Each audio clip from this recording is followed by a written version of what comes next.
Oh, God.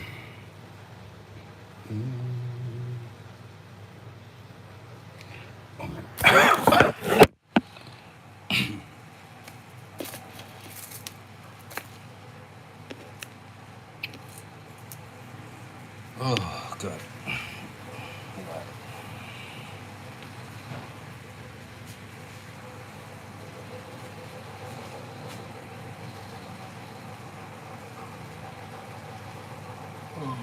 Oh, God. Can you hear that bloody noise? I've had to put up with this noise for a long time, man.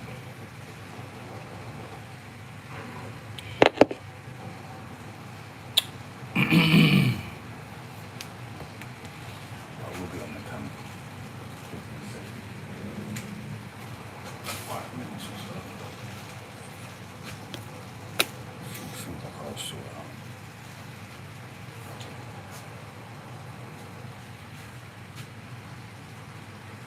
Some funny times we're in right now, isn't it? Every week is just different. I remember at the beginning of the year, someone said to me, 2024, you're going to see a lot of shit this year. And we sure did. And it's we're only in what now? Where we in? September. And it's like, wow, next month, October. Gonna get cold, boy. Got a feeling it's gonna be a rough winter. Let me turn off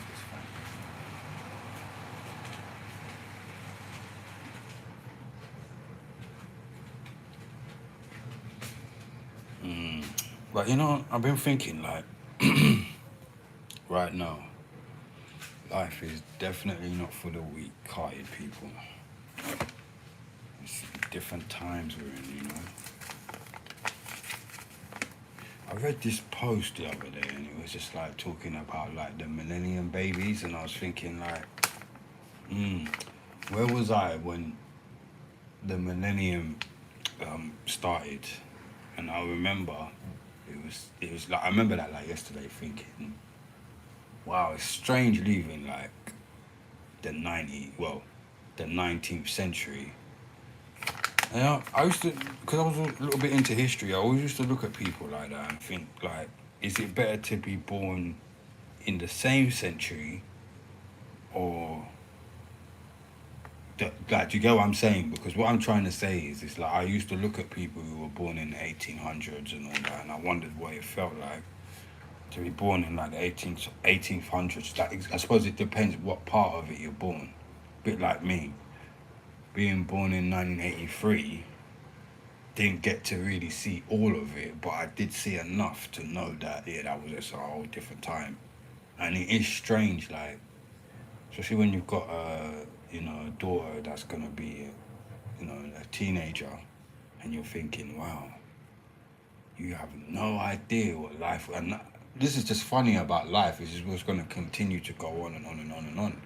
No one's gonna realize like 20 years ago, 30 years ago, it's just a different time. Like all these babies now born 2000, they're going to see when they grow up how different everything is. Because what we know now, we're in 2024 going into 2025.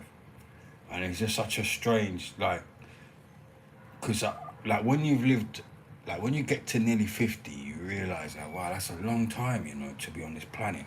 It really is. It's not like you're old, but it's just in 50 years, what can you do? What can you see? How much do you learn?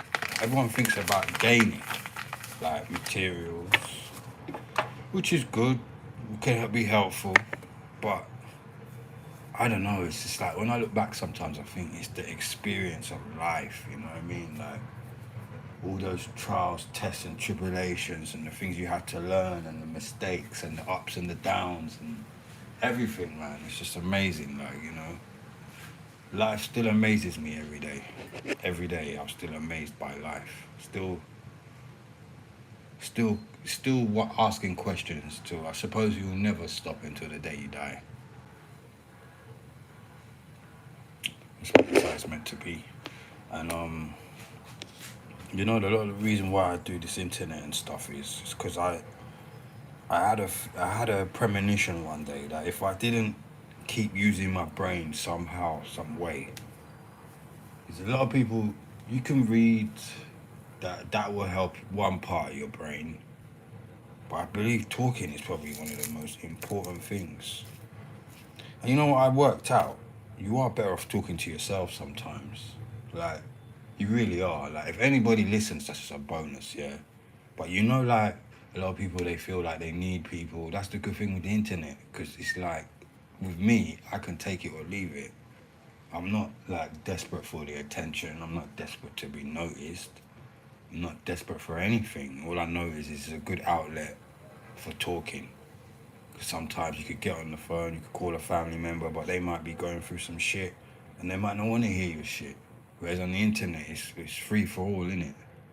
It's like a melting pot of everything and anything. Anything's possible on the internet. When you think no one's listening, there's a lot of people listening. When you think no one's watching, someone's always watching. And that's what I kind of like about it. It's like you don't owe anyone anything and no one don't really owe you nothing. It's kind of like a that's the good part no one realizes about the internet. It's just like you come on and it's just like yeah, whatever, man. There's no I've always felt there's no expectations of nothing. I don't have any expectations. I'm not. That's the wrong way to come on. Like if you're gonna do this, you can't be expecting anything from anyone, because you always gotta remember you don't know anyone, and no one don't really know you. So then, how can they owe you? It's just it's good as well because you see how it's a voluntary decision of somebody, like when they make up their mind on you, or they decide whether they like you or they don't like you. A bit like in the real world, people are selective. Not everybody's going to help everybody. Not everybody's going to be nice to everybody. Not everybody's going to want to, And sometimes I look at it as, again, it's the times we're living in. And I'm so happy, like, I was like, I wouldn't say I had a good education, but it wasn't the education that made me, even though it helped. It was my quest for knowledge, my thirst to want to know more. Because when I was growing up, I used to see all my friends, and I don't know, I just always felt like I had a different type of mindset, and because I've had different experiences and stuff and done a few different things. I suppose it always helped. And like, I didn't even know some of the things I did when I was younger, which I did used to think about, like what's the point of this? Is this going to be useful to me? A bit like when you learn a subject, or you take a trade on or something. It was like that. And I used to think, what am I going to need this for? But maybe I will, maybe I won't. I don't know. I'm still young. I'm still working it all out. And just to know that everything I did really, even all this, right now, nothing was a waste. I feel like when you're on a quest of life and, you just keep enhancing yourself mentally, it's just endless. Like, now I feel limitless. Like, even if I don't know something, I can know something. If I want to know something, I can find out. And I still know a lot. I'm still willing to learn a lot. And then when I talk to people sometimes, I just realize, like, yeah, there's different levels for different shit. Some people just want to be on that, like, mediocre level where, everybody's just, it's like pop music. Then you can go on to some deeper conscious music, but some people only like pop music because it's soft, it's easy to listen to, and they don't want nothing to hurt their head. Bit like this life, Some people can only take in a certain amount of knowledge. And I've heard people say, like, what am I going to do with this if it can't help me make this or, do this or do that? And I always think, like, you see, you've missed the point. If you didn't ever think you was the money, you won't make no money. you'll never have any money. And it's not even about money, but you've always got to think like, oh, who's more important, you or the money? Because in this world, in this time now, they try and make us believe like money's everything and you're nothing without it. But you were somebody before you had whatever you had. And whether you was born into with money or not. Most people I see with a lot of money, they're never happy anyway. They want to be like where the poor people are at, like in the sense of you go look in Africa or somewhere and you go and look on them people's faces and you see the look, yeah, of just being pure, uncontaminated, mentally, physically, spiritually, everything. And then you ask me why these people are happy. Of course you'd be happy. You don't know any better. All you know is happiness. I even see people living in igloos, happy, because they got serenity, they got their morals, they ain't got nobody in their head. They don't have to worry about seeing, I sometimes wake up here and I think, one day, I don't want any neighbours, man. I just want to wake up one day and I don't want to be, I don't know, I just feel like that's when I know I've really found my kingdom.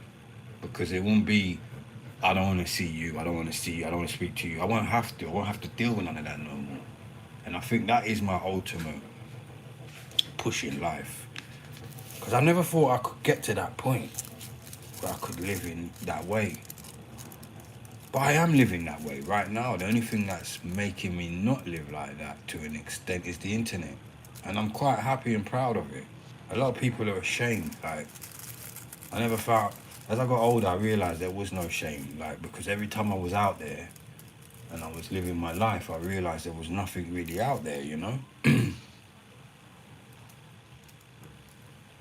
And, this all goes back to time again. Like, if I look back at 10 years ago, I can't compare 10 years to now. I'm not even exactly the same as I was, like, 10 years ago. And it's funny, innit? Like, I swear, every 10 years, you do have a major change in your life. Like, think about it. You was 0, now you're 10. Now you're 10 and you turn 20. Then when you're 20, you turn 30. Every time you look back, if you can remember every 10 years, well, not everything, but things like events, things you did, things you used to say, places you used to go. Most people don't do the same shit that they did 10 years ago. You always get that like little 10% of people that they're never gonna grow up. They're never gonna stop what they're doing, It's just some people don't mature. Just a way of life. Every day I thank God, like, I always was able to move on, no matter what I was doing. And even, this is why now I'm on the internet. I don't give a fuck, like, about all the people on here and, like, what they got to say and what they think. Because, no one really knows me. And I think back, like, unless you was with me from the beginning to now, you can say whatever you want. You can have your opinion. You can think all these things about me, but you weren't there. So you don't know what it took to get here now. And sometimes you realise with this social media world, bear with me because anybody who knows me, I skip from one thing to another, but remember, if you know me, I do free thinking, and that's what it should be. A bit like when you freestyle. I like that concept of life, you know what I mean? Because sometimes in life, you don't need to say a penny for your thoughts. That's the main thing you have now, is you just have your mind and your thoughts, and you're kind of, I see tons of people out here, they're trapped, man. They're trapped in their mind. But because they don't want to, like, or they can't realise that that's what it is, they can't actually do anything about what they're in. And I'm so happy I'm not in that loophole, because that's a horrible loophole to be in. Like, when you come on the internet and everyone's like, oh, what's your content? Oh, what do you do? Oh, this and that. Now, the truth is, I feel if you're really talented, like truly talented, very what's the word? You have charisma, you're charismatic, you're you're just open. You don't really need to be anyone else, do you? But if you're not like that and you're somebody who's not really confident in being yourself, your real self, you're scared to talk about your real self. I mean, no one says you have to tell everybody your life story, but shit, if you can't be relatable to nobody or anybody, then I don't know, your shit will run out in the end. And I suppose I always knew that. I knew it from the even before the internet, I knew that. It's not worth it. I mean, hey, if you're a character type of person, that's your thing, do it. But my opinion, everything gets like old eventually, like especially when it's not really you and you're limited. You know, like a lot of people I see them, they're really good at what they do. They are. They're very fucking good at what they do. But they're only a one trick pony. Just shut the door, guys.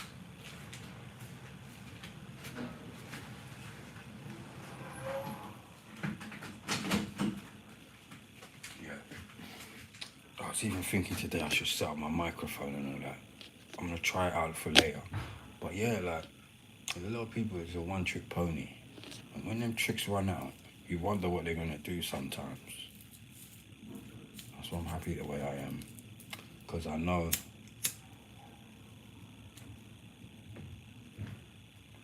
it's been good that a few people have recognized that hear me talk, that,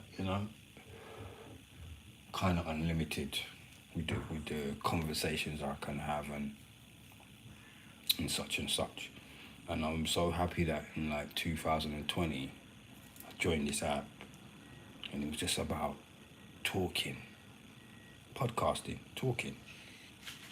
And I learned a lot from that app because I learned like it's good to have people with you, make a good conversation, but ultimately, are you good at having a conversation? Because if you can't really do it on your own, then you can't really do it with anyone anyway, because they might not be like outgoing really, and then you talk to them and then you can make them kind of feel comfortable and want to talk more. And I learned that I do have that, that it factor that you need. But I'm just not on a mission. I don't really care to prove it to everybody, because I always thought with doing all this type of stuff on here, it is about, making money. It is about views. It is about all that. But if you have to change anything about yourself to make anything, to seem more attractive or listenable or watchable, then what's the fucking point? Because I'm into making real shit. Like if I think about it, if I ever do anything now, I understand about editing but I don't know if I'm that type of guy. I don't know if I do know, and I really feel like I can't edit nothing that don't really need to be edited, or do you know what I mean? Because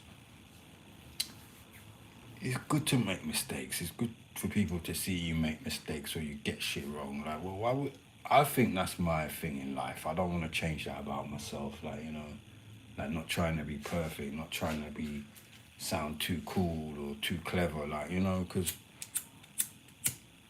1 minute, Slayer.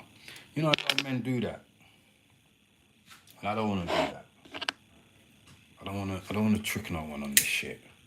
Even though that's the kind of the name of the game, I'm not here for that. I just want to be authentic as I can be in my true self.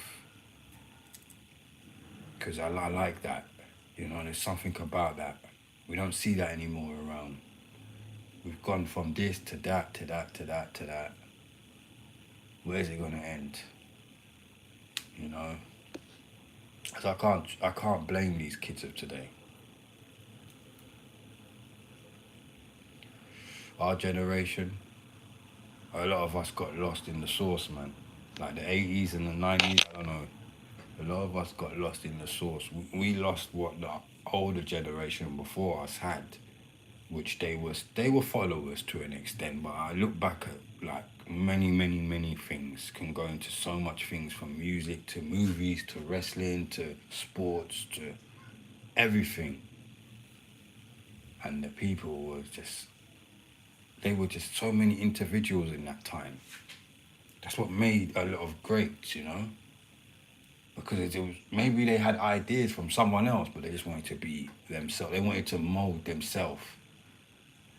Because that's the only, you know, I've come to conclusion, that's the only way you will really be remembered and appreciated in time to come, is by being you. Or making whatever, carving out your own. Because it's so easy to look at somebody and say, oh, I want to do that, I want to be like that. But it's not going to work. And I mean, nowadays, when it comes to the conscious keeping on a level type like lifestyle, that's kind of outdated as well. You have to always talk a certain way to ring a certain tune to make people like hear you, and I'm not feeling that neither. A bit like when you walk down the street, you know, or you drive a certain car. It's all about getting noticed. If you really like, I mean, the stuff, you might wear something and people still might notice you. You might not try to be noticed, but you're still gonna get noticed. I think I like that vibe more. Because to go out your way to get something, is it really gonna be yours in the end? Are you really gonna keep it? Or are you just borrowing it? Or are you on borrowed time? There's many things like this people don't think about, you know? And you know, this is not just for me, this is for my, you know, my children, my future kids, like, you know, grandchildren, whatever you want to say. Like, I want them to know, like, you know, I was a real man, like, you know, I had flaws, I had many things, good and bad, and I never really tried to hide them. I don't want to hide a lot, you know. Yeah, there's things I don't want people to know, like everybody, but when I'm on here and it comes to like talking and being me, I don't want to change it. Don't get me wrong though, this shit comes at a big price. Big price. Everything does. But being real, when you've been doing it your whole life, you really do pay for it. And I'm happy to pay for it as well. Whatever it is, whatever. It could be anything. Sometimes you have to prepare yourself for anything, like, you know, get locked up, anything. You just don't know in this life. You know, I've looked at some of the great people and how did they get locked up and do what they, you know, what happened to them and all the things they did. And maybe just because they just wouldn't budge. People tried to say to them, look, I think you should do this because this and that. And they said no. And was they wrong? Because I feel like, as a man in this world of today, if you don't really stand for anything and you don't feel like there's anything that you believe worth dying for, then what are you really living for? And you can't live forever. And I used to think I was in control of everything. To an extent, I did believe that. But now I realize it was never me, and I wasn't in control of nothing. All my, whatever, the way I thought, my brain, like, all the things I've done, it was bigger than me. Good and bad. I gotta look at both of the angles when I did good things, or when I have done good things, and when I've done bad things. It was bigger than me.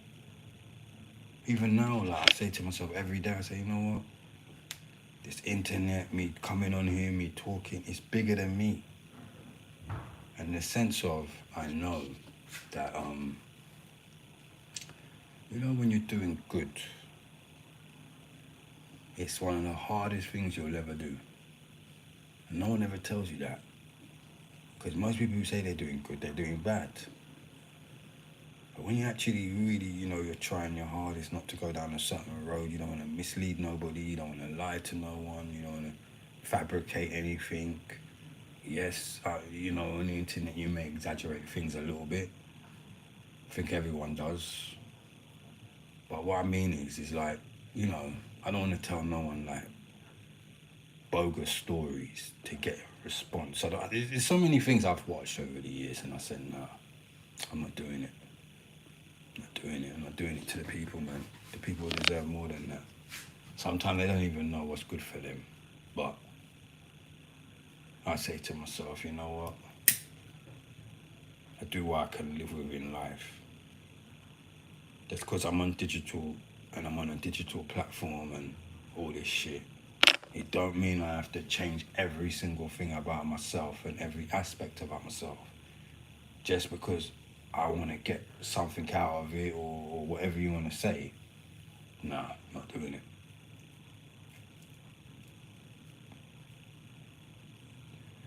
This has been one of the best tests in my life for me, because to make it this far and still say no. And it's been a good while now. Seen a few people come and go, and I'm so happy I did what I did, and I'm doing what I'm doing, because it's like, like I said, it's bigger than me. I see so much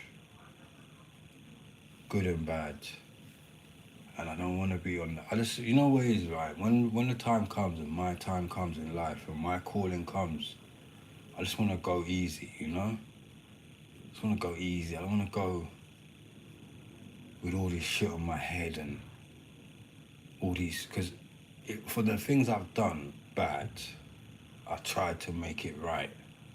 And every day I've asked for forgiveness and I've learned my lessons and I don't want to do this stuff again, and that's progression, that's learning, that's growing.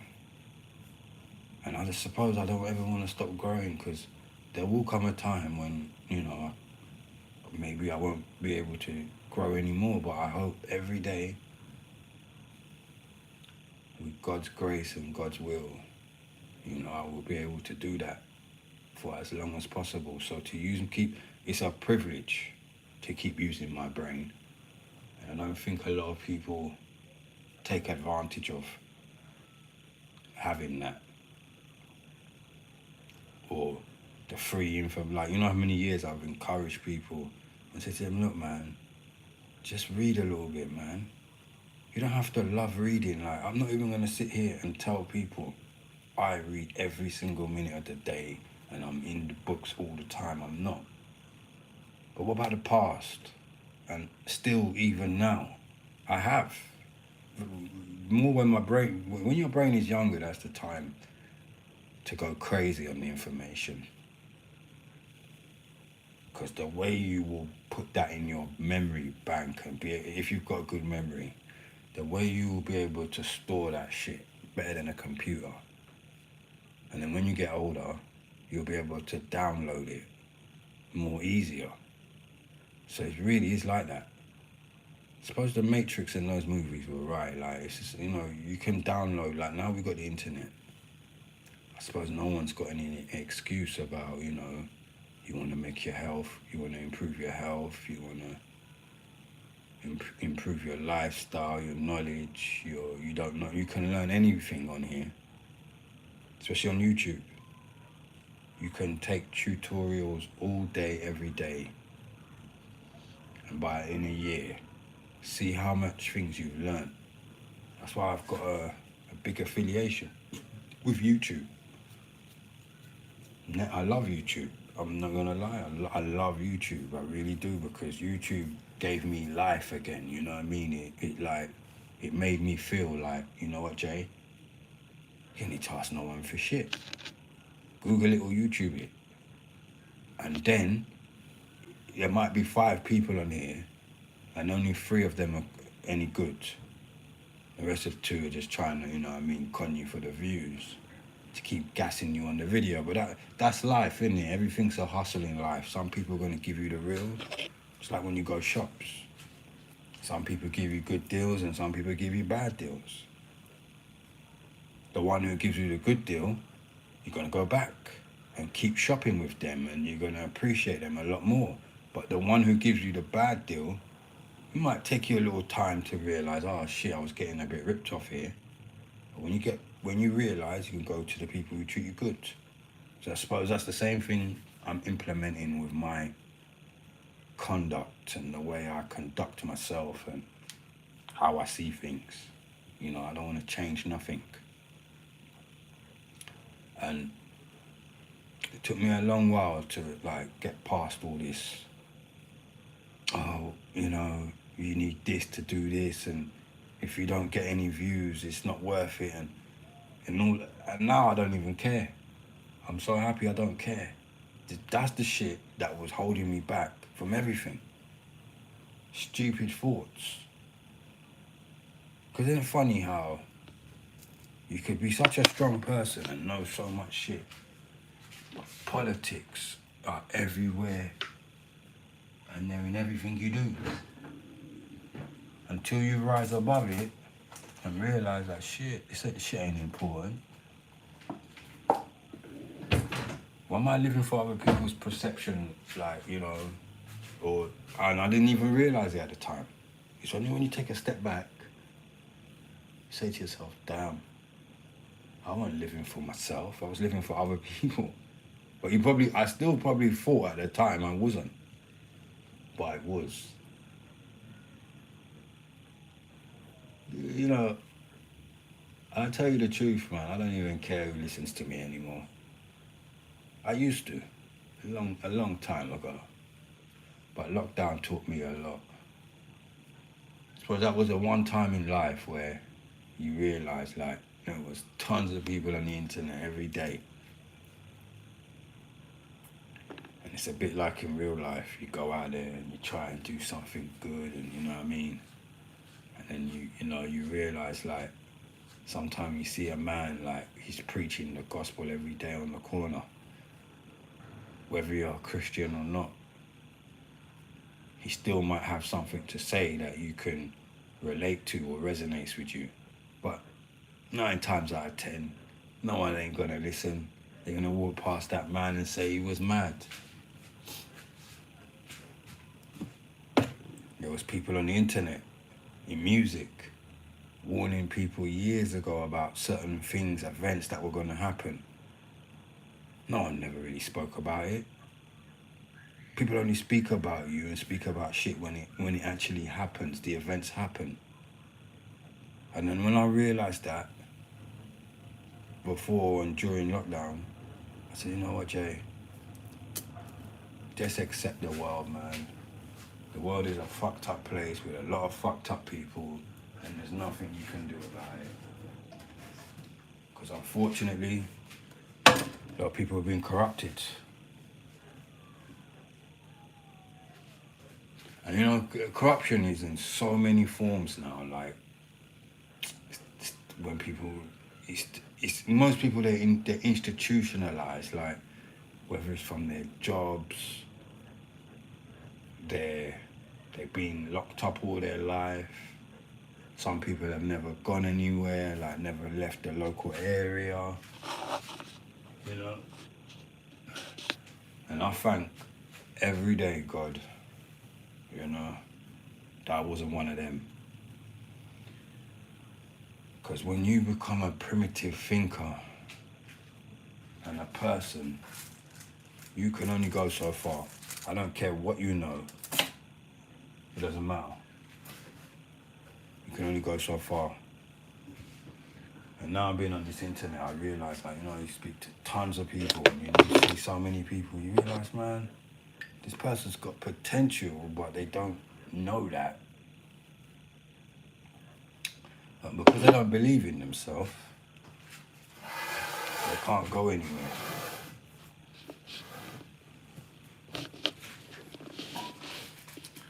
And sometimes sometimes in life all you've got is yourself and your beliefs, and and that's one thing I've begun to realize. Like, I suppose lockdown taught me is your thoughts and time is really, it's everything. Most people think it's nothing, but it's a big thing. Having your mind and your time, and most people, we just try to stay busy all day, and it's good to distract. Like, you go to gym, you exercise, you do all this stuff, but you gotta have time to think. And sometimes you can overthink, but I must say there is nothing more important to me than clarity. Like, it's underrated. I tell you what's overrated. Leaving your family every day, if you've got a family, or just busting your balls for the next 20 years of your life. Doing that 9 to 5. And then when you get older, or you go to the doctor one day and they give you bad news, or you come to the end of the road and you reflect back, most people will probably wish they did things differently. That's why my ultimate goal in life is just to be happy, learn to live with what I have, survive with what I have, be very resourceful, and be thankful for everything, like, good and bad. That's why sometimes now when I get bad news, I just take it in my stride, because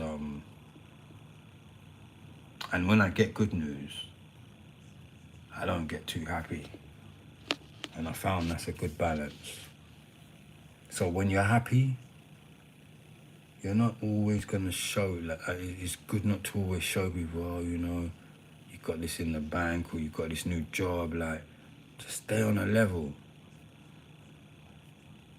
It's very important, because just like when the good news comes and the bad news comes, it's all, you can accept both, but you can be neutral.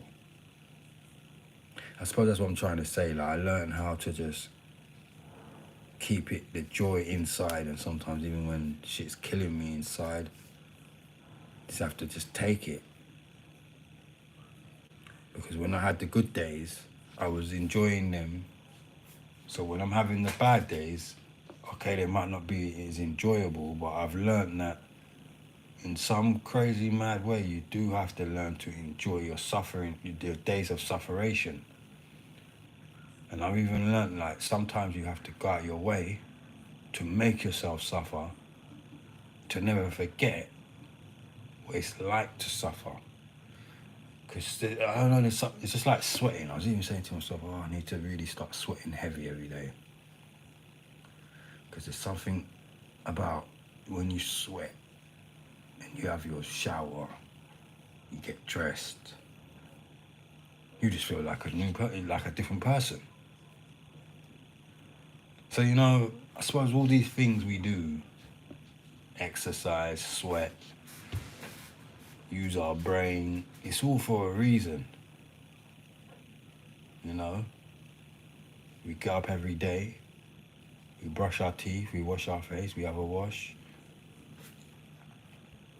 we get ready for a new day. That's part of it,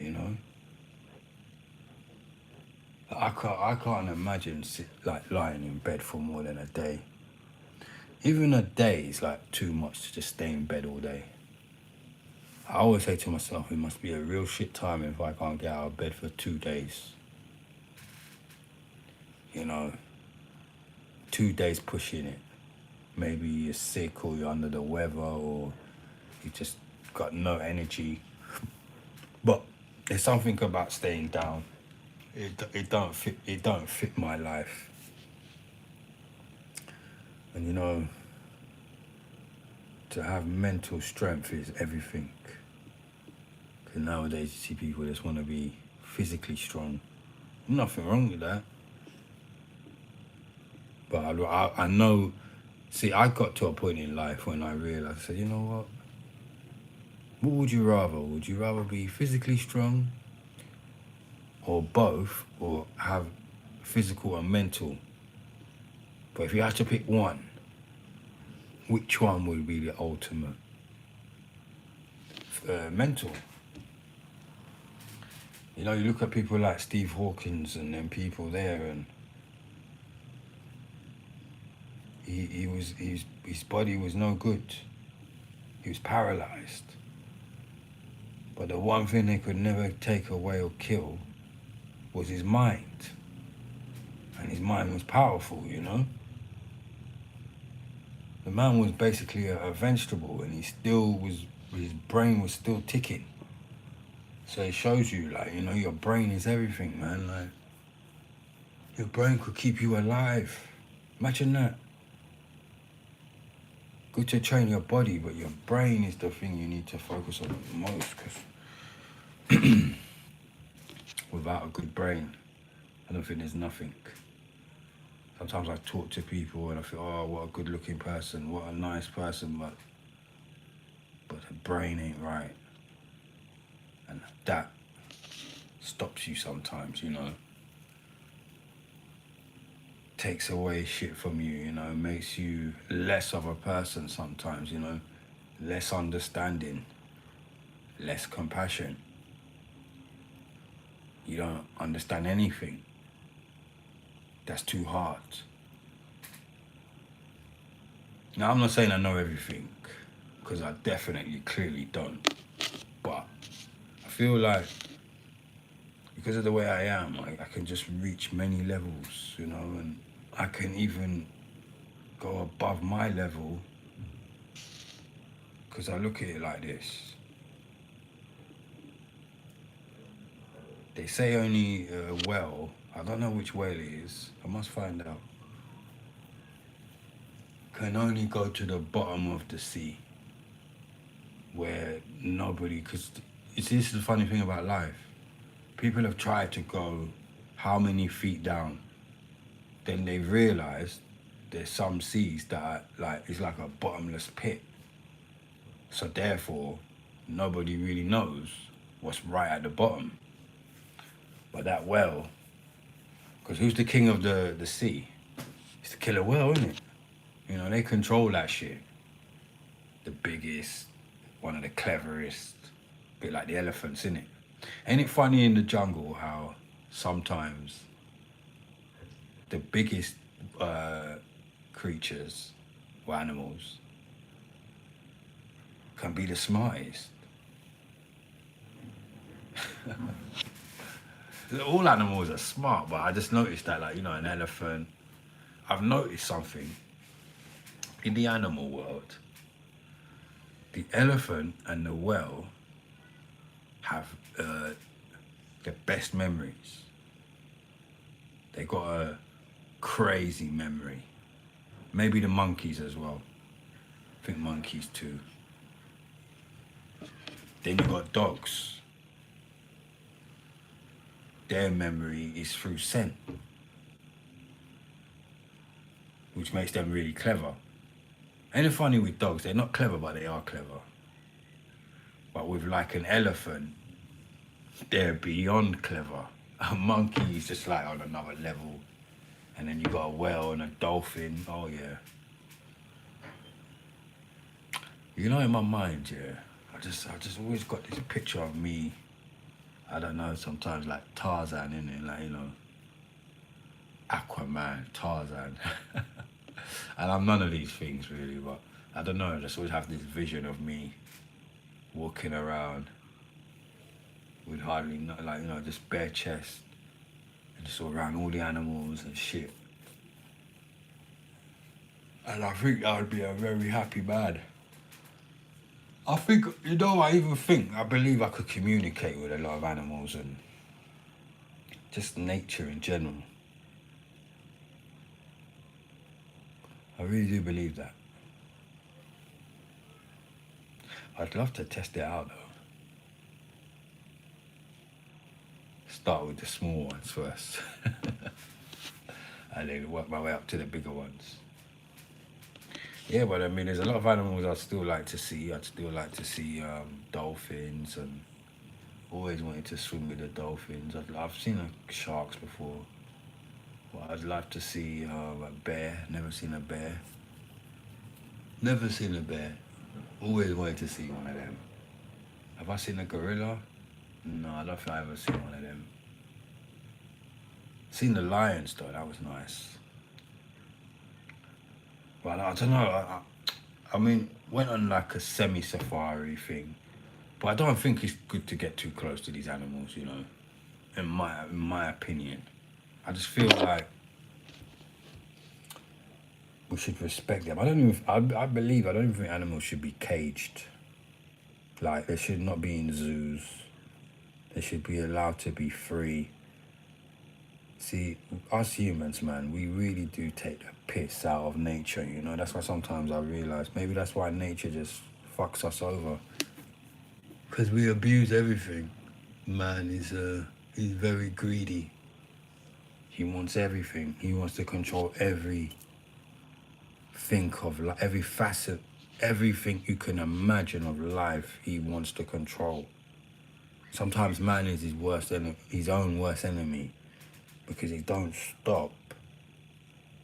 Just keeps going and just wants more and consumes and never stops. We ruin everything. We look what we do to animals. We should never eat them, really. I mean, I'm a hypocrite because I do eat. But I think in time, I will one day say no more. You know, eating chickens and fish. I do believe, though, if I was like living on my land and I grew enough vegetables and I had enough fruit, I don't think I would eat anything. I wouldn't need to. But living in this concrete jungle, I suppose it's a different way of life, you know. No, I don't think I would eat animals. If I could grow my own stuff and you know I could have everything, like everything, and I had the space, you know, I could just have everything in abundance. I don't think I would eat any of my chickens or nothing, fish, nothing. But me being realistic, I'm living in this concrete jungle. I could do it that way, but you know, look at like how fucking food is meant to be free, and you have to pay for it. See, man manipulation tactics again, conning us, left, right, and center. Like, oh, you know, you have to pay to eat. You have to pay to drink water. Like, this is just fucked up, man. That's what I say. I wish I knew what I knew now, like 15 years ago. But at least I know it now. So I'm thankful that I know it now, because I can do something about what I want. You know, I still got breath, still got my health, still got my 2 legs, still got my brain. So it's not impossible. It's not over, man.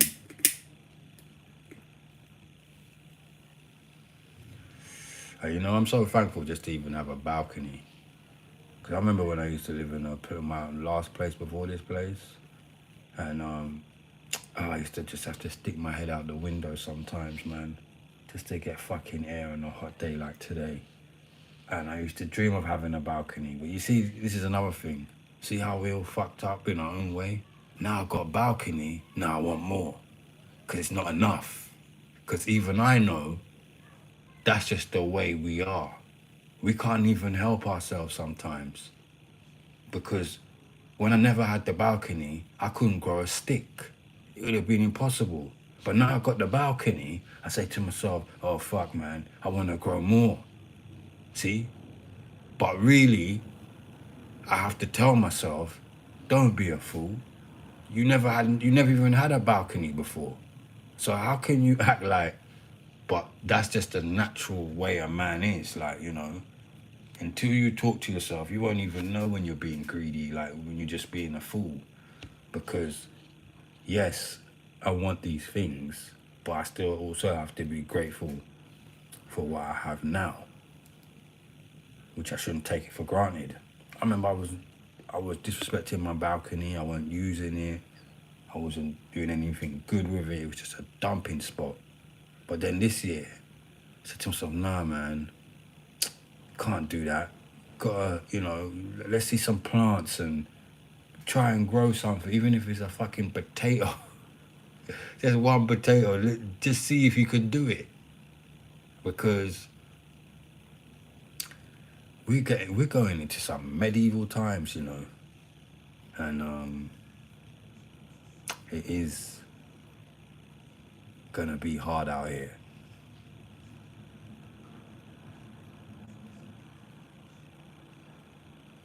Oh, Lisa, how are you? Yeah, I am. I'm growing my crops. I mean, it's just a start, but I'm happy I've started it. I am happy I started it. But like I say, I always used to think about this stuff. But it's like everything, I didn't really realize I could do. I mean, sometimes it's like everything. You have to try it. It's like when I wanted locks. It was so hard the first time, and then I got blessed to meet a nice woman. She showed me the way and showed me a lot of techniques and little secrets and things, and I suppose that's what it is. But some things you have to help yourself, and I mean, I've never had any experience with like real growing and gardening and anything like that. I mean, I know a little bit about gardening, but not growing. Not, and I find everything that I'm doing, I am the first to do it in my family.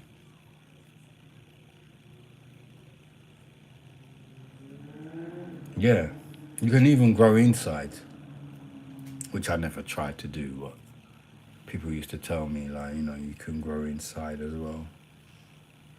Like you can grow, I think you can grow potatoes inside, and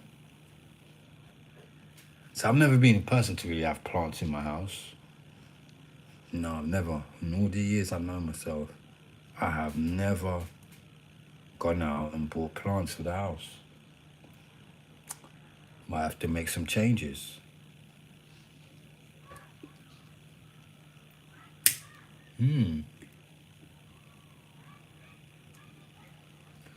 Yeah, I'm very lucky.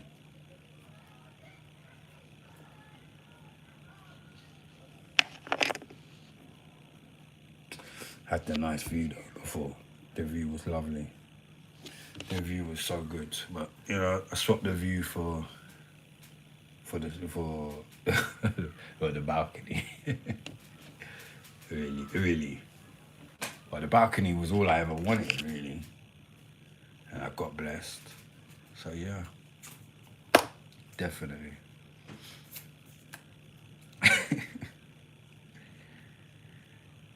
Oh.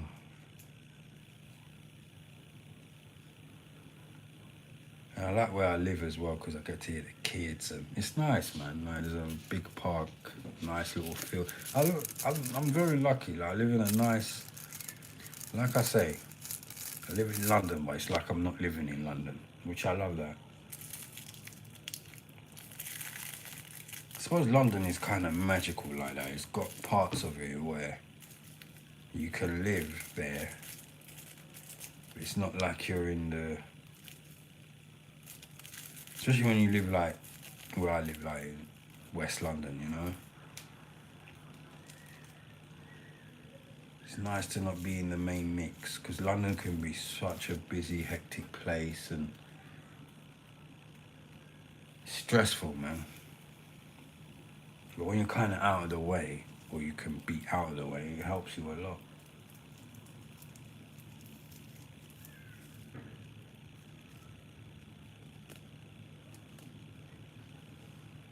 I need to go, I always, since I was younger, yeah, I always used to say, oh, I'm gonna go like walking, like, in some places where maybe people wouldn't go. Sometimes, man, that's the places where you can grow tons of shit. You could just fucking find a roof, an abandoned roof somewhere, and you could probably fucking grow anything on there. So, and I still like climbing a bit. There's a lot of shit about me people have no clue, man. I'm a good climber. I could climb. That's what I work on, man. I work on my upper body strength, my legs. You gotta have good legs. You gotta have strong legs. In lockdown, all I used to do every day, twice a day, was go up the stairs, up and down. I used to do that about twice a day, or sometimes 3 times a day. That was probably one of the things that helped me lose my lockdown fat I gained. Took me about 2 years to kick off the weight, and get back to my normal size, which was good. Yeah, green fingers, Jay. Yeah, I got green fingers now. It's quite addictive. Yeah, I think I've been to Woolwich in those places, but I live in Canary Wharf. I've been a few places, but you know what? I'm not gonna lie. Nowhere's like London, West London. It's some nice places out there, but I don't know. Just the vibe is here. Everything's here. So I don't know. I love it.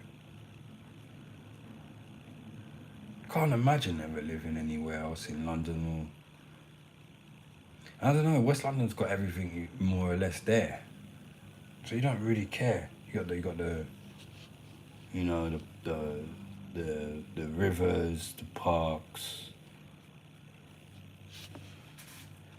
I would love to see, like, Google where's the most parks are. Like in London, like what would you say, like West London, or it's got the most parks, and I really think it does. I think West London, you got a Hyde Park there. It's a big park. Richmond's not West London, but it's southwest. Southwest to me is still West London. So close.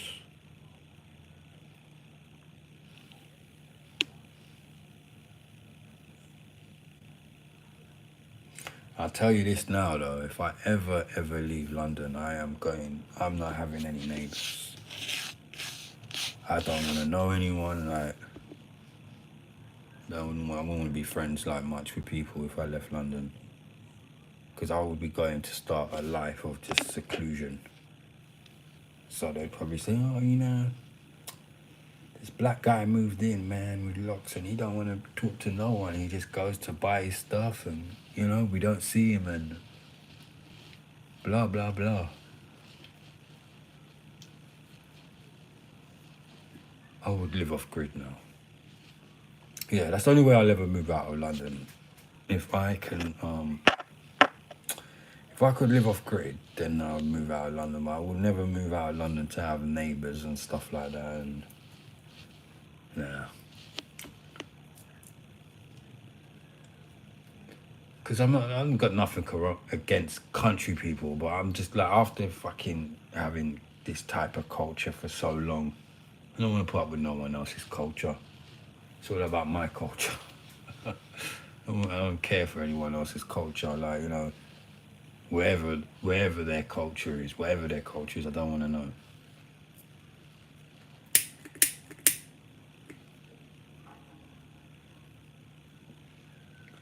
Yes, people out of London are probably nicer. Yes, they're friendlier.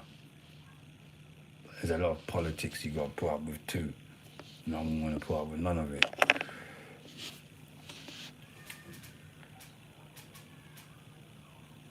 So like, the best way to go is just have your little, your little house. You have a few animals, little plants. You'll be fine. One thing with me, yeah, when I was younger, I realised friends are just there to distract you anyway. That's what the main goal is of having friends. It's just all a distraction. Because they're not really bringing any value to your life, then shit, just carrying dead weight, really. they don't enhance your life and make your life better. It's just having friendships for the sake of having it. I'm not bothered. Because you come into this world on your own, and when you leave, you're going to leave on your own. See how many people come? I've been to so many funerals now, I know how this shit works. There's nothing in it. Like, you'll be friends with someone for 50, 30 years. When you die, you'll know who really was your friends. Some people won't even show up. Some people will only show up for the freebies. To get the free liquor or a free day out. And you know these people like for years and years and years, they wouldn't even bring you any fucking flowers to your grave or, you know, whatever.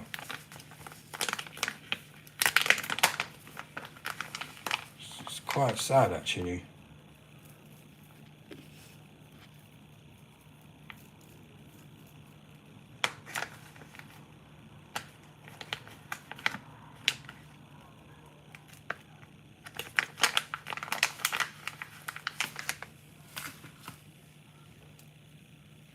So you should never be ashamed to stand up in this world on your own.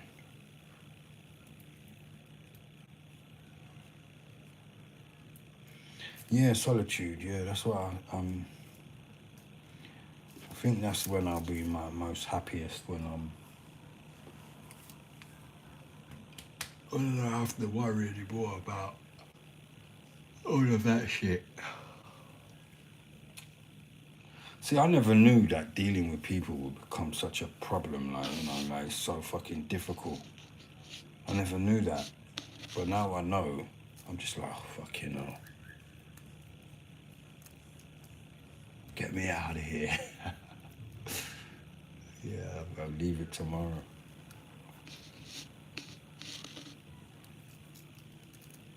You know, I always used to watch, funny enough, I ended up running into him one day. What's his name? Ben Fogle.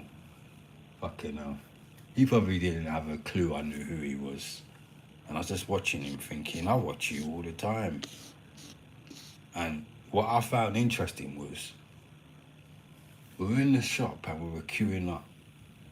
And I'm just minding my business. I mean, I know it's him, but I'm just not the type of person, oh, I watch you on TV, Ben Fogle. I see all your documentaries that you do, they're really good. I wanted to say to him, I do like your documentaries because they're good.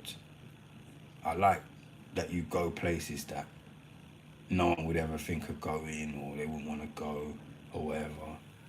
Because he has done some good documentaries. But what I found really interesting was, he sees me, and he's watching me like, because I can understand, like, he does this for a living. So he must see interesting people all the time.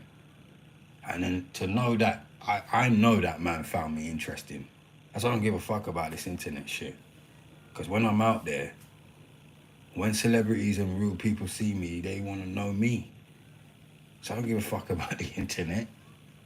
Like, because I know I've done it in real life. Like, so it's quite amusing to me. Like, sometimes I come on here and if people find you boring or whatever. But when I see a man like that, like bending we're in a queue and he keeps turning around to watch me. And I'm thinking like, what the fuck, man? But people find me interesting. What can I say? I'm a very intriguing type of guy. Because I know I am. Because I got a lot of shit going on. Spiritually, physically, mentally. My favorite words. And people know. And I think a man, anybody who's traveled a lot, they will find somebody like me interesting.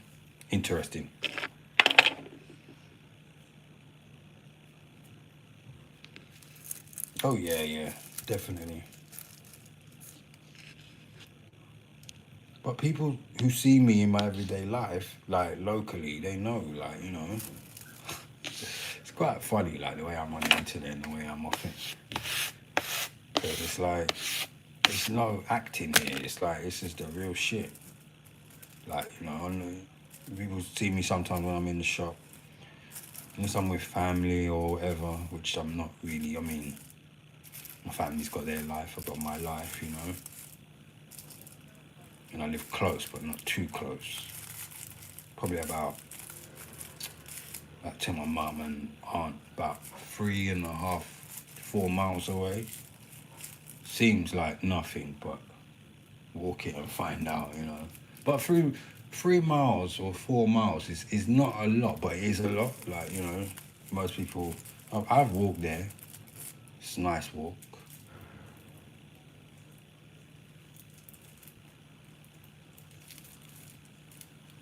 Yeah, I did find him interesting. Yeah, he is. He was. He was pretty much like what, you know, like he was off the TV. Inquisitive. Like he wants to know stuff. He likes, you know. I found a lot of, like, you know, there's a lot of when I saw Trevor McDonald, that was funny as well. That's when I realised, like, I don't need to give a fuck about anything because people are looking out and they're looking in. But I'm actually not looking at anybody, really. I see, but I'm not really, like, I won't go out my way. But when I saw Trevor McDonald bending his head to watch me, man, what was I doing? Nothing. I was just on my bike at the traffic lights. But I suppose, like, when I go for car rides, I will look at certain people too, if I think they're interesting, you know. And that's when I realised, like, you know, shit, it's not easy to be that man. But if you've got it, you got it. You don't have to do anything much to enhance yourself, because you have it. Nowadays, you see people put tattoos on their face and piercings all over their body and shit, and anything to be noticed or seen. To be honest, I don't really find people like that interesting. To me, it's just, you know, some are, but most are not. Tell you who I did find interesting one day on social media. It was like one of those, what do you call them people? Bikers. Them Harley Davidson, like Hell Angel type of people. Because I went in thinking, who's this rocker? Like, you know, I bet he's just a fucking druggie. Or see, we all judge when we shouldn't, and we know better. We still do it because we meet so much shit people on the internet. We think everybody is going to be shit more or less of the time. So when they open their mouth and they shock you, kind of like, it's like fucking no, it's like a KO, like you've been knocked out. And when this man started talking, I just said, fucking hell, I didn't realise. Like, I don't know a lot about bikers, but listening to him made me realise, man, don't judge a book by the cover, because I had this perception that bikers are like, I don't know, they're kind of ignorant and they're all racist and shit like that, and, you know, they're just into rock music and taking drugs, and there you go again. But I was so wrong. This man had a lot of shit to say, and it was really like some way out of there shit. Like, you know, he was somebody like, don't know, he was like an ancient, he looked like something from a film. It was, that's what I say, like, now I can see how people will see me, because it's like that. That's why it's good to stand out, you know, it really is. Because when you actually have a brain and you stand out on top, it's like, fucking hell, man. Nobody can stop you. Nobody.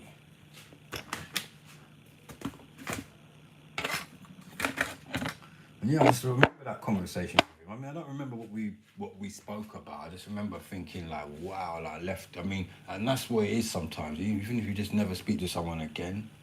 Oh, and I remember another thing that got me on the internet. People, I've got the picture somewhere. I must save it so I can show people. Everybody used to say, oh, I look like this person and I look like this person and whatever. And I never really, I mean, yeah, I believe some of these people looked a little bit similar to me, a bit, a little resemblance. But one day, I was scrolling through and I fucking like I was like I almost dropped the phone because I actually did see somebody that was like a double of me, and that was scary. Because all my life I've never really run into anybody that I could say like was like could be look like my brother almost. When I saw this guy, an American guy, just fucking, he was just there talking to himself and shit. I stopped there for about half an hour, just watching this guy, thinking, fucking hell, like, because I never came so close to seeing somebody that looked like a double of me. I screenshotted this guy. It was one of the funniest things I ever did because I've never screenshotted any like another man before, but I just had to have that screenshot to prove to people one day I have run into a double of myself. I don't know what it was. Was it the eyes, the nose? It was something. Maybe the eyes and the nose. I don't know.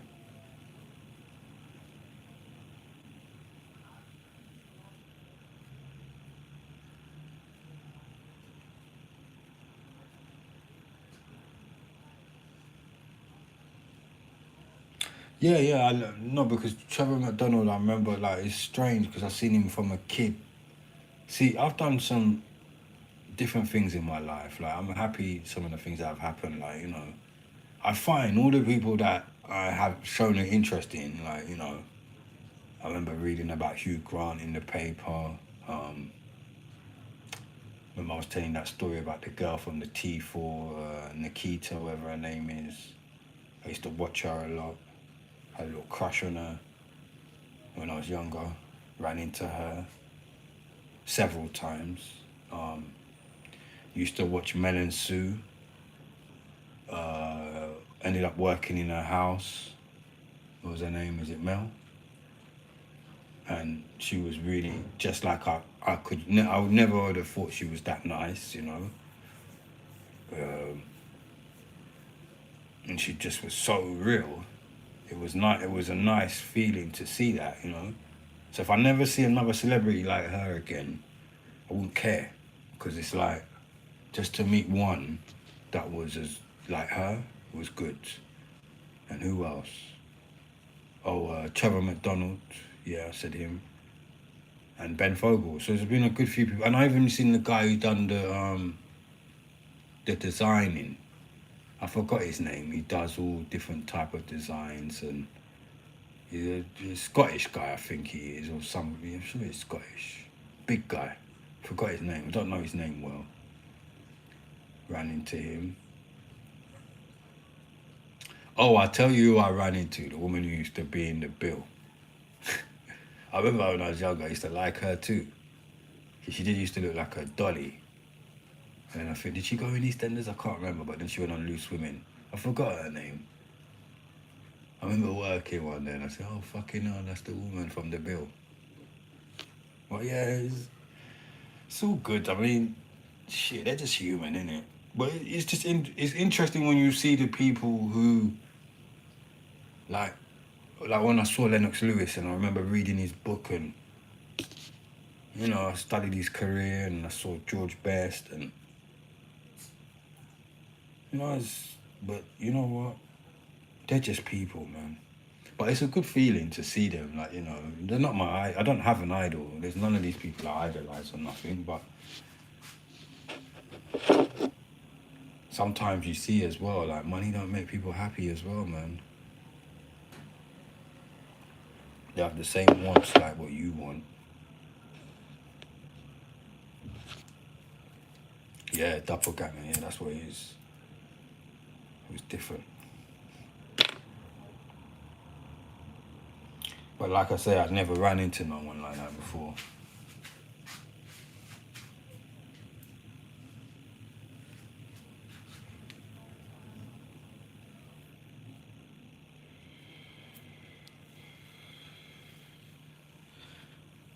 Well, I need to start coming on YouTube a bit more.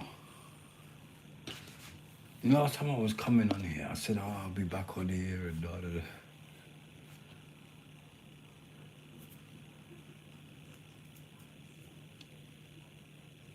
I tell you though, a lot of people don't understand this algorithm shit is serious, man. Like, it's not easy getting back into it. Once you leave it, you have to work your way back in, and it takes a little time.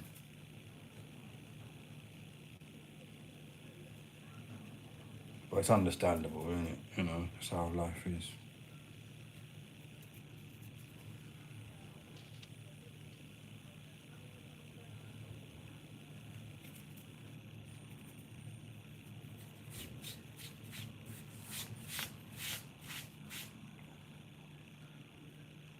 You know, you got real life to live as well.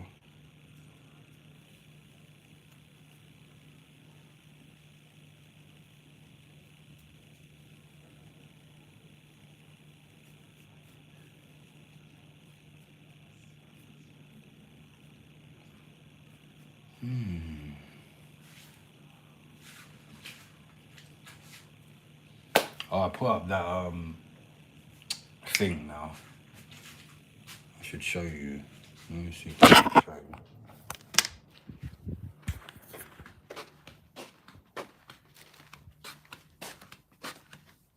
you. I mean, my house is a bomb right now because there's so many things I'm doing.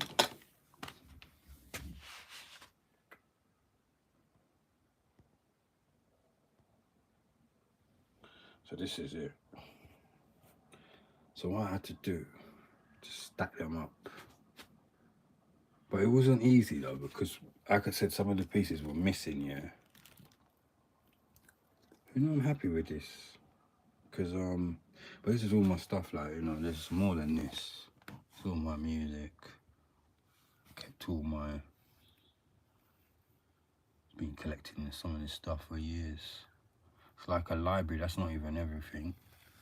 And then that's my DVDs. That's not, because obviously I got the other case and I said there's a lot of things I've held on to. Never got rid of these.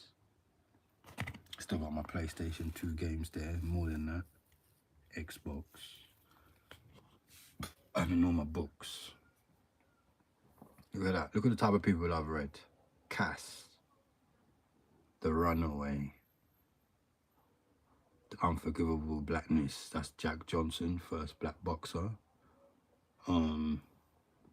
Antiques. Power of Thoughts.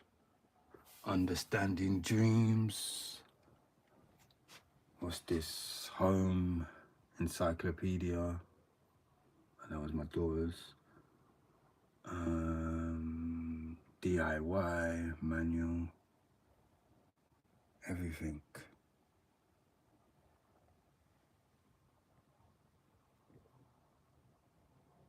Guide to Dogs. Oh, this is when back in the days, CDs, DVDs. We all used to copy. When we used to copy DVDs and shit. God, yeah, let's not put that out. Then on top of that, oh God, I can't even show you everything right now. This house is a bomb.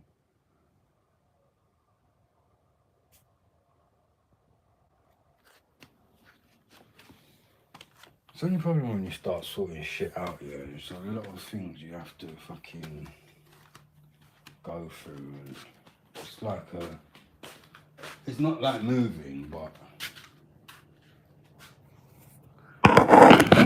this is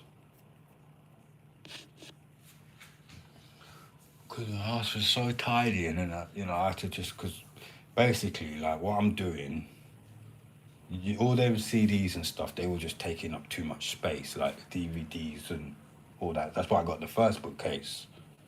So then, you know, sometimes like people on the internet, they don't know, like, you know, my life is like a military operation. Like, you know, I've got so much other things to do.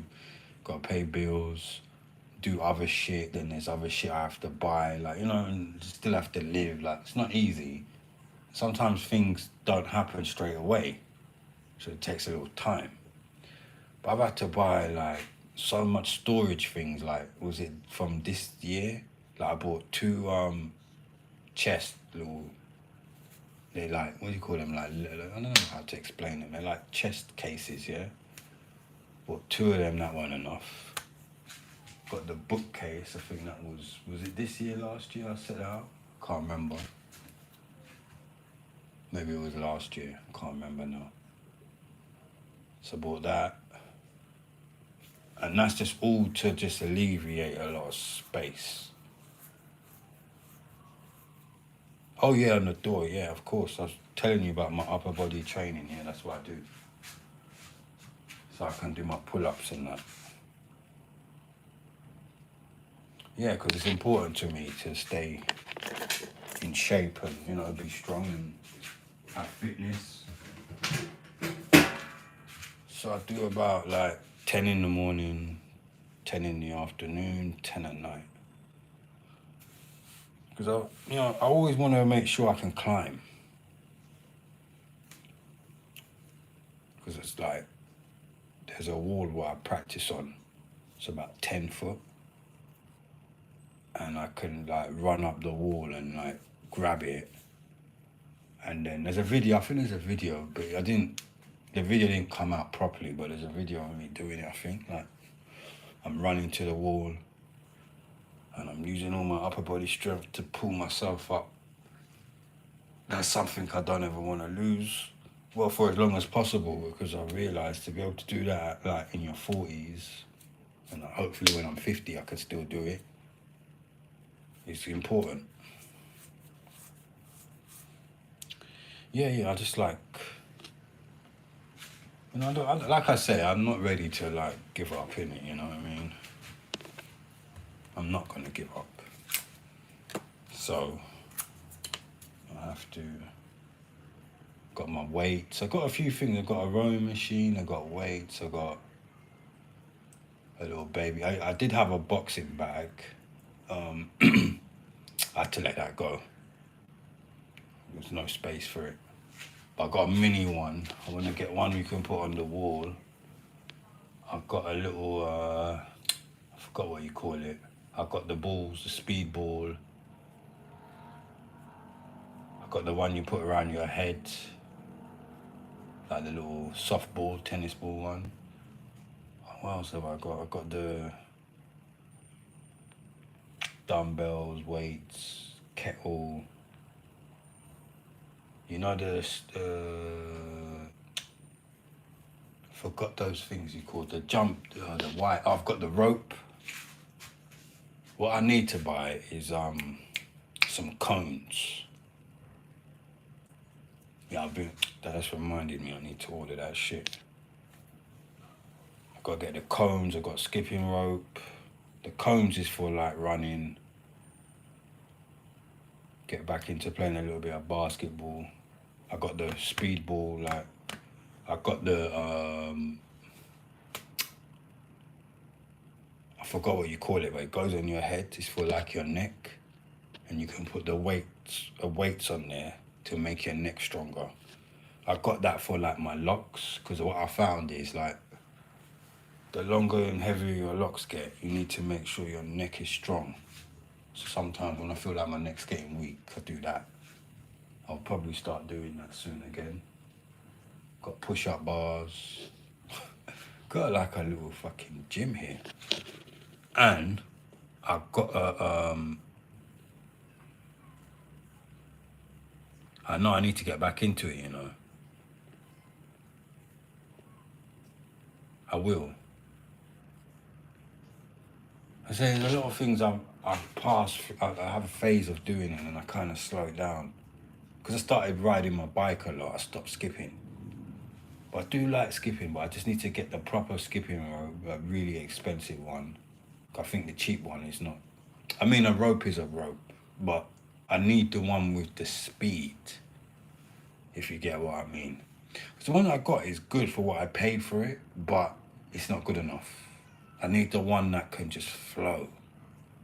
That's the thing about me, like I will use things, but if they're not good enough, I won't want to use them. It's like I can rollerblade as well. And actually in lockdown, I bought a pair of rollerblades. But I can ice skate, I can rollerblade. But they're not good enough. When I was younger, they would have worked. But now I realise, now I'm older, I have to buy an expensive pair of fucking rollerblades or they're just no good. That's a lot of weight to carry. Yeah, the hair, yeah. So I have to make my neck stronger, which I do. Neck exercises with the weights. Before lockdown, I used to have a little gym. It was a nice little gym. It suited me well. It was like a little hut gym. It was quite like not private, but not a lot of people used to use it, and you only had to pay like I think £3 a session. And I think for the £3, you could use it the whole day. So if I wanted to like train like an hour in the morning, an hour in the evening, it was really good. It's like a little community. They were really good people actually, and they used to have everything in there, all the weights, running machines. They even had a shower in there. I think, God, I can't believe it. They had the boxing little bags, and oh, I loved that little gym. That's when I really got my six pack back. Is when I started going to that gym, and I used to like hit that bag for fucking an hour. And I used to really pump that bag. Like when I tell you, I used to put holes in that fucking bag. Oh my God. I was getting pretty dangerous, like, because every time I kept on going, like, well, not every day, but like 2, 3 times a week. And I would just hit that bag because I knew hitting a boxing bag is like one of the best things you can do if you want to get like upper core strength, like get trim. I wanted to be really like nimble with my arms, speed. So it was working, and power. So now everybody in the gym, like all the big guys started coming just watching me because they used to hear bang, doof, doof, doof. I was really taking out some fucking aggression on that fucking bag. And it was just like I was denting that shit in. And oh yeah, that's why they had different boxing bags. So they had like the little round ones. I don't know the names of them. But they had the long one, they had the heavy. So sometimes you have to take them off and put different ones on. That's what I used to do. And I used to sweat buckets. When I come out, like I'd have to have a top on me to change into, or I'd have to take a top off because I'd be sweating that much. But I loved it, man. I've done a lot of fitness in my life. Been on the construction site, done demolition, done everything on the construction, labouring, painting. I did enjoy demolition. Done carpentry, done a lot of different things. Teaches you a lot about that. Like when you do construction and you can't always get the work you want. You have to be open-minded sometimes, and then you have to sometimes do the dirt work. I've done digging, dug out some trenches, like some serious shit. So it's like it's good for you. So I became more powerful, more stronger because I've done loads of things. I've carried fucking car bonnets on my head. I've done so many things to strengthen. I've carried concrete, slabs. Gives you this strength that I think you never lose. It's for life almost, like. And if you can stick it out, you can do anything. Because when I was digging the holes, like, I've used the machines, I fucking dug the holes, I've smashed things apart. Yeah, I've done a lot of different things. I feel like, I don't know, one day I might get back into it again. I don't know. The problem with the construction site is too much dust. And that's why I got out of it as well. Because I liked it. I made good money. Like, sometimes the money just never stopped flowing. Like, it was decent money, plus all my extra things I do on top. The money just seemed to never run out. But, because you get paid every week. But at the same time, I had to think about my health. And when you're working with different people who don't speak the same language, it's fucking dangerous, man. And I was on a site, like I was on the BBC site, but when they built the new BBC, fucking done some $10 million places, I mean pounds, sorry, £10 million flats in Holland Park. Done some really good jobs, expensive, like Knightsbridge. Worked some of the best places, man. I even done window cleaning as well, you know, but high-end window cleaning.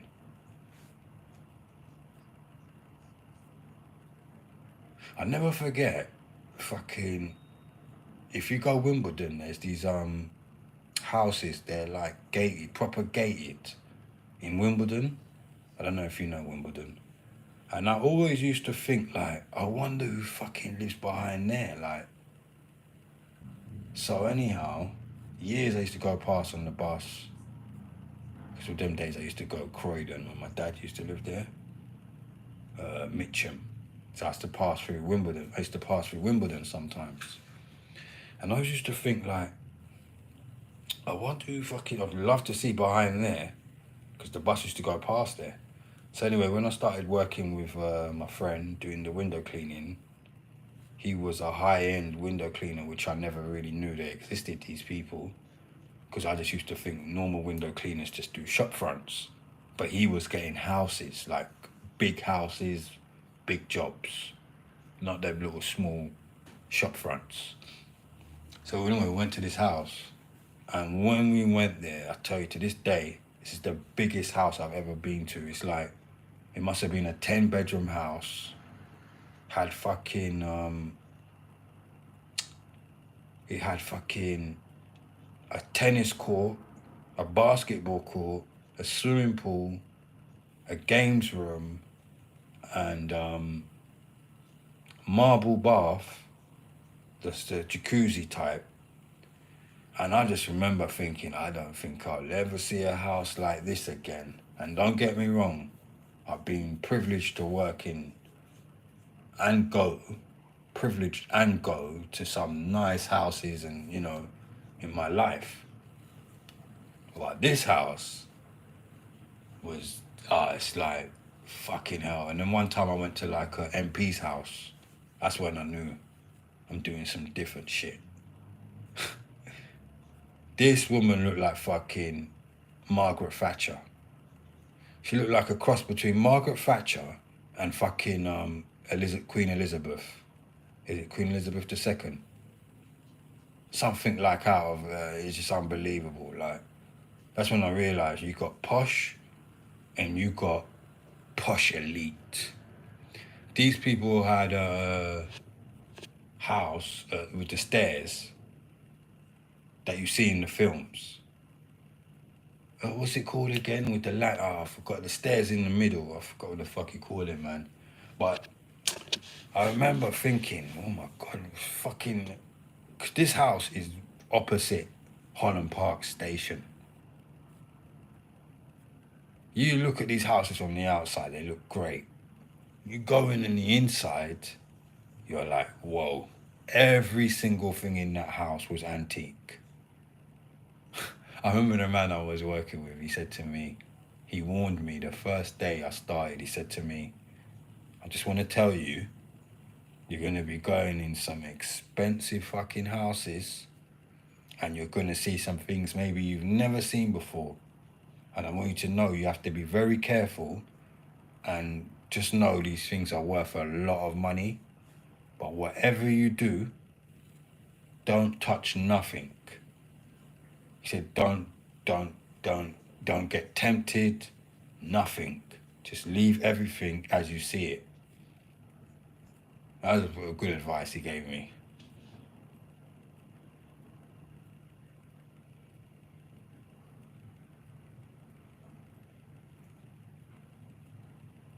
Oh wow, you had a swimming pool. Oh, yeah, you gotta be lucky if you got a swimming pool. What, where you live now or in London? Not in London.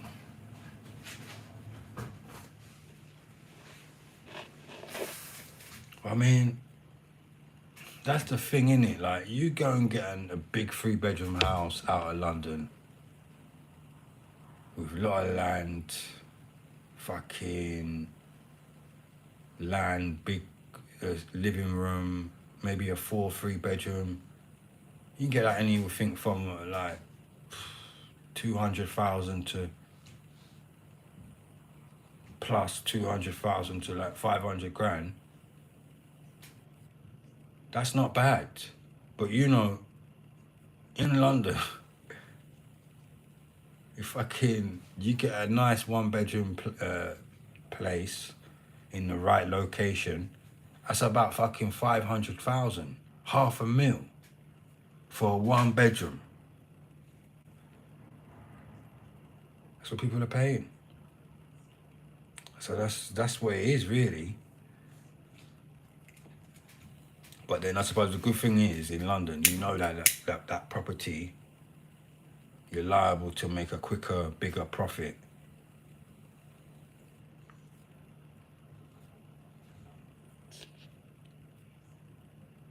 Oh, he built it. Your dad was good, man. He could do a lot of stuff, yeah? I think if I have more... I always say one day I would love to build my own house. And lately I've been having visions of me fucking buying land and building everything. I'm not saying I'll be able to do it all on my own, but I'll do a lot of it. I think I could. I know I've been in the building game so long now. I could put in walls, I could probably do the frames.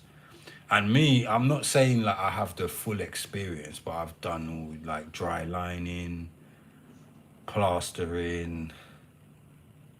Could do everything now. Concrete. I really do believe, and if I don't know, I reckon the way I am, I'll just find out. And because of the way I am, I could do tiling. I think I could do it all, paving, everything. I'm even being boasty enough to say I haven't done all them things, but I do believe I could do them. Believe I could do bricking. And I'm not saying I wouldn't need help. I probably would need a lot of help. But I feel I could do a lot of it on my own.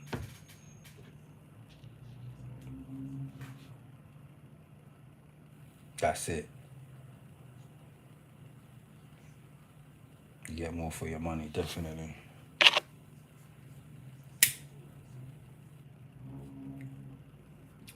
Yeah, you do get more for your money. That's why a lot of people are leaving London now.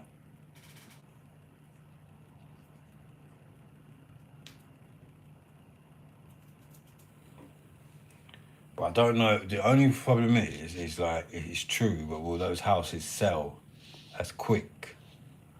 They will sell, but will they, like, you know, because I know when you want to sell a house, boy, I sometimes see why people are like, I don't know, I think I'm the person I'd rather have my money in jewelry or whatever you want to say. Watches, jewelry, high-end diamonds, gold, silver. Because I would want to know, can I get my money the next day or the same day or that week or next week? I don't want to hang around for months and months, and I don't want that to be my only source of resource. Like my main backup is in that house. So everything, if I want to do something, I got to hang around and wait and, I don't know. Some people, they put everything into their house and then...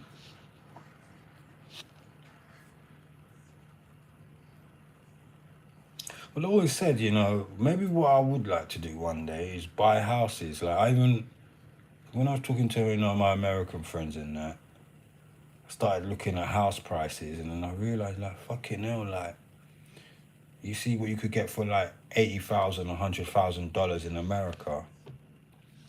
I would love to go there and get on the property ladder there too as well. So if I jump on the property ladder here, I think I would go worldwide.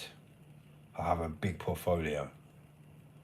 And when people know I could design, like, because I do think I could be a good interior designer as well, because I've kind of proved it with my place and I'm not even done yet. Like, That's the funniest thing. I'm just getting started. Like now I have a proper project soon, well on the way. And I'm really thinking like, should I fucking like do everything like new? I'm not gonna lie, I might cheat on some of the things to save money and time. But I am thinking like, oh, should I change the tiles? And obviously, I'm changing the flooring, getting rid of the carpet. Gonna give I just painted it about, I don't know, 5 months ago. But I'm just wondering if I should just give it a quick once over. So when I put the curtains up, got the curtains, now I just need a pole. And so there's been a lot of things I've been, working on. Like I say, with all this streaming, it gives me like a thirst to make more changes, because it'll be nice to stream and know, oh look, everything's exactly how I wanted it. If I want to swap the chairs around, can have the chair, like now I've got that little chair that's really good. Can have that outside, inside. See, I would more likely put the little chair outside. It's more easier to move. So the bigger chairs, like the 50kg chairs, they're quite heavy. So to move that room to room, it's kind of hard. I wouldn't put it outside in my balcony. But the little chair, I just pick that up, put it on my shoulder, put it outside in the balcony. Wherever I want. It can go anywhere I want.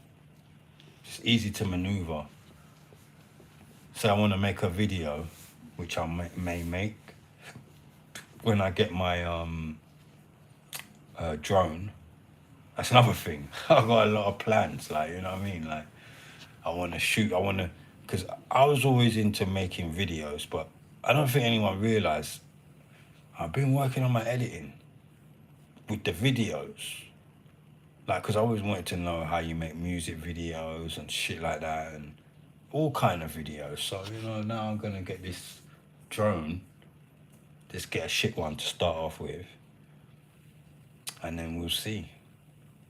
I believe my videos could be a lot better. I've got visions of me,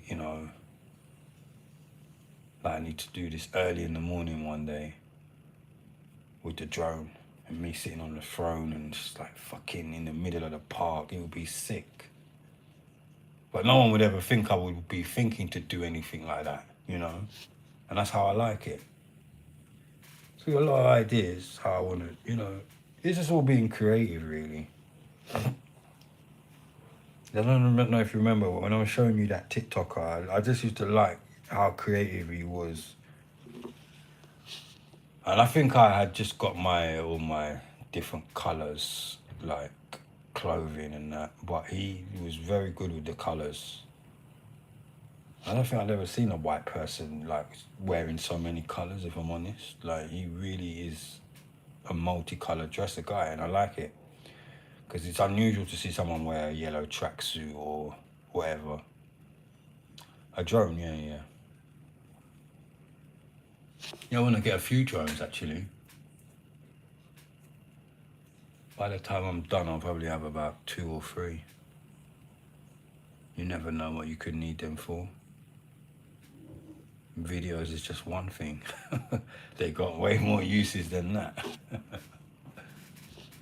But yeah, man, as I say, I think it was in lockdown, I wrote a list of all the things I had to do and all the things I wanted to buy. And all these things that I wanted to do and wanted to buy, they were all for a reason. It wasn't just, it's because I want this shit. It's things that can help me. Like, I need to get one heavy trolley that can carry anything. Fridge, anything. Yeah, because what I've learned is, like, I have to be the director, I have to be the manager, I have to be the accountant, I have to be the, the interior designer, I have to be the person who picks out my clothes, and for what? For making videos. Many other things, but yeah, for videos. And it's not just for one particular type of video. It can be for many videos. Because, you know, with this internet thing, you want to do as much as you can do.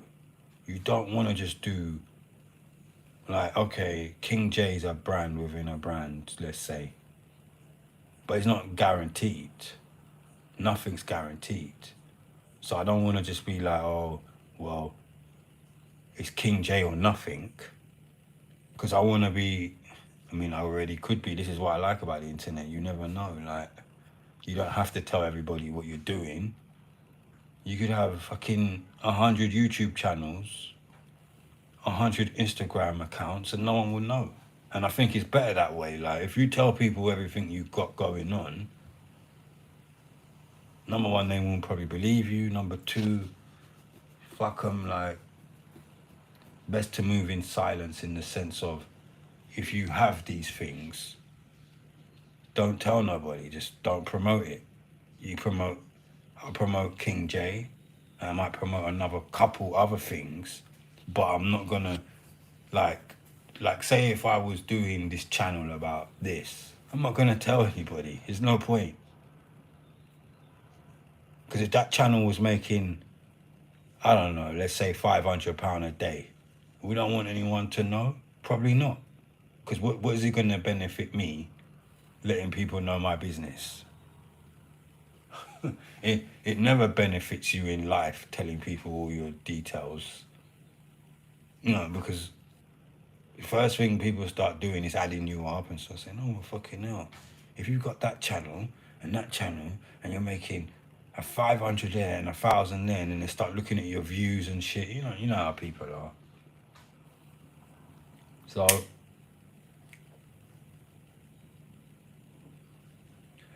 I think I'm like that. I'm like a secret society. That's what daps is, isn't it? Daps means it's like a society, man. A lot of people don't know that.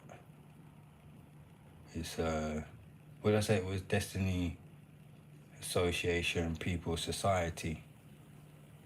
So it's like, yeah, who knows? I probably could have my own secret society if I wanted to.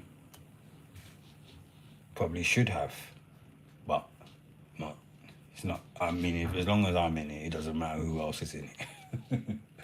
It's a bonus if anyone else is in there, but yeah, I don't mind. Because me alone, I'm the best kept secret. That's the best thing, innit? I'm not somebody, if I got this and that, I'm not going to promote it, am I? I'm not that type of person.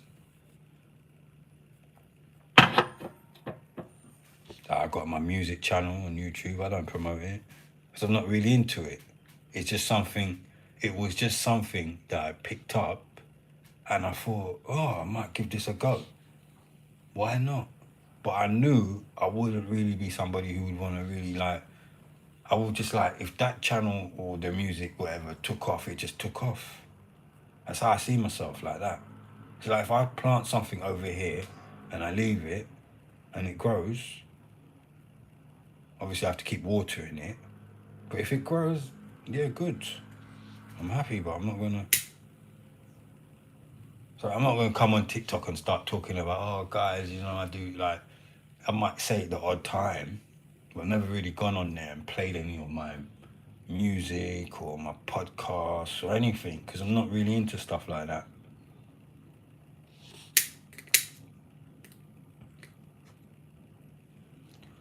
I think I show enough as it is.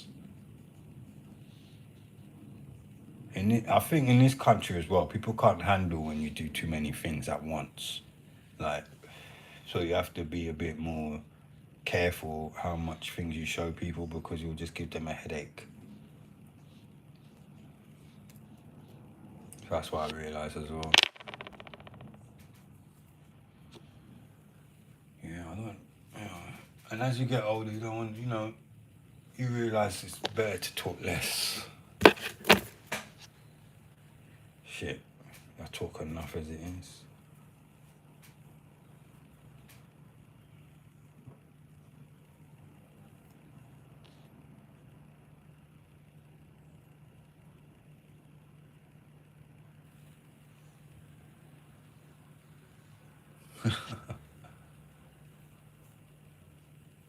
No, what it was at the time, I was just so everybody kept on asking me like, "What does it mean? What does it mean?" So I just had to think of something.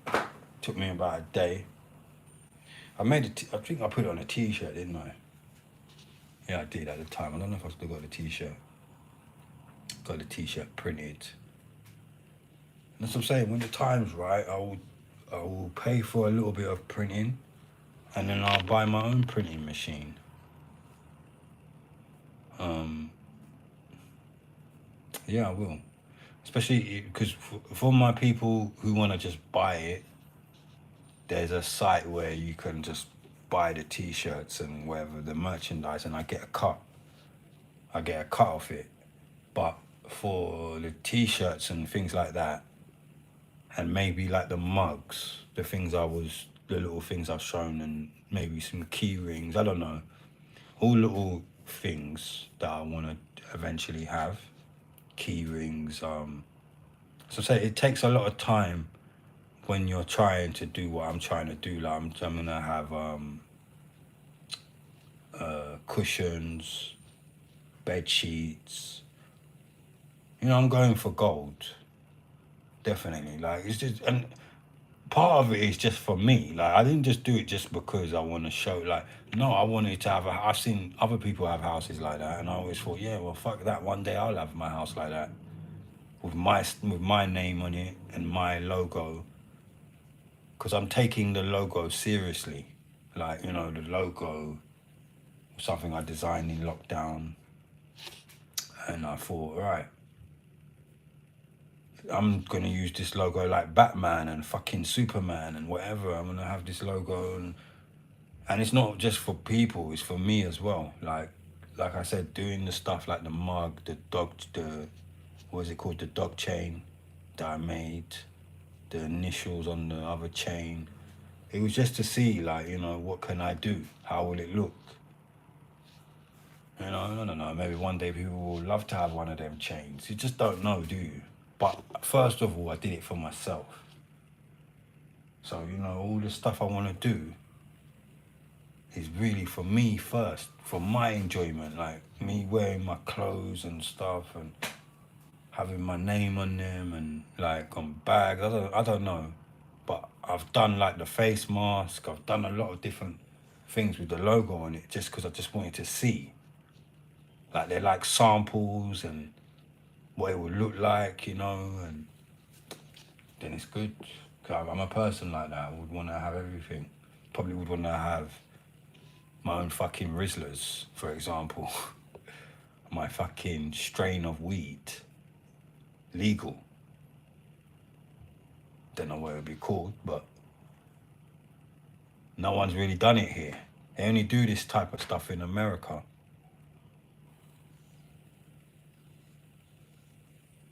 But yeah, it's just all aspirations. So I mean, what I mean, it's just my pipe dreams, aspirations, and things I'm into. And like I said, I feel like it's just the way I want to go now. Because if people really was watching, I'm designing everything in my head, and I'm bringing it to reality. So it's like all these things are just blueprints in my mind, and I just want to see it. That's it. Like like the music was just wanted to hear my voice on a song, just to see how it would sound. So if I was to pay to get that, like you know, get an engineer to fix it up, probably sound 50 times better. And I just wanted to see, like, even with the clothes designing, I just want to see, can I make my own clothes? Can I actually, like, have a picture in my mind? And then one day, like, I have designed a few things already, but I haven't done it personally, but I designed it. And I want to see what more I can design. And can I, like, get a sewing machine and start putting things together, like, just to keep getting more deeper into this. Yeah, that's the best way I can put it. Yeah, just to get more deeper into it. So even like I would say with the T-shirts, start off maybe getting them printed, and then I print them myself so I can keep designing new things. logos. Oh man, tons of shit.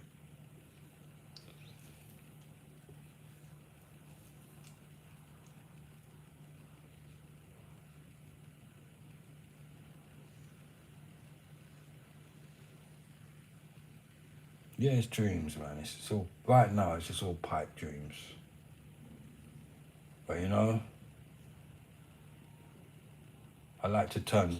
I'm manifesting as well. Manifestation is important as well. I mean,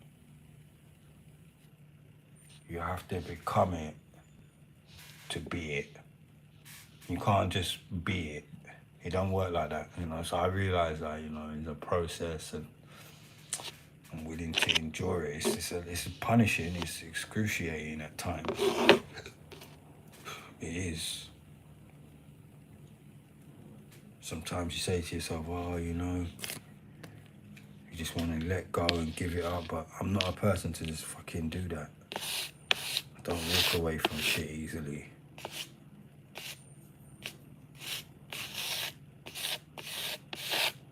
And you know, the world changed as well, so I have to bear that in mind. Like, the algorithm of the mind changed of people. So I'm not like under any illusions. Like, the levels went up like 50% or 100%. So it made life even more difficult, because when I look back to years ago, people were more simpler, people were more happier, you know what I mean? And a lot of this shit does depend on people. So you know what I mean? In that sense, it does. 'Cause sometimes how people receive you is how they're feeling. That's why you check out the internet, a lot of people are feeling like shit, so they need to watch other shit to not think about their shit. So they focus off their life and focus onto someone else's life who they feel is more funny or better or worse off. But nothing's really on a balance or a level. Everything's just to get away, fade away from their life. Where in reality, you should be dealing with your life and just, you know what I'm saying? You know, you're not running away. Whereas if you look at the majority of the people on here, that's what they do. They just run away. Even the people who make the content are most of the time running away from themselves. That's why they've got to be somebody else to be accepted. Because if people really found out who they really was, maybe people won't like them as much. So there's that fear a lot of people have of being found out that they were really acting all along. Because they say on the internet, you can't really be yourself and get paid. So most people have this concept and this feeling that when they come on, they've got to take on an alter ego. I mean, we all do have some kind of alter ego, but I don't know, like, because the funniest thing is, if you meet people in real life and then they see you're not anything like what you are on here, it kind of crushes your appeal. And I don't think anyone will exactly be 100%, but you got to be as closer to 100 as you can be, because it just takes away your. It's like an artist, isn't it? Like, you know, why fucking dilute your work? Because it's just gonna be shit. And you, in years to come, when you look back, you're not gonna be happy.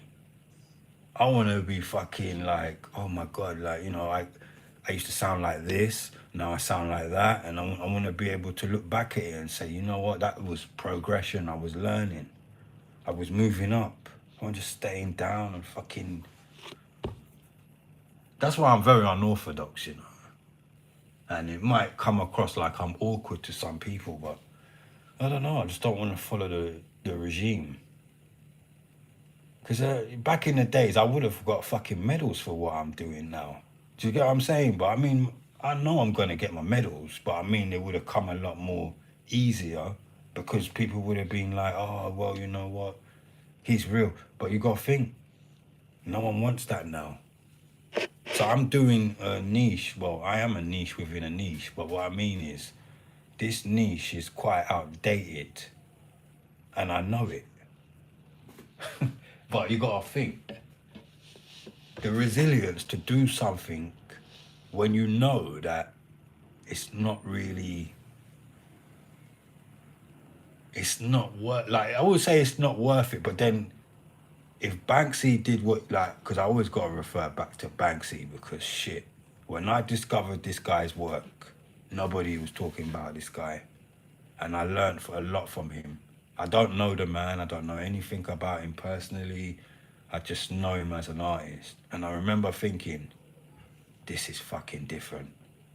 And anything different to me has a chance more. Like he would, like, trust me, a lot of people did not give a fuck about that man. Believe me. Believe me when I tell you that. You had to have a fine eye to realize that was talent. Bit like me. You know what I'm saying? So now I'm doing my thing. I can recognize that I am creating like fucking art here. Like some Picasso shit. You don't get appreciated straight away when you're creating fucking fine art, you know? Whether it's with words or, you know, music or whatever, dressing, nudist, whatever. It takes a long time. And because I'm so passionate and I'm so into it, I can't leave it now. I could have just left. I mean, I could have walked away years ago. I should have really walked. I mean, if I was going to walk away, I should have walked away probably in about 2021 or 22. But I couldn't because I'd already started the journey. And I said to myself, like, no, I feel like I'm creating a movie here. Like, fucking, I don't even know what I'm creating. It's all abstract. It's madness, to be honest with you. But in years from now, I will look back at it if I'm around, if I'm not. But people, or you know, this is not just for people. This is for people too. But this is for my future. Like, you know, my kids, my grandkids. You know what I mean? If this internet is still around, I'd love them because, you know, I never heard my granddad. I don't remember my granddad's voice. I don't remember shit like that. How old was I when, you know, when he died? Like, I was young. So I've only met my granddad on my dad's side about 3-4 times. So this makes me, that was my ultimate drive, really. Well, one of them was to leave something behind, like an archive, you know. And if, like, you know, any of my family or ever missed me or anything, this way they could feel a bit closer to me. Like, cause, you know, I'm not God. I don't know what's gonna happen today or tomorrow. So you know what? Like, I'm not taking this shit for granted. Like, I don't know. So yeah, when I think of it like that, I do think, like, yeah, I gotta work hard. I gotta put a lot of work in because, you know what I mean? Like, I want to leave something positive behind. Yeah, it's not all positive. I mean, I've done some stupid things, some funny things, whatever on here, like, you know, but that's not really the goal. I mean, I think that's just part of the journey, like, you know, because I could have just stayed like this. But at least I've shown some people that I've got different sides and, you know, I can be versatile. But if I'm honest, this is how I would really like to really be, like, truly. Because I like fun and I like joking, but really I'm more serious than I am a comedian. But I wouldn't even say I'm a comedian. I might just say a couple funny things. Maybe the way I word things. But I'm not, that's not my thing. This is more my thing. So, you know, like, I like having fun. Like I said, I like joking. I enjoy all that. But I more enjoy making something that's more... Because, you know, when you make people laugh, it's true that I like that side of life, but you're only as good as your last joking, you know what I mean? And that's why, you know, I respect a lot of comedians, but we don't really respect them, do we?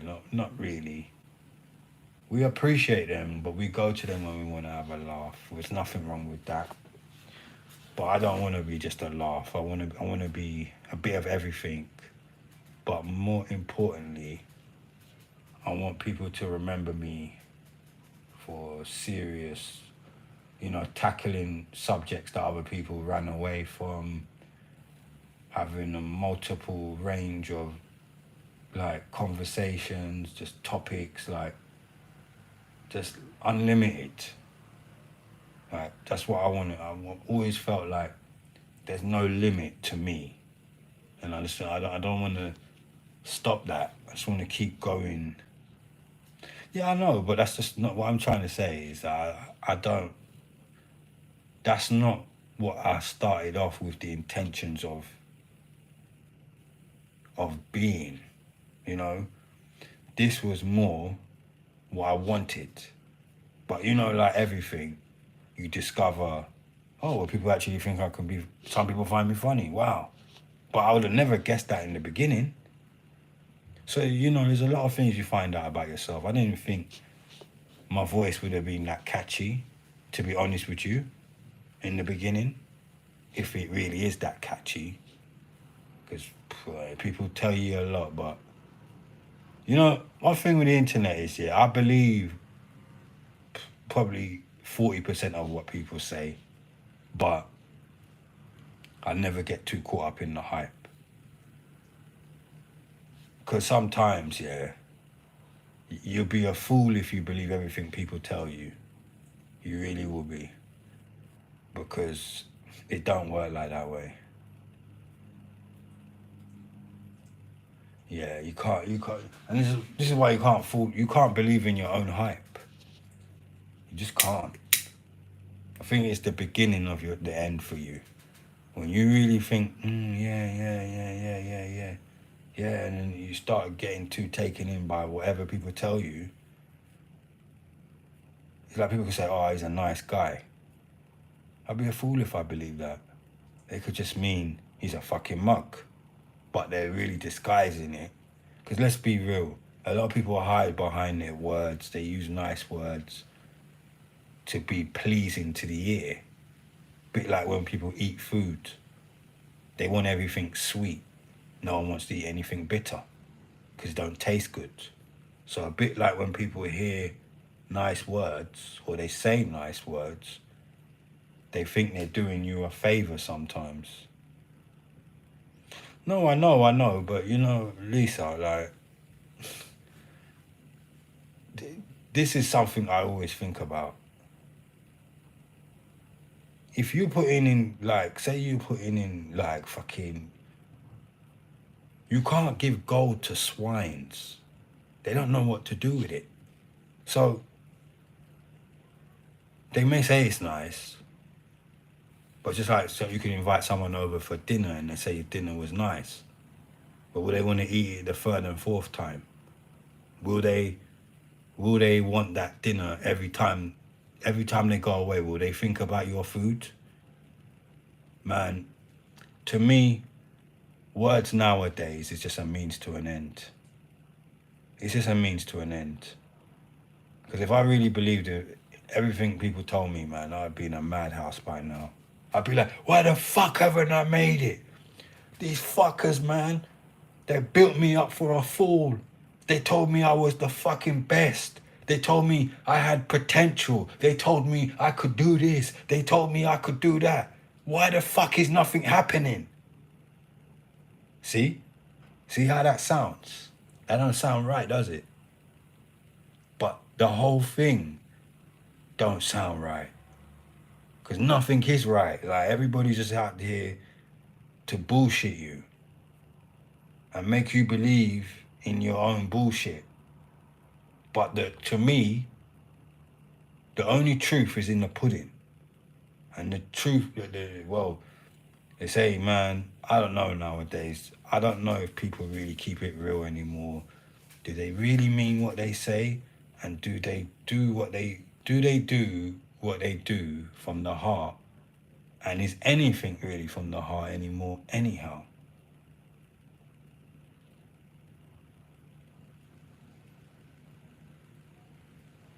Yeah, exactly. I mean, that's what I'm saying. Like, so I don't have no more faith in people. I'm only believing in me and, like, the power of me. That's it.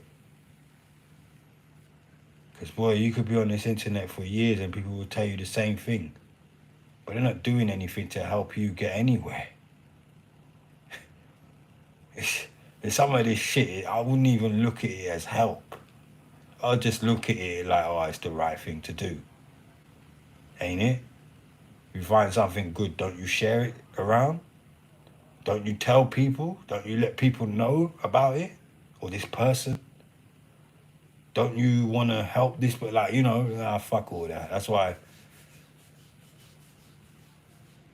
there's too many people on here that just want to take people's souls, you know what I mean? Like, and people can only take your soul if you let them. Because, look, even on the internet itself, they take souls. The internet is a soul taker.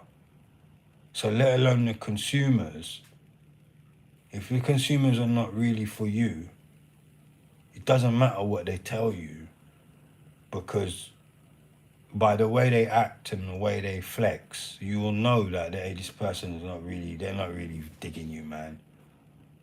Because like I say, some of these things that people could do, they don't cost nothing. And you see it when you go live. People sit there and they sit on you and they sit on the fence and they listen and they don't do anything. If you don't tap likes, you don't share, then you must gift. Because then, other than that, and then fucking hell, even when you do all that, if you're telling me, like, look, sometimes, yeah, I remember I went to a seminar years ago. I always have to say this story because it's so fucking real. And the man was talking about building schools and all this and, all this stuff. But he said we could do it. It just takes £1, £1 a week. But I sat there and I said to my mum, no one would give this man £1. Because that's how people are. But if you probably like fabricated some bullshit and, you went on there and lied and all that, and you probably would get the £1. That's it, isn't it? You have to lie to get things. You have to trick people nowadays to get anything from them. Anything good that is normal, you have to lie and trick. And I'm not feeling that. Not feeling that. Ain't worth it. People don't want to help. They never did.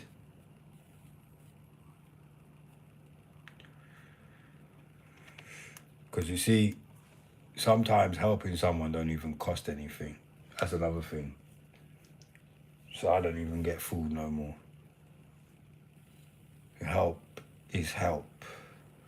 Sometimes help just means slightly going out your way a little bit. But if you're not even ever willing to go out your way, then you don't have no intentions of helping anyone, do you? And I mean, I'm not a type of person, I'm not here begging for help neither, because then I'll become a casualty and people will start. So I don't, this is the thing, it's a double-edged sword, isn't it? Because you don't want to be looked upon as a casualty, a charity case. But at the same time, you don't want to be overlooked neither. But you can't win. Because nowadays in life, there's no more middle ground. There's no more, you can't be in the middle of anything. You either have to be one extreme or the other extreme. There's no more, I can be a bit like this, that, and a bit like this. You have to make your choice, and whatever one you choose, you have to stick to it.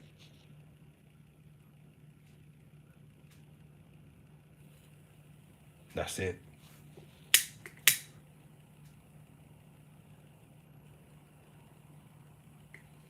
Because the first thing is when you say, I don't do this and I don't do that, people have heard you say it. And I mean, yeah, you don't have to give a fuck, but I'm a type of man, like, I don't want to be like everybody else. If I say I'm this, I'm this. I'm not saying I'm that or that, but I'm saying this is what I am and this is who I am, and I don't want to change it.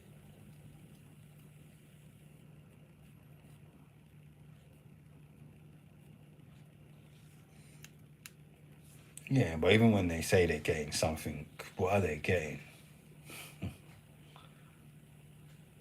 They're not getting anything, even when they think they're getting anything. But hey ho, it's all good.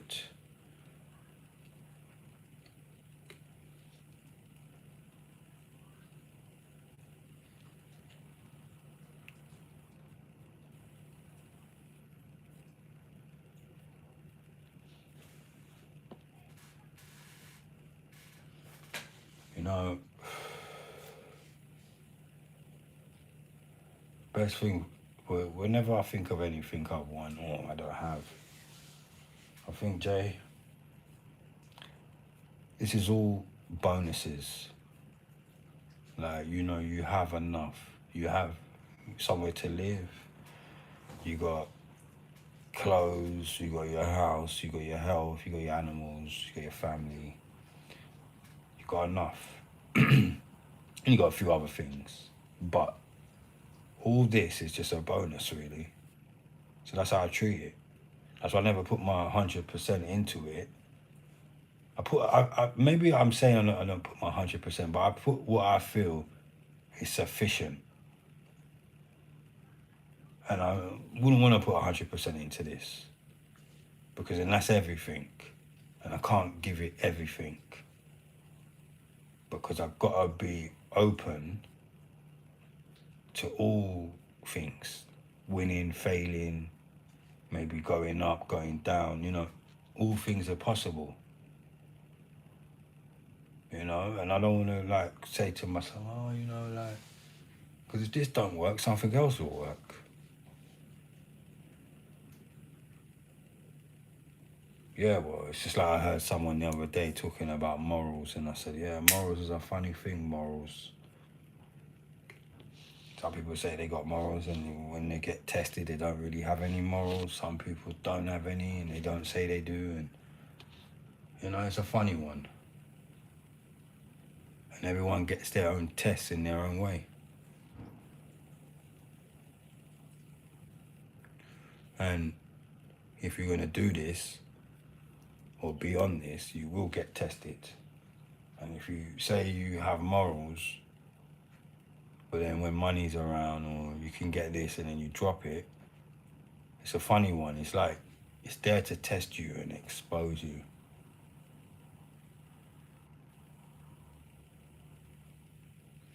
Yeah, but that's like life. Like when you meet a woman or whatever and she's been used out or beaten out or beat whatever you want to say, that's sad because the next person's going to get left with the damage and the crumbs. But the person who was the antelope sucked everything out of the person and now the person's got nothing left to give. That's why a lot of women I come across say, all right, cool. I understand. You don't have nothing to give because you've been drained out. But you can't expect me to you know what I mean, to care because I wasn't with you when that was happening. And I couldn't expect anyone to care neither because it's like they just want to know you for you. Not what the next person did to you. But then when they take you on, they got to take on that baggage too. Of, oh, you got all these doubts. You know, and that's the way the world's going now. And people think people have to take it on. But they don't. It's their choice. And sometimes people ignore it for all the wrong reasons or whether the right reasons. And then in the end, they're like, oh my God, why? Because think about it, no one wants to take on anyone else's life. But when you meet people, you don't know what you're taking on, do you really? But that's why you have to know. Because it's like,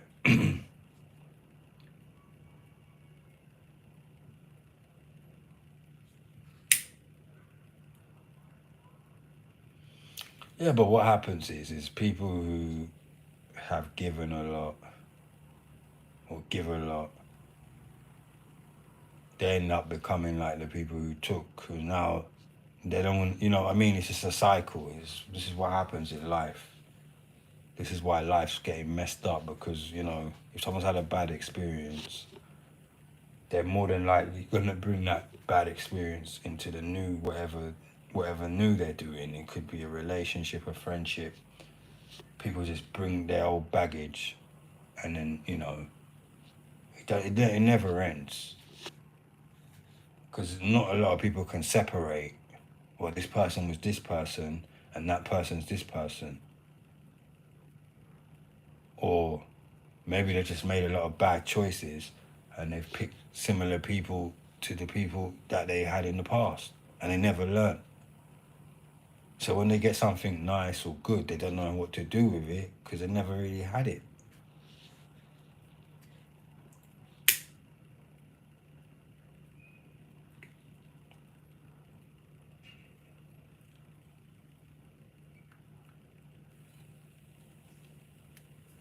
Yeah, but it's like someone could give you money, and all you're giving them is words. But then they think because they give you money and you give them words and action, that's nothing. But actually, really, anyone can give money, but to give good words and good advice and good action, that's different. That is definitely different. Can't compare it. I would say so.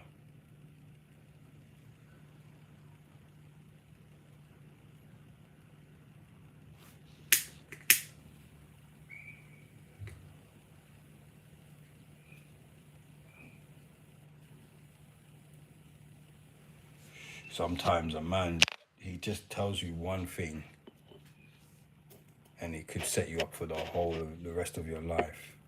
And then someone gave you like, I don't know, £2,000-3,000, but they never told you or showed you what to do with that money. So really, who's doing more? I think there's a saying in the Bible, it says if you teach a man to fish, he can fish for life. But that's why people don't teach people anything, because they want to keep people down.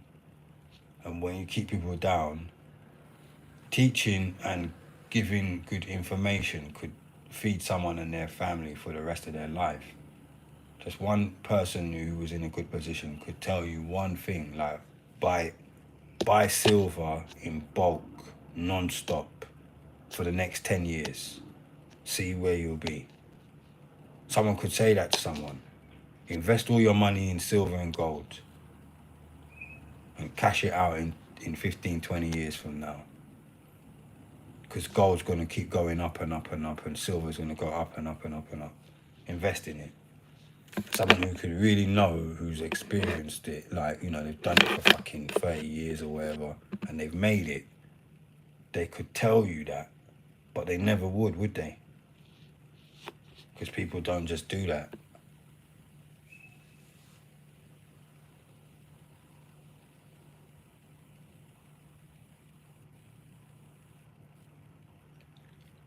Oh, no. Faith is God. There's none of that no more.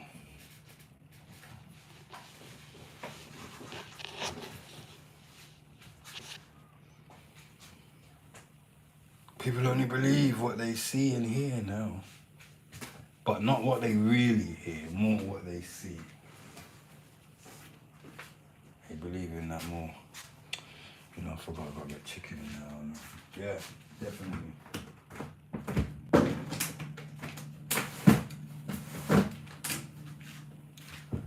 You know, if you get 50 followers on here, I think you can go live with me. You know that? By the way, if you didn't know, I just thought I'd let you know. I said there's a lot of other apps I need to start going on as well. I need to start going on Clubhouse,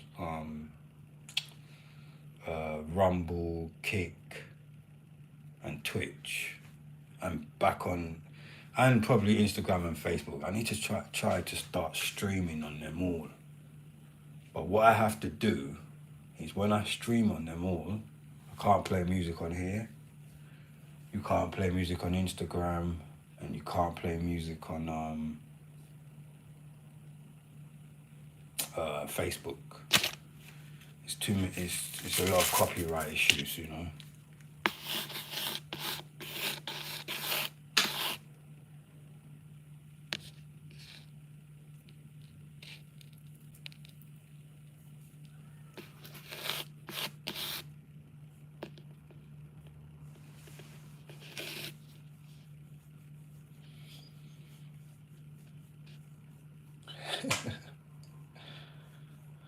No, I know. I mean, I do as well, but it's just, you know what it is? It's just, this is like, I'm gonna have to do long hours on here, and like, you have to be very versatile more in here. Like, I had a lot of success with my former posting, but I think it's like, you have to think. Social media is like a funny thing, because what I discovered a long time ago is, it's not what people think. The people who really make the social media keep it moving is kids, teenagers. So you see, our age group is pretty useless. They don't understand it. They don't know how it works. They're in and out of it because they've got real life to live, stress, problems. Whereas the kids and under 30s and that, they, you know what I mean?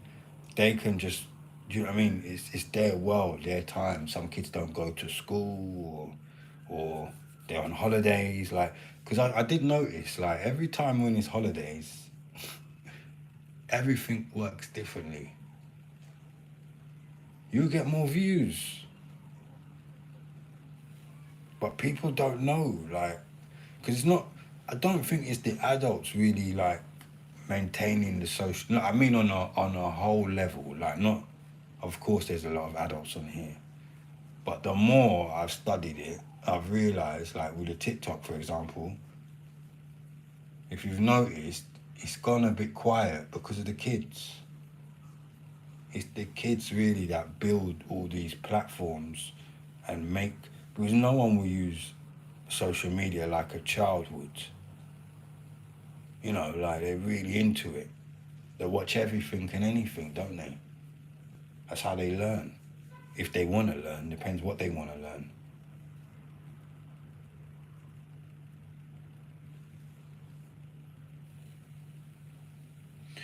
Well, yeah, I mean, the way I talk on here, I wouldn't really go on TikTok and talk like, I wouldn't delve heavy into things like I would on here, because probably end up losing your account, or, you know, or anything could happen. It's like I said, even when you talk about certain people on there, it's not worth it. Because when you see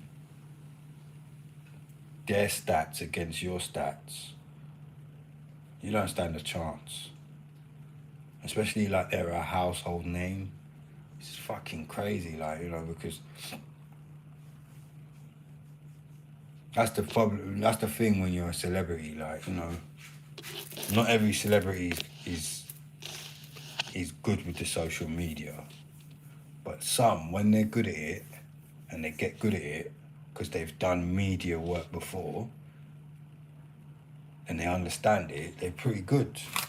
Like, I've seen some of them, like, maybe like if we was an actor or comedian, you do make pretty good content. Like, you know, comedians, they make pretty good content. Because I suppose it's easy for them, isn't it? They've been doing this their whole life and they understand. Yeah, I mean, yeah, I do. I mean, it's like Instagram. I know I should go on there a lot more as well. Facebook as well. Twitch. I just need to, as I said, I still haven't got the full setup the way I want. Like, you know, because if I did, I'd have everything linked together and I'll go on them all at the same time.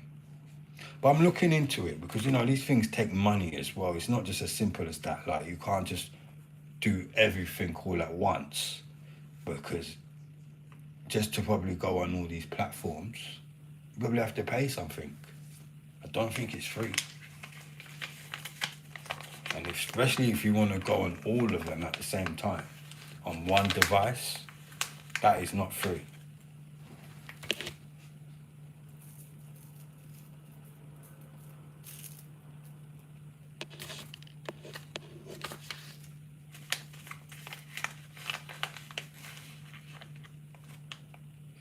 Yeah, this is why I want to keep doing it every day, you know. And I really should do the YouTube more, because over there is one type of language talking, you know, and all that. And I don't know.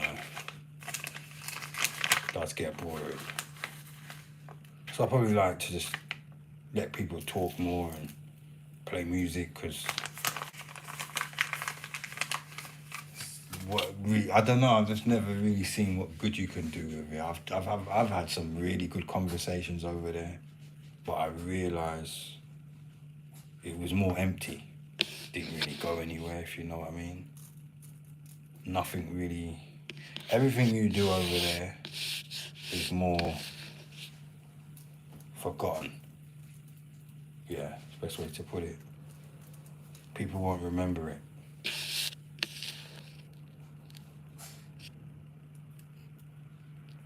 Probably not their fault, it's just the way content's digested, you know what I mean? It's like, the content's forced on you, and I don't know, people just don't have the fucking capacity, really.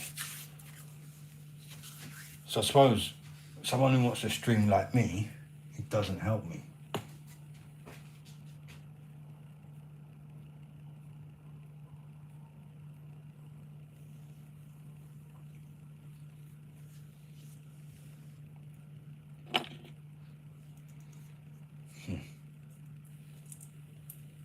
Growing up talk. Well, I suppose, TikTok is not all like what people think, but until you see, it's just the right people sometimes don't come across your content, but when they do, you realise it's not that bad on there. It is bad on there, but it's not that bad still, because even I know there's a lot of good conversations, but it's what you got to go through to get that conversation started and get the people listening, and you know what I mean? It can work, but it's a lot of work.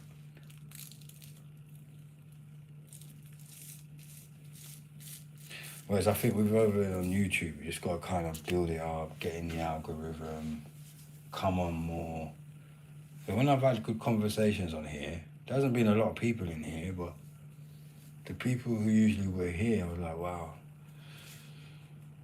If I got two now, or I've just had two good subscribers that just come in and found me, and a bit like on TikTok, but different. This would be more of a slower build, but it's more, I feel, a bit like Twitter as well, you know. I always wanted to get on there, because I think I just got to be everywhere. That's my problem. I've got to, what I'm going to do, which I've been meaning to do, but now I'm getting everything sorted out bit by bit, which is going to take me still some time. But by the end of the year, I will have a schedule of streaming, and maybe some I'll only do 2 days a week. But I say if it's just an hour on Twitch, I will do it. And if it's an hour on Twitter X, I'll do it on there. And then an hour on Instagram. But what it is, I have to have a schedule, and the days and the times when I'm going to do it like that might have to be weekend, but it's going to have to be structured really, like strategically. I can't just say, okay, I'm going to start going on Twitch. And actually, I've got this is something I bought a long time ago. I bought it in the pound shop, but it was a good little investment. I hope it's still alright, yeah.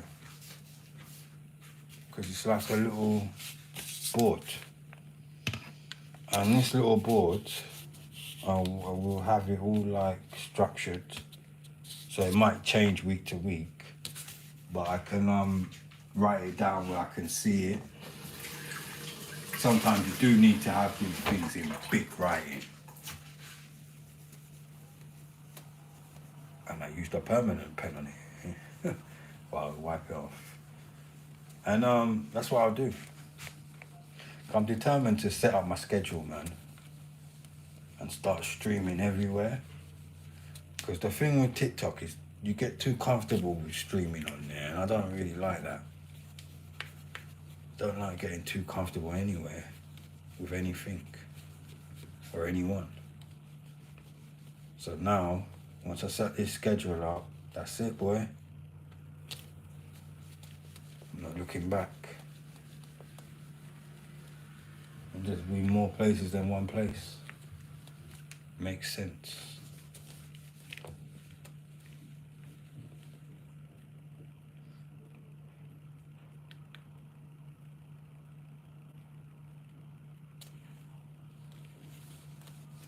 Yeah. Because you know, like most platforms, I do have a decent, fair amount of followers, and you know, even on here, just not making use of it. And this is how you really grow. You don't just grow on one platform. Well, some people do, but the best streamers I've seen, they don't.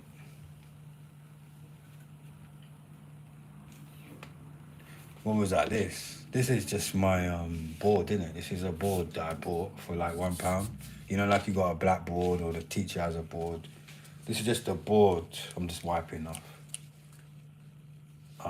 This is just a board. So if anything, what I want to put my schedules on there, I can.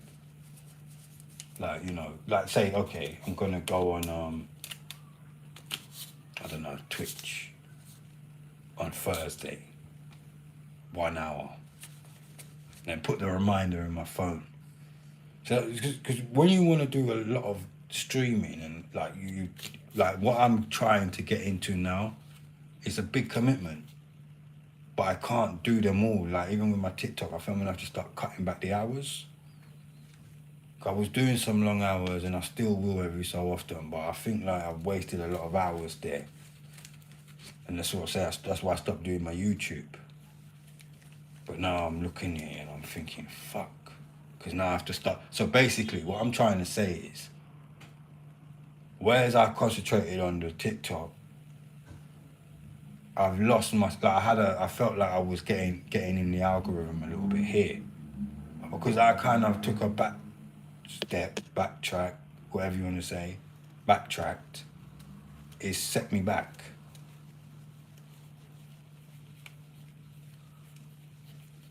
So then you have to work again to get back in there.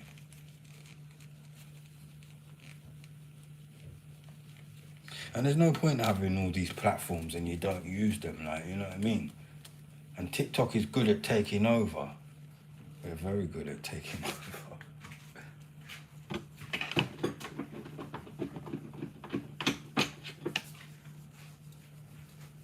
Yeah, so it's just wiping it all off now, getting it clear. So I think what my thing is going to be is organisation.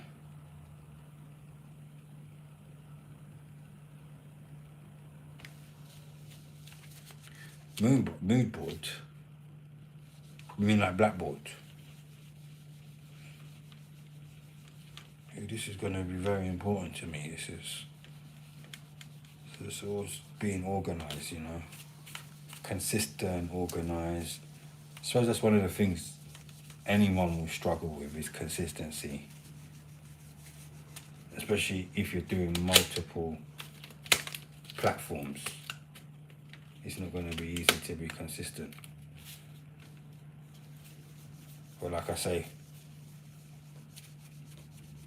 it's got time management.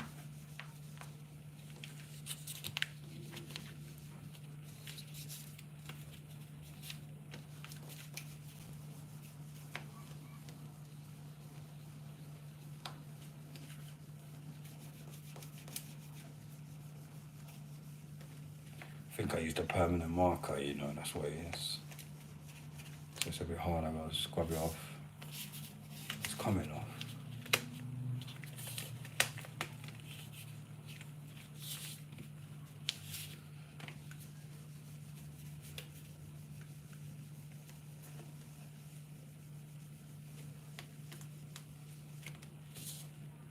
No, because there's this woman, I noticed I never saw her on TikTok, but I follow her. I mean, I subscribe to her YouTube. I think she subscribed to my YouTube. And I noticed I seen her like just making a lot of YouTube videos now. And I said, if she continues, I think it will, you know, it will grow better for her here than really over there. And maybe she's even worked that out.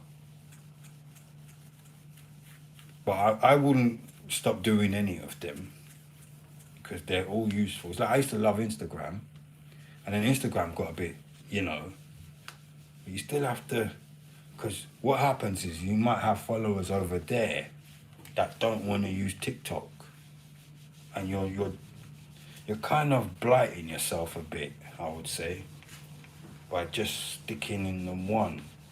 And I've been knowing that for some time. But because what it is, TikTok gives you the most traffic. So I think that's where you get fooled.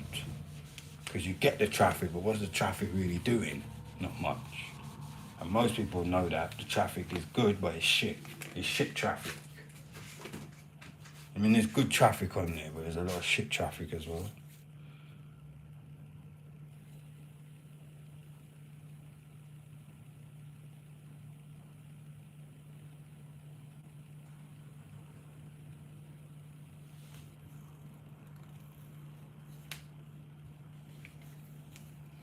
Yeah, I know the board is just good to have it. It's good to have that board. To keep everything on a level, you know.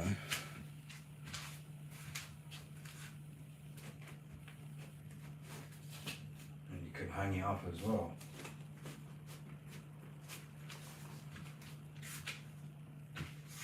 Boom, boom, boom.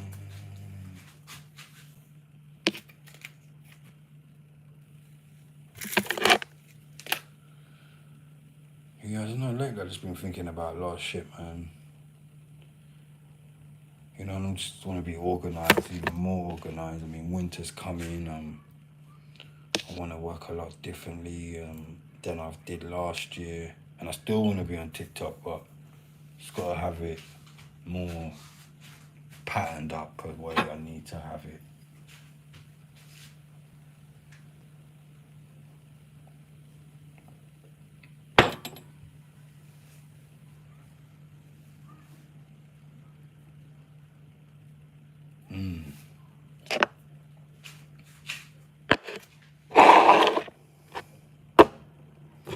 Like one app I was on, I had about 500 followers, and I can't get back into my account. And I think that app would have been useful to me. Been trying to get back into the account. I can't. I don't know, it's something to do with my phone number. And I lost that number. And it's just annoying.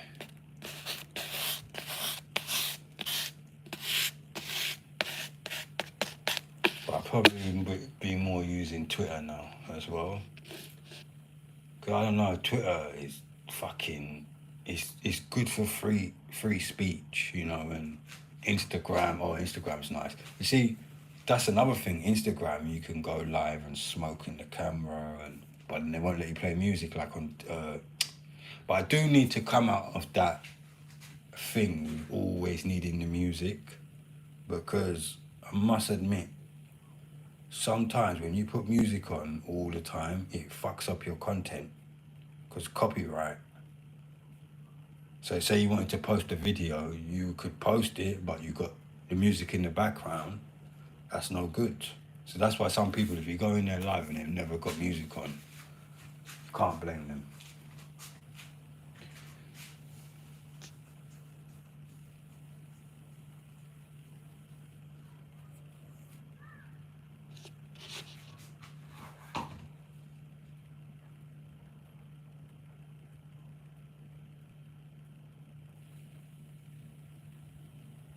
Yeah, yeah. It's all different, like, you know, because what it is, there's people on Instagram who won't come on here, you know, you got Facebook. It's just, I just realised, like, fuck it, no, you got to take advantage, man. Because it's like, it's the only way you grow. You don't grow, because you can get stagnant. Like, for example, how much I get? About 2,000 followers on TikTok last year. And I just gained about 1,000 on YouTube in about a month. And I sat there to myself and I thought, wow. See, I thought YouTube was hard, like, because I suppose it was just in my mind, like, it is hard, but I just suppose with the posting, sometimes you got to know what to post and when to post. Sometimes you can't always post about yourself. And that's something I found hard. But I had a time when on TikTok I did that, and it teaches you a lot about posting as well. Teaches you a hell of a lot about posting. And then what I find strange as well, like on TikTok, some people's posts will do fucking some numbers. Some people have loads of followers. They go live, like this guy I was watching the other day, and he only had one person in there. And that can happen with anybody. This is what people don't realise. It's the numbers is all fucking an illusion, like. It doesn't mean because people follow you, they're interested in you. It doesn't mean because they subscribe, they're going to come to your live. Nothing's guaranteed, really. And it's how you interact, and you know what I mean? And I mean, I'm not going to lie, on TikTok, I don't always want to interact heavily every day. Because it's just a lot of empty talking on there, like, you can talk forever on TikTok.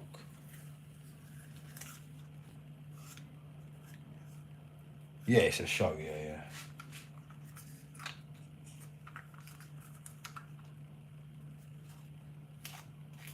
The numbers, the number game is crazy because, I don't know. Then even somebody who followed me the other day, they got quite a lot of followers. I saw their live and I said, man, I'm doing probably better than I even think I'm fucking doing.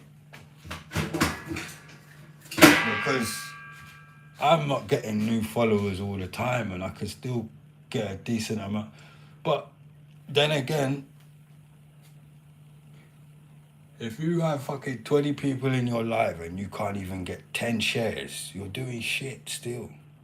If you've got 20 people in your live and you can't even get 1K of gifts alive and these people know you, you're not really, you're not respected. And you're not, if you can't even get 10K likes, yeah, shit. It's like you're pushing a fucking, I don't even know what to say, concrete or something.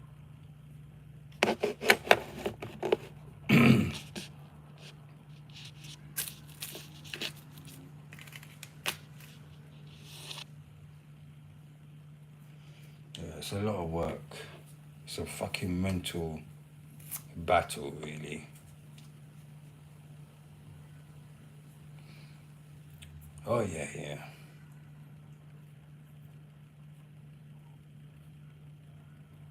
That's why you'll never see some YouTubers on there. So some of my best YouTubers I've watched, I always wondered why they never had a TikTok account. They'll have an Instagram account, most of them. A Twitter, maybe. But some YouTubers, you'll never ever see them with they wouldn't lower themselves to go on there. Some people only go on there for the promotion because you can get more, like you can drive the traffic. If you know what you're doing, you can drive traffic both ways, always.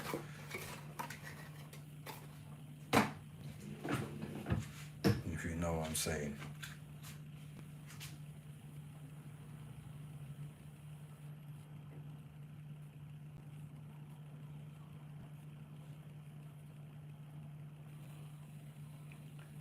I don't think it's personal. I mean, like, look, TikTok is just an app that it attracted a certain amount of people from a certain type of background more than say like YouTube would.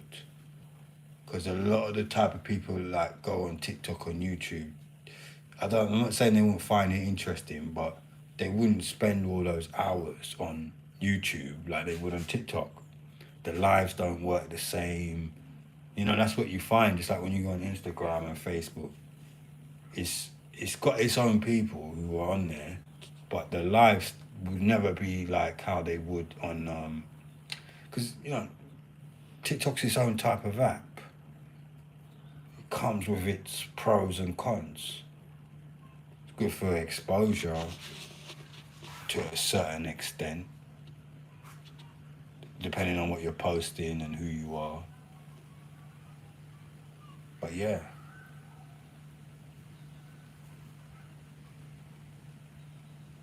Do you know what it is? A lot of people we just have to think now. It's all free marketing. It's free networking and free marketing. And back in the days, you'd have to, you know, go and drop 1 million flyers, advertise, just like word of mouth, just to be heard. Like if you was doing a radio, or you know what I mean. It wasn't like not like now. You could sit in your house and you could just. So for that, you have to be thankful for that. Because it is a good, I mean, look, you could communicate with people all around the world. It's a curse and a blessing. That's what it is. It's just a curse and a blessing, the internet. Because in one way, there's people you'd have never seen and never met and never heard of them. And in another way, you know, there's a lot of other shit that comes with it. Like, you got to put up with sick people who, you know, they shouldn't really be allowed to use the internet, but they can.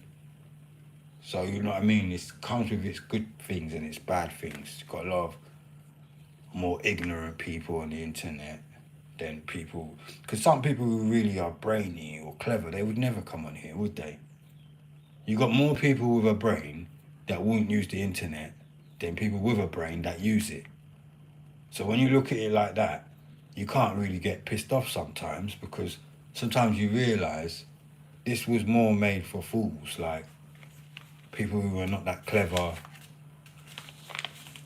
They're not like informative people. They're not people who really read a lot. They can barely read, some of the people who use this shit. They can barely spell, especially over there. Like, so what do you want? So I had to start saying to myself, like, you know, a lot of people with mental health issues, and they shouldn't really be using this, but they do. So it makes them worse.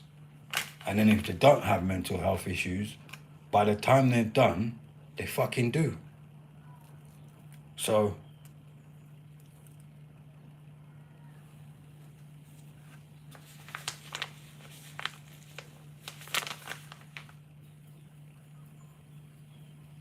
yeah, but I just look at it like I'm just fucking ice skating now. That's it.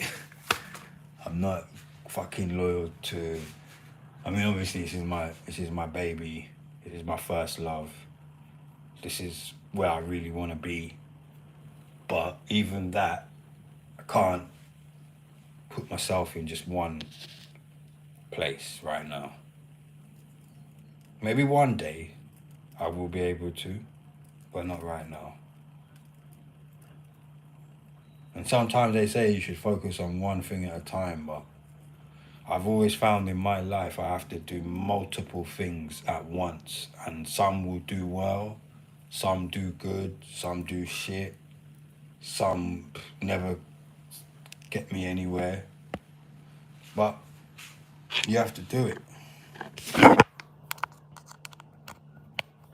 I think that's how it is. Like, if you put your hands in a lot of different pies, and some people only have one platform at a time sometimes, or they only want to do one thing at a time.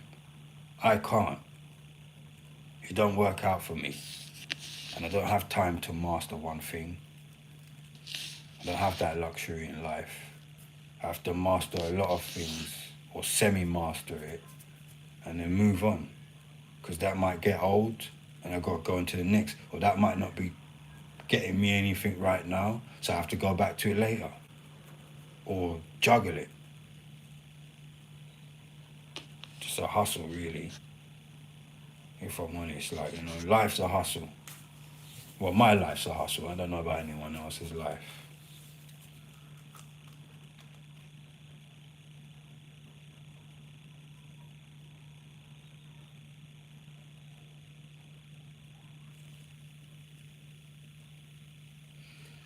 Yeah, but even this is another thing. When I started going out, like towards the end, before I started getting on the internet, there was nothing out there. I think the truth is that everything's fucked.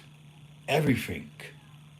The internet, outside, like real time, internet lifestyle, real lifestyle, everything is fucked. Like there's no winning anymore. Yeah, as far as I could see, there's no winning. You can't win. When you're out there, there's nothing out there. Because I remember I was going out like for a long time, like I can't remember what year, but it was just fucking, oh, it was horrible. It started to become like, people weren't acting much different than they were acting on here. It's just different. But it was the same thing, same faces, people just come in, they're fucking miserable, or they're fucking angry, or, you know what I mean? It's a bit like the internet. So I realised, you know, there was nowhere to really go, is what I'm saying. Although, of course, talking to people, meeting people in real time, you could never compare the two. But even then, it's still a headache. You don't know if this person's fucking acting or they're being fake. You know how much times I used to be out and see how fake people was, like, oh, this girl, she's talking to you nice one day, and then the next fucking day, she walks right past you. And then you think to yourself, well, wait a minute, didn't we just have a conversation fucking for an hour or whatever? Real time in the flesh?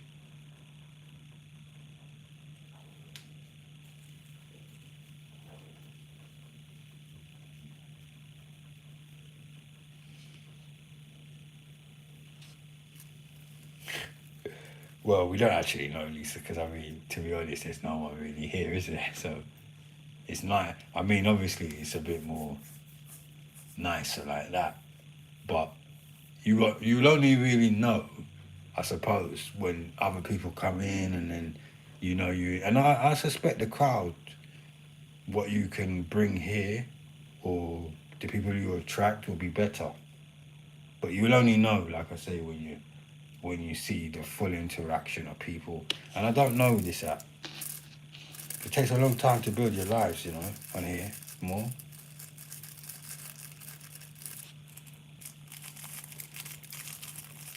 Yeah, but this is a better atmosphere, for sure. You get less riff-raff in it, you know what I mean? People know what they want on YouTube, they know what they don't want. To get a subscription on YouTube is a lot harder than getting a follow on TikTok. Well, they're all followers, but you know what I mean? I'll be honest, TikTok is probably one of the easiest places to get fucking 1,000 followers, 500 followers, 12,000, 20,000, whatever. It's easy. So you see a lot of average Joes walking around with 50,000 followers, and you go and look at their content and you think, what did you really do? Or what are you really offering to get fucking 50,000 followers? But it's that type of app.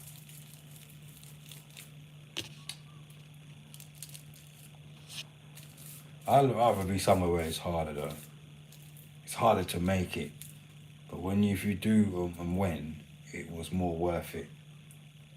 That's how I kind of think about this and other things. But especially with YouTube, it's more of a challenge. Like, it'll make me want to up my content more as well, like start dropping more videos on here.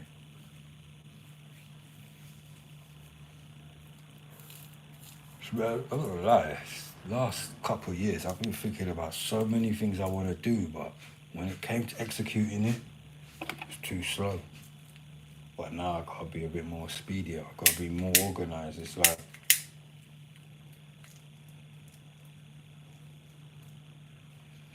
it's too easy to just slump back and just chill sometimes, you know?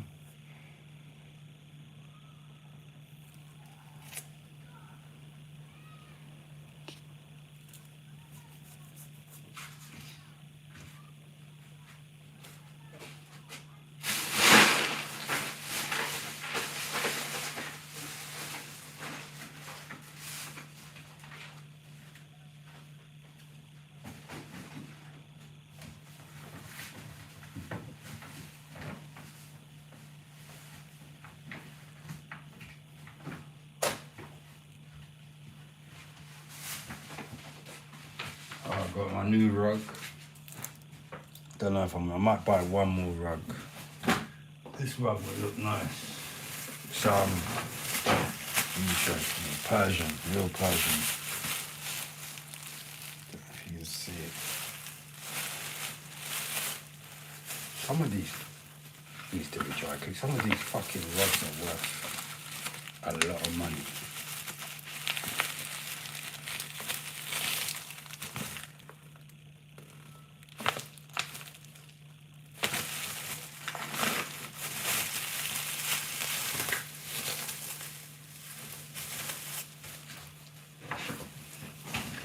I'm saying, man, I want to stream places where, when I was on my first app, like, I'm not saying people don't appreciate my things that I do, like, on there. They probably do a bit, but I don't think they really do, you know. Not really. Nah.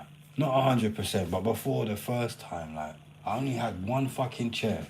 And it was like, wow, it was like, to watch people just come in their life, just to see me sitting on the fucking chair, and some days I didn't even talk much, just played music and did my little whatever head-to-heads, and I'd have a lot of views, you know. So it's not like, what I'm trying to say is, it's not my first time, and I know that there's always more on the other side. And you just have to want to get there sometimes. And sometimes it's a little bit of a stretch, but it's worth it, you know? Like, even if you go over to Twitch, and when you go over to, like, Rumble and fucking Kick App, and even OnlyFans, like, a lot of people think OnlyFans is just about sex, and it's so not. It's so not. It's about everything and anything. Because you got to think there's content people have that they don't always want to put out because they feel like it's valuable to them. And some people will pay for some certain content. It just depends what you're selling, what you're about, what you're doing. Because everyone thinks OnlyFans is just sex, and it's not. And when I sort my passport out, I'm going to finalise all my OnlyFans account, and, you know, I might have 2 accounts over there. I don't know. I don't know if you can have more than 2. Probably not. Because you have to show ID. So it's quite serious.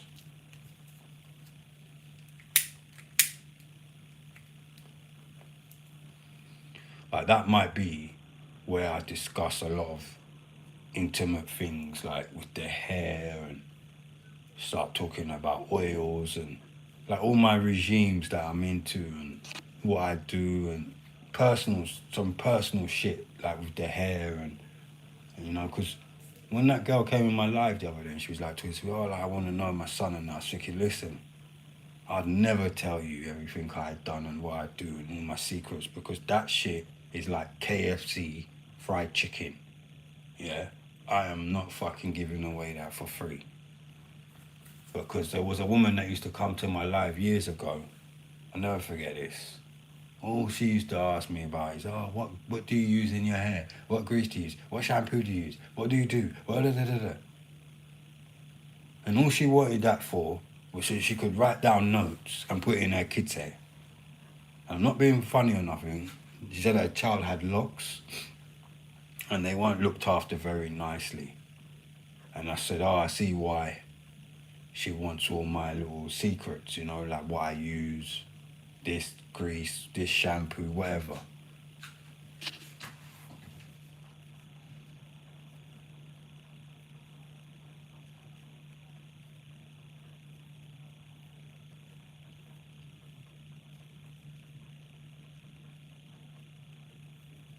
I wouldn't do any fans, but I do think well, it's up to you. I mean, people do whatever they want on there. Even if anyone wants, it's not that's one thing about me. I don't really care. It's your morals what you want to do. I mean, if I wanted to do that type of stuff, I would. I'm not saying I would. I'm not saying I wouldn't. Because you never really know, do you? It's just how you feel about what you feel about, what you want to show, and what you don't want to show.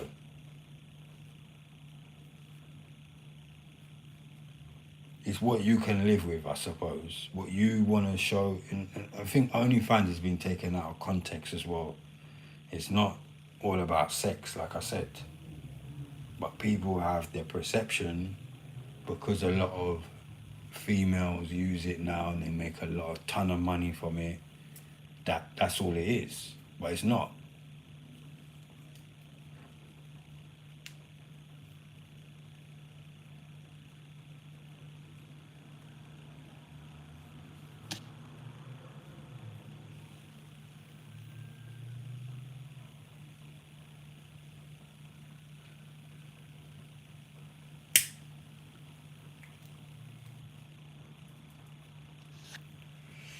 It's just like this. If I do it and I'm gonna talk about my hair, I don't go live. I don't do none of that shit. So that's how I see it. I've got another place to discuss about some more content and maybe get something for it. If people want to subscribe and they want to see like, because it's one thing telling people products to use, and then when people can see like the proof in the pudding, like my hair's growing and it's growing and it's growing, and then they'll believe you. Like now, people see my hair this year, they'll see it next year. Then they'll want to know what. Oh, you see what I'm saying? It's like that.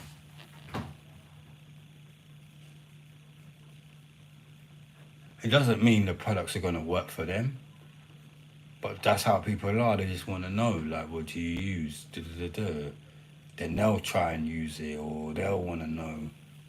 Because there's people who have hair or long hair or locks and they don't know what to do. And they could go on YouTube, but they want to know what you do.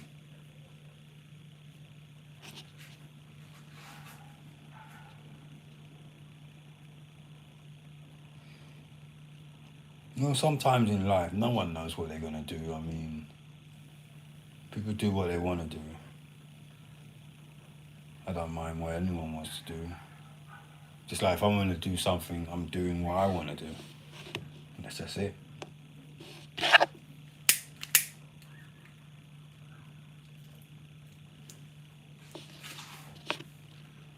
watch a girl on TikTok. She's got a man. They live a good life. They do OnlyFans. Well, she does only. I don't know. I'm not subscribed, so I don't know the ins and outs. But she says she makes OnlyFans content, and the man seems like he's happy with it. And I don't know. Because I suppose, I mean, look, the way I see it, whether people admit it or not, no one wants to do a 9 to 5 no more. Even people who do a 9 to 5. Now, some people are smart. They still do YouTube, and some of them make decent money, and they still do a 9 to 5. Each to their own. I can't get into all of that. I'm not, I'll do, because whatever is gonna pay me is gonna pay me. It's just it. Wherever I can get the money to get the money is where I get the money. That's it, because at the end of the day, some people say when they make a certain amount of money, they'll stop. Some people only need a certain amount of money. Some people know if they've made like, say, £1,000 that month off their YouTube channel, they never even made that in their fucking job. And they're just making content about themselves, talking about themselves.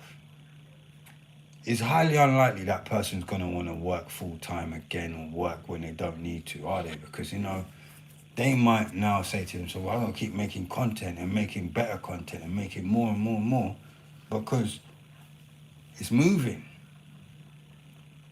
And you don't need it. You see, everyone thinks you need big numbers to make money, but not necessarily. Like, you just have to know what you're doing, man.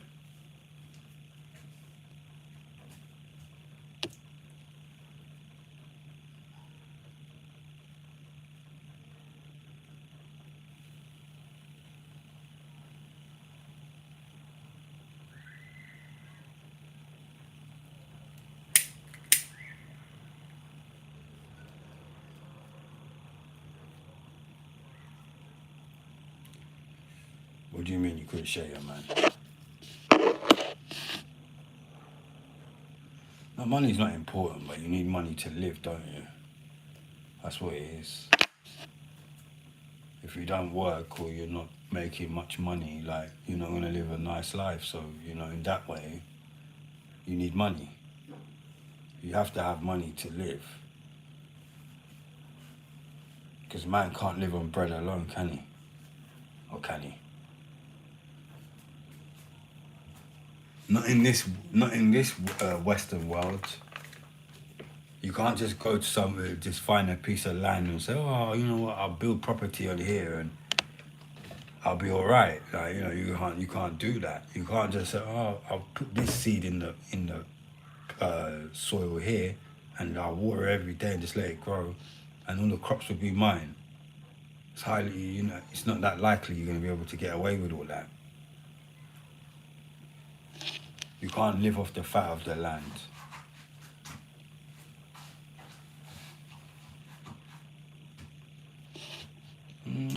I believe in love, but sometimes I don't know. Love don't always do it, does it? It's not the answer to everything. It's not the be-all and the end-all in life. Like, if you'd asked me that maybe 5 years ago, I'd say, yeah, but I don't know now.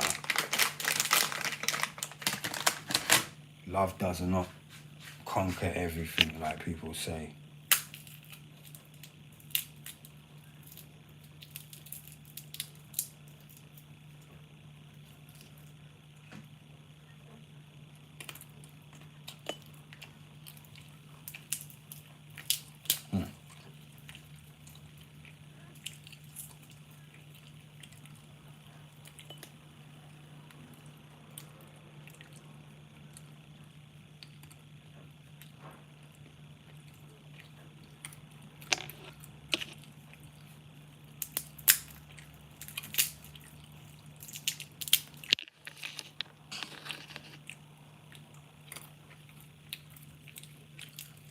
But you say that, but nothing's simple, is it?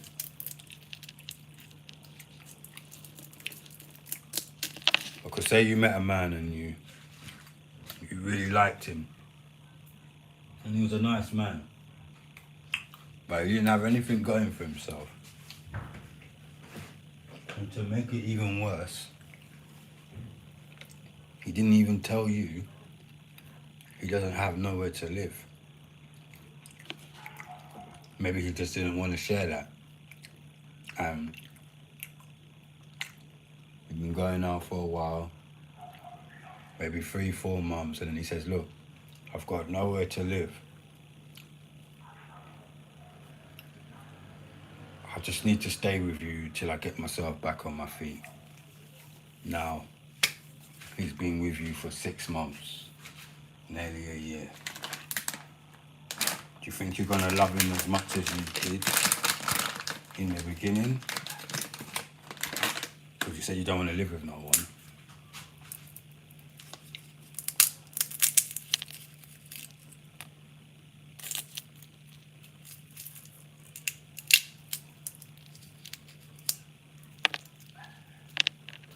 Yeah, but it never comes like that, does it? Nothing comes the way you want it to come.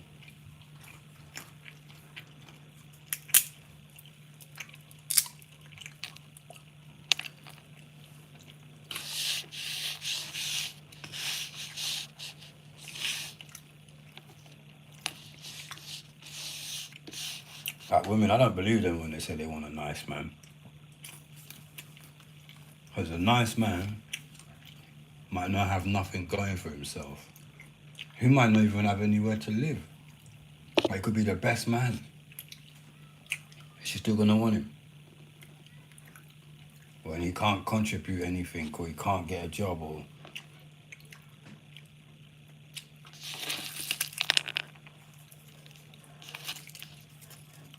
and he's costing too much. He's eating all the food. He's not putting anything back. He's just eating. And then eventually, you're gonna get on the person's nerves.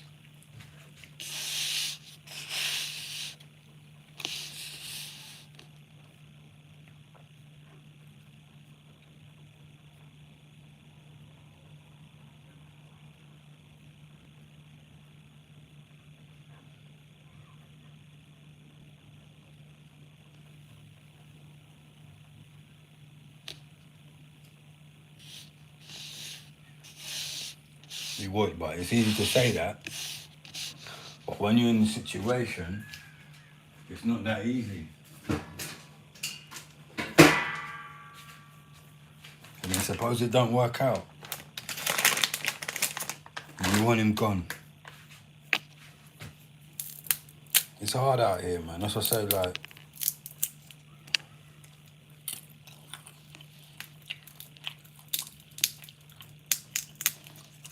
there's no ideal situation, is there?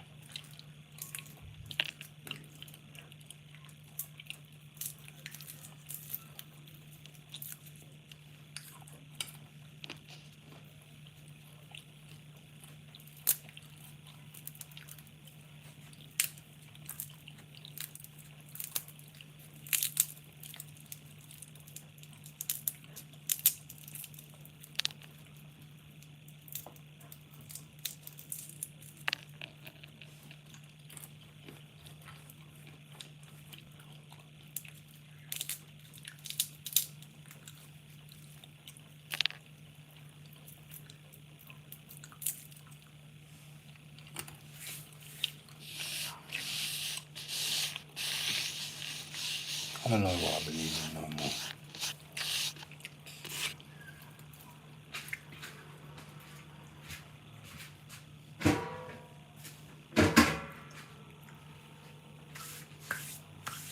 Most of the time, you know, when you believe in people more than yourself, you just end up setting yourself up for a fall.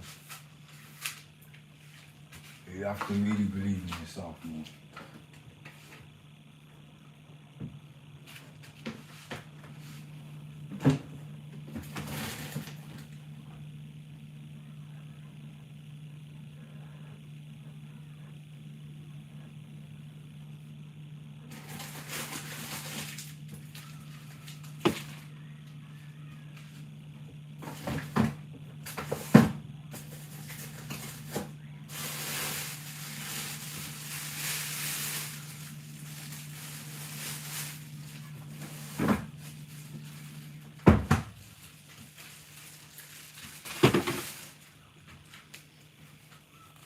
It's hard out there, man. I'm telling you.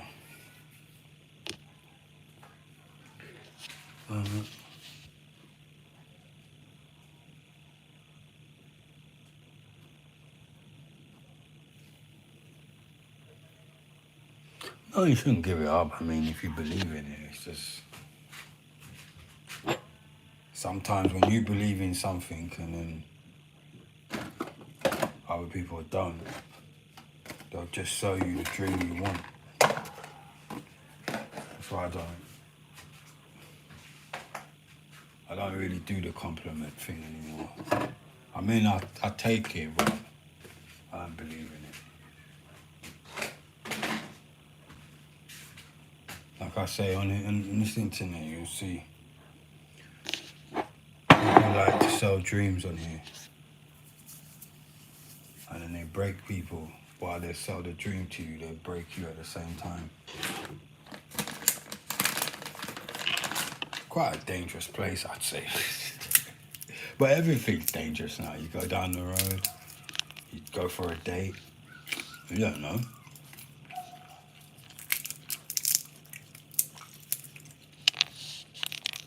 Because everybody's behind that screen. And people want to be so sincere. Come across like that. But fucking hell.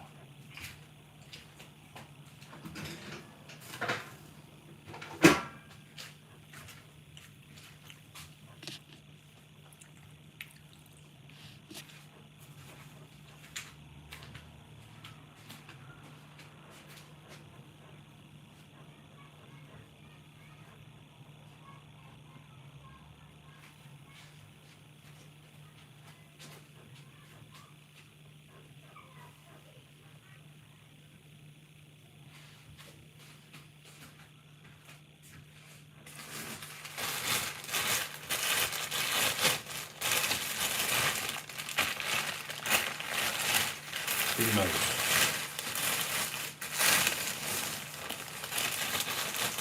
It's likely, so no one knows.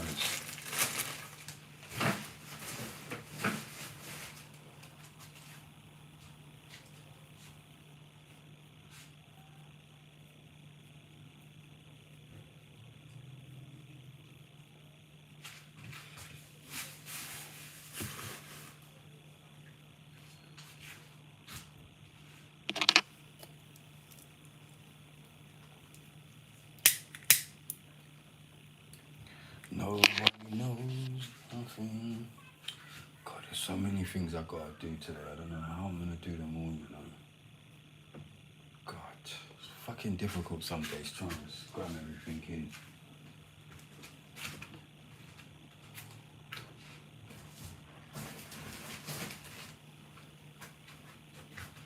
I think what I wanted to do tomorrow, I might do it early on Saturday morning. Because trust me, yeah, just putting all them CDs on the fucking on the thing has set me back a lot of time and fucking space, and I should have just finished it. But then I started digging for more shit and I started thinking, gotta pack this up. Gotta get all the CDs on there, which there's still more CDs obviously, but and there's games, DVD. Oh fucking hell, I don't want to think about it. But because I'm really trying to yesterday I chucked out a few things.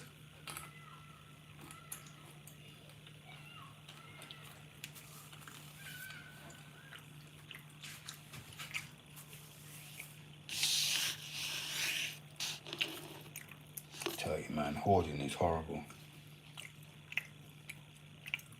Being a hoarder. It's a good life and it's a horrible life. Because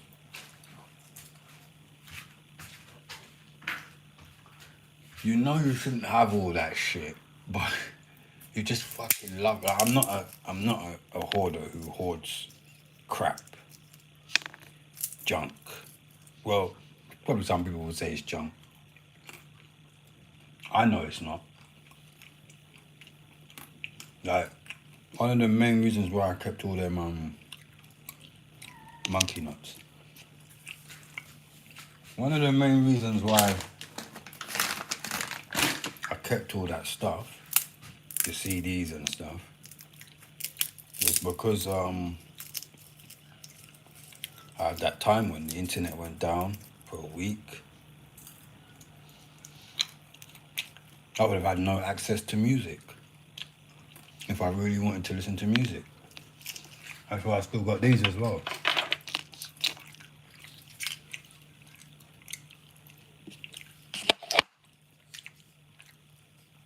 There's about, okay, no, there's probably about 2,000 songs on that alone, well, all together.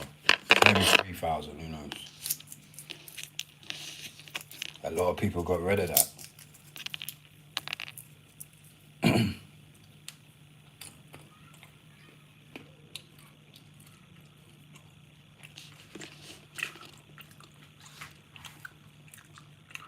You're actually no one I've ever met. Oh, you mean there's no one like me? I tell myself that every day. Well, you know, I think there's probably like 2% of the population like me. But look, it's how I was born as well. A lot of people don't realise that I'm not like everyone else because I'm not the same, am I? I'm a different type of species inside and out. I suppose I never really looked into that thing I was born with as much. It's in the last 4 or 5 years or 6 years. I always knew it was something, but I never really paid any attention. But I knew it was something, like I said, but it was just something I never focused on. But I always felt protected in a different way. I'm not the type of person to piss off you, and I mean that. I mean that sincerely and deeply. Because shit happens when I get pissed off, believe me. And I don't have to do anything. I mean, see, the funniest thing is if you tell most people that, they'll think you're dealing in some kind of stuff, but I'm actually dealing in nothing. I just believe I'm like part of it. Like, you get what I'm saying? Like, this life, there's people out here that you should treat well more than, I mean, we should all treat people the same, but there's just some people you should never cross them, and I'm definitely that guy.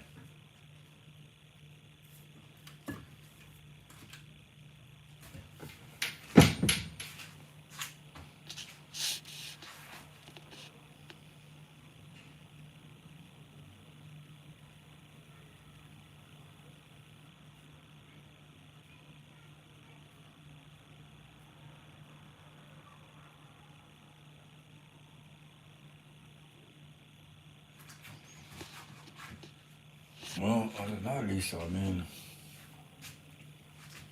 a lot of women go out with men that don't match them, don't they? Or they get attracted to men that are not on their level, but sometimes it's just a sexual thing or a moment, it's just for a moment, you know?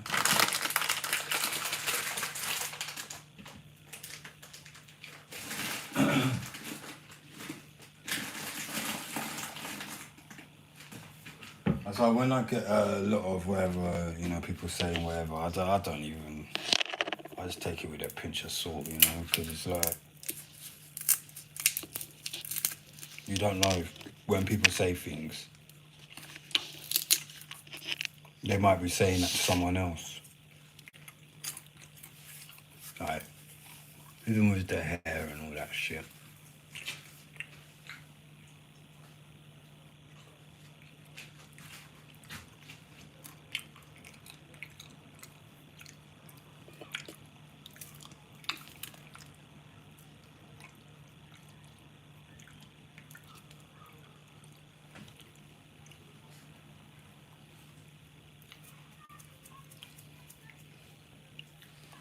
You know, I just realised I've had no water today. That's bad.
You know, I wanted to do because my I've got like a laptop notebook, but it's not very good. Like I could go on TikTok with it,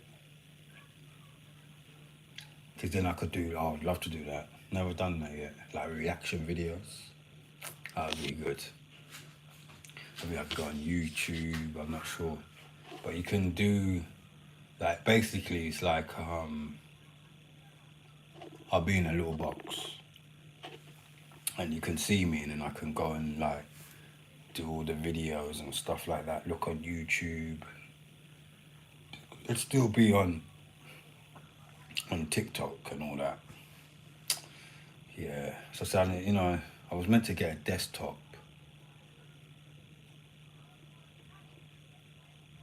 I really wanted to get an Apple laptop though. And that way I could store all my music. Oh my god, if I get all my fucking music on a laptop, oh, it's gonna be over. I used to have this shit laptop. Well, it's not shit, it's old. I used to have a lot of music on there, it was good. Because, you know, when you got it on the laptop sometimes, it's even better.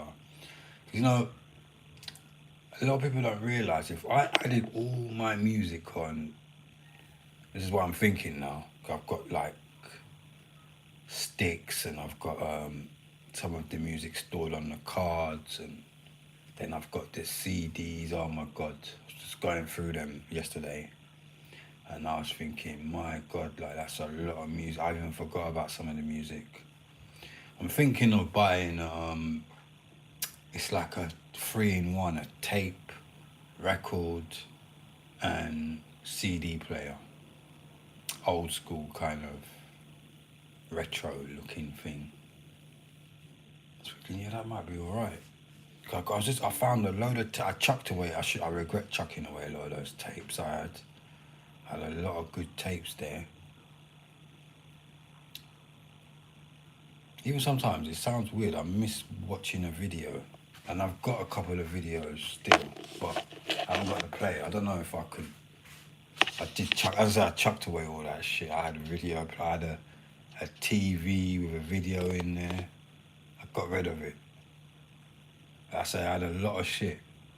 In my old place, I used to have the TV in the kitchen. That was fucking funny. Old fucking TV with a video in it.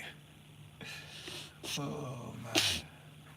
That's a lot of people don't know. I've got a lot of old stuff as well. Like I still got a tape player, tape cassette.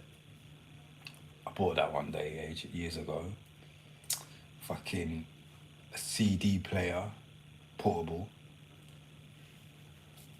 Oh my god, this is the funniest thing I found the other day from my childhood. Look at this. What would you think that is? What is that?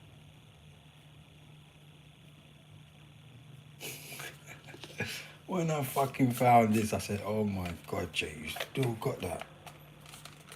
And I was actually saying, like, because I've got my other radio there. That's a radio. I know that for a fact. None of this are... Yeah, you've never seen a radio like that, innit? I've said this to you so many times, but what's that? I got shit people probably ain't ever fucking seen. I don't even know. I never thought my house would become a museum, but it fucking is now. Isn't that amazing? It's gonna be a fucking museum, a palace, a fucking all in one. I never ever thought in my life, if you'd asked me this question about 15 years ago, never would I think I would have a house a bit like with things that like are ancient now, and like literally like a museum. And that's what it's turning into. In a weird way it is. Like CDs, DVDs, fuck that. No one's got that in their house anymore. There's a post I always love watching as this TikToker. They only post like 80s content. That's where I got some of those good backgrounds from. Oh my god, this shit is just pure nostalgia. Like, if you ever want a little bit of nostalgia, and because I don't know, I've got a thing about the 80s, always did from a kid, just loved it. Even though I only had about 7 years in the 80s, I don't know, it's just the music, everything. I like the fashion, I like the when computers came out, like it was an important year. I was born, but I just love the 80s, man. I love everything about the 80s. I like the fashion, I like the way how things was, how things looked, the cars, everything. So anytime I see anything like, whether it's music or especially even the 90s was fucking fun.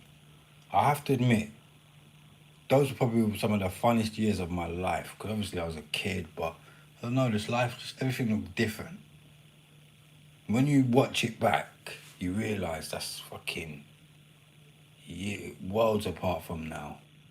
And people used to wear their hair, the men with the moustaches, like every fucking thing. The way people used to dress, so simple but nice. Wow, what a time. The music, kind of when fast food really took off, I would say. Late 70s, 80s, fast food went through the roof. Blockbusters, oh, there was this blockbuster post, I'll never fucking forget it. One of the saddest things I ever seen, thinking about Blockbuster. What the fuck? Like, how does that even make sense? But I thought, you know what it was? It was the way the world was. Friday night, night in, Blockbusters. That took time. You had to leave your house. You sometimes you spoke to a few people. That's maybe where you could meet fucking the love of your life, or fucking a friend in there, or whatever. You'd talk to somebody and you'd spend about an hour in there. Something to do again. That never really cost you nothing. But it was somewhere to go. Something to do. Something that made you move. Ain't that something? I remember when I knew Blockbusters was shutting down, I tried to buy everything in there. That was fucking so crazy, man. I remember I was spending about fucking at least £200 towards the end when they closed down. Trying to get every fucking DVD I could buy, every fucking video. Oh my god, that was crazy. Because it never left, that's what I'm saying. Like that spirit of just getting videos and DVDs. Oh, I'll watch a movie tonight. It wasn't like now. You got fucking all this, oh, I'll put Netflix on. God. To say I lived through all of that. Wow. I say. That.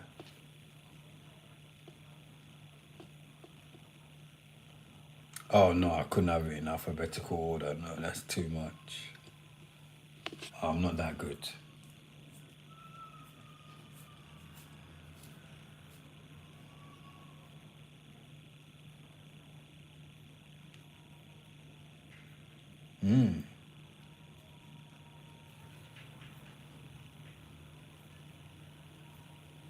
I bet you now no one even goes to libraries.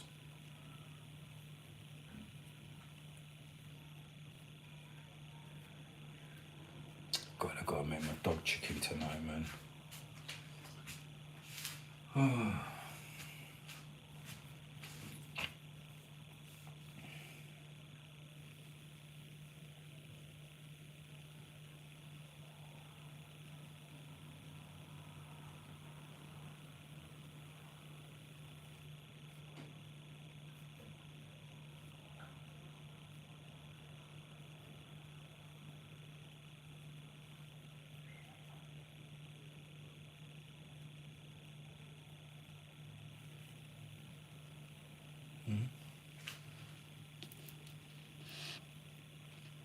Yeah, for real.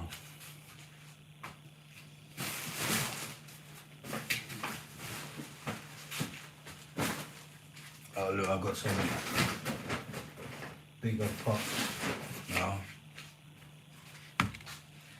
You see all this shit I've been getting, it's all free in London.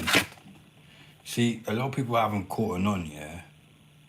There's a reason why they're giving these things for free.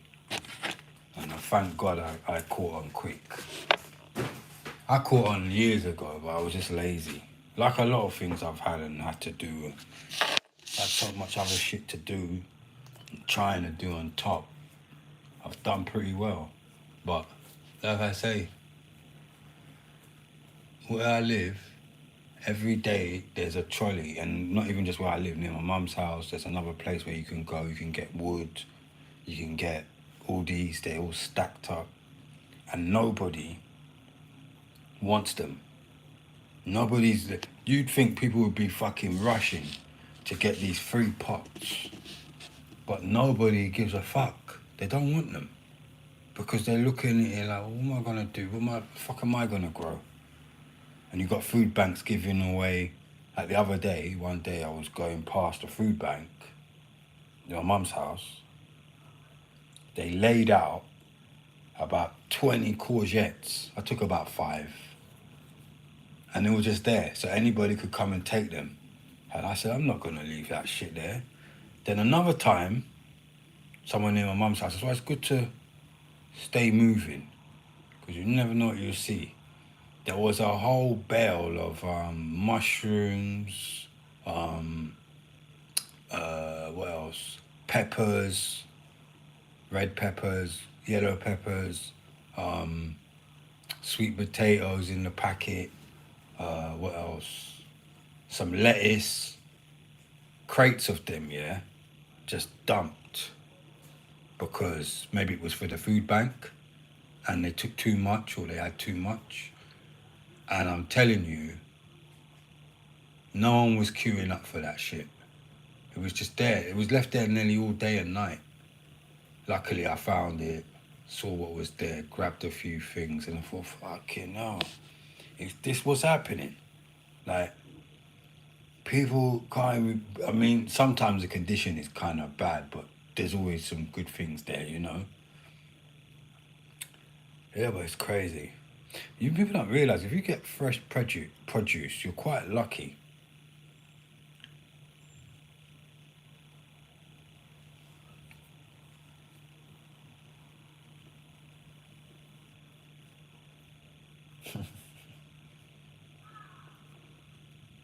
Well, I think what it is, on TikTok, I wouldn't talk this long, would I? You know, I've done it, but not while I've known you, no. I used to.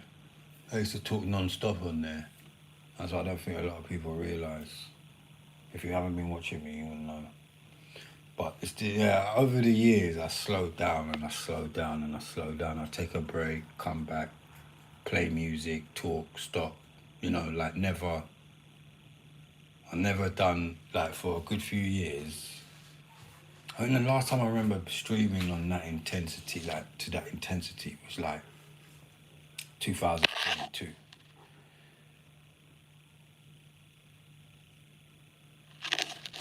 And then I stopped. It's not really, I think I'd rather fucking talk to myself, if I'm honest, when I'm on there. Because I know the truth, innit? I know there's a lot of people who, you know, it's not what they want to fucking hear, and that's cool with me. I'm not really bothered. One day I'll have a crowd in there I will enjoy, and will enjoy me. But until then, just keep going with it.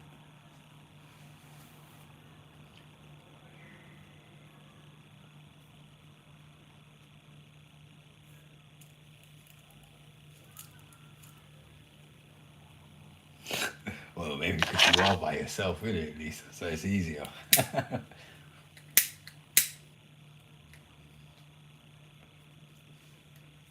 No, but you know what? I've met a few people on here, and they were really nice. Like, when I tell you, like, just a first conversation I had with somebody, and I could be like, yeah, I like that conversation a lot. They just joined the conversation, and I wasn't even really talking about, well, in my mind, it wasn't nothing too heavy. And I don't know. They just had so much to add, and that's when I realised like that's what I've been missing. I mean, I do get it every so often on there, but it's just people want to jump on the bandwagon on the day. You know what I mean? On here, you could tell if someone really wants to chat to you because there's no, fucking. Right now, I'm not getting no traffic. I was getting a little traffic before, but now I don't know. I got to start again. So it is what it is. But like I say, there's two people. It was a good few people. There was a couple of times when I was coming on and I was getting a few comments in the comment section. Probably it was kids, some of them. But the two people I remember speaking to were really, they were on a level, man. One man was from Scotland, and I forgot the woman was from up north, and just had a lot to add. And I thought, wow, like, so if I can stream with people like this on here, I'll be laughing. But I never kept it up. So now they could be like, oh, fucking hell, he said he was gonna, and sometimes you don't realise. When you let someone down and you say you're gonna come on, you could have lost their fucking, I mean, that's how life goes, but you kind of, it's not good. I don't like to tell someone I'm gonna come back on and I don't come back on. But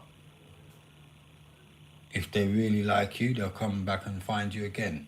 Or if you're meant to know each other, you will know each other.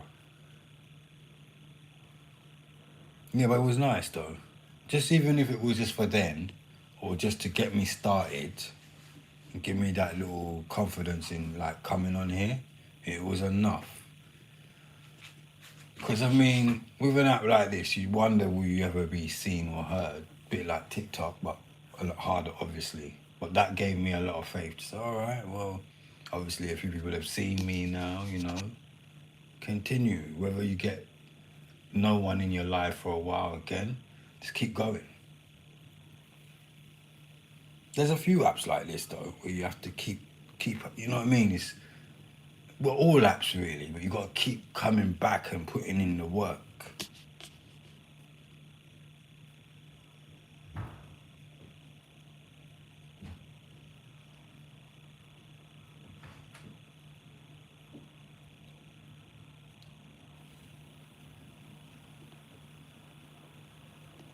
Yeah, that's what I used to say. I'd say, listen, guys, I got a lot of shit to talk about. I used to love saying that when I take my break. Say, guys, I got a lot more shit to talk about. But for real, I do. This is why I gotta get paid to talk all day, because it makes sense for me.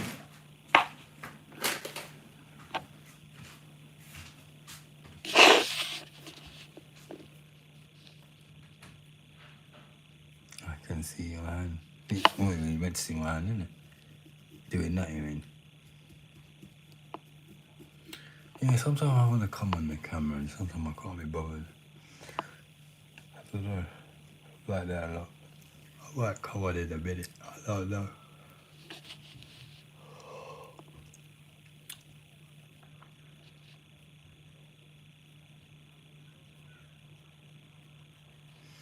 Yeah.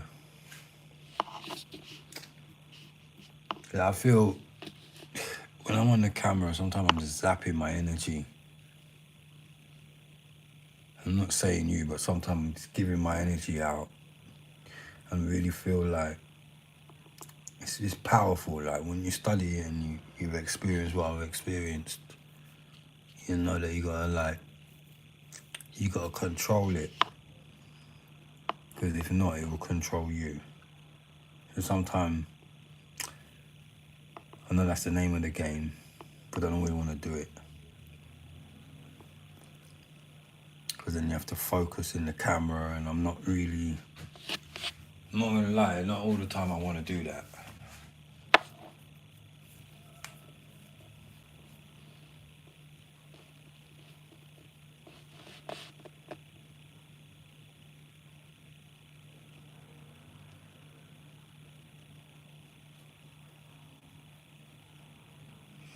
Don't make me sound awkward. I mean, yeah, everybody can be awkward. I mean, shit. Awkward is part of life. I mean, awkwardness is just. But no, I'm not.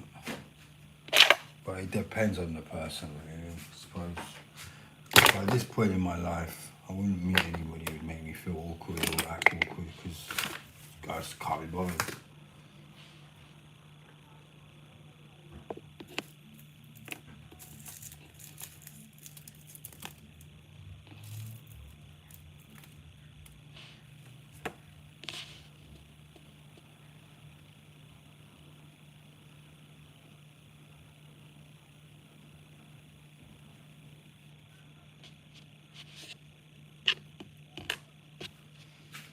Yeah, I like talking, and sometimes I don't. I mean, that's the thing, isn't it? Like, when people see you on here, they'll think you talk all the time, but actually don't. But it's hard. You can't come on the internet and not talk, really. I mean, you can have your days, but it won't really work.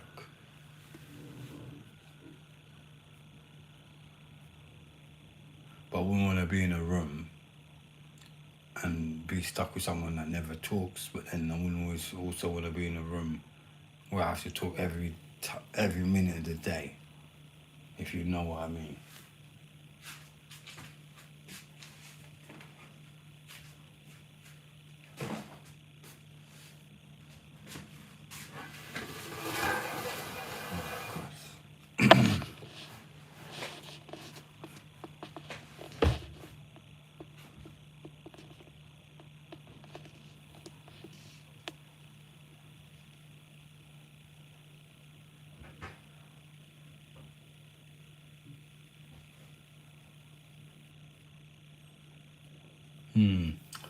So just have to have a balance somehow. On the internet, there is no balance, is there? I mean, because, you know, if you're not talking, you have to be entertaining. If you're not entertaining, you know, so there's always something you have to be doing. I've only seen a few people who can come on here and be completely silent, stare at the screen, say nothing. You know, I've only seen a few people successful at that. I don't think you can do that forever.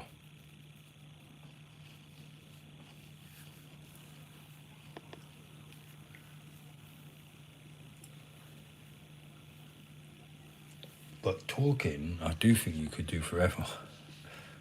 Because it's something, even when people get fed up, they'll still come back.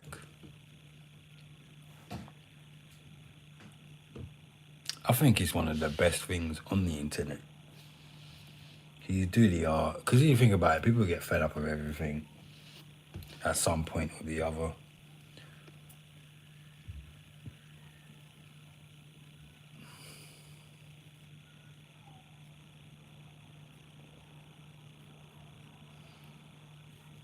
Yeah, I will, but you know what? Like, I think sometimes, like, you have to have a crowd. Like, when I say a crowd, there has to be demand for a lot of things before you do things.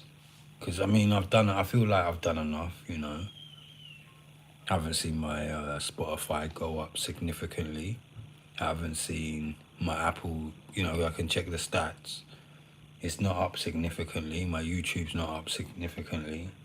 So what I'm trying to say is, these are all little things that show you sometimes why you have to take your time.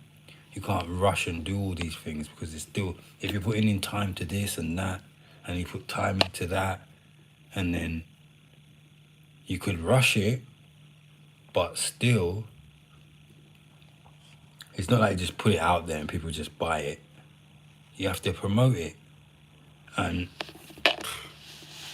until you have those type of people, you know, you can never kid yourself and tell yourself you do. Because then you're just doing it like for yourself, and then, I don't know, I'm not going to spend time doing something like that just for myself. Got enough things I can listen to and play, and so that I would have, there's certain things I do I'd have to know, well, I could make about £1,000, you know what I mean, or whatever. I'm not going to just do it. And it's like I said, if I ever had a dance or something, I would have to know how many people are coming, how many tickets can I sell, like, so if the tickets are 20, I take £10 now, just to show me how many numbers are coming in.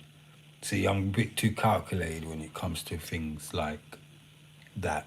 I wouldn't just do it, because I need to know, am I going to get paid? Because, you know, when you start putting in time and effort into other extra things on top of what you're doing, that's when it gets serious, I think. And you need to know exactly what you're going to... It's like orders, having pre-orders. You don't want to just do it and you don't know if you're going to sell even 5 copies. So all that time and effort and energy you put in, and fucking you got all these followers. It's like probably if I put up a GoFundMe, how much people will go and put £1 in there? Do you know what I mean? So it's like little things like that. You have to study it and be like, if you can't even get 20 shares in your live and you know about 50 people, and you can't get 20k likes every live, you ain't even gonna make £1 on your book. See, it's just, it's easy to gas yourself on the net. But when you know, you'll know when you need to do something. Because the people will let you know. They'll want to do good things. They'll want to spend money. Do you know what I mean? You won't have to pressure nobody or beg anyone. People will be like, oh, I'll buy this. And then, you know, then you say, would you? It's all right then, if I do it, would you give me a £10 deposit? Or for the book fever now? Then you definitely know then, innit? Because you can't just fucking... That's the thing with the internet. I think a lot of people lie to people and make out like they sell the stuff and they don't sell nothing. And some do, but most don't. And I think the ones that do, they have to really know what they're doing. Because it's kind of like, I don't say you're investing, but you are kind of investing. It's like a business, and you know, you're putting in your time, your energy, and you already do that enough when you come on here anyway. That's all we do. Put fucking time in. So sometimes you don't want to put extra on top of what you're doing, and then you can't even get paid for that. So it's got to be kind of an assurity, like, you know, and nothing's assured, but you'll know. You know when the demand's there. As I say, supply and demand.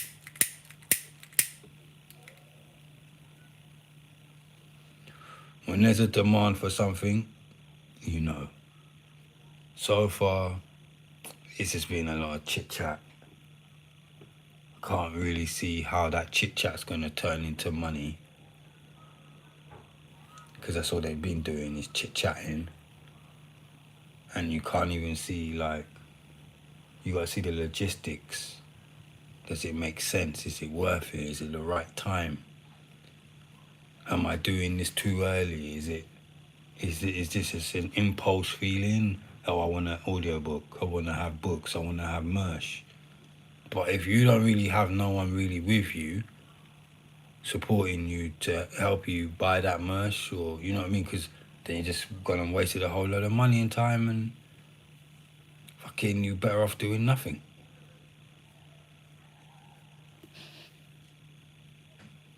And it'd probably be more gut-wrenching doing all that and then realising, fucking hell, did I really have any followers? Did I really have any fucking fans? I don't think I need to find out when you already know the truth.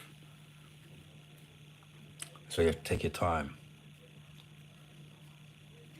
Only time will show you, man.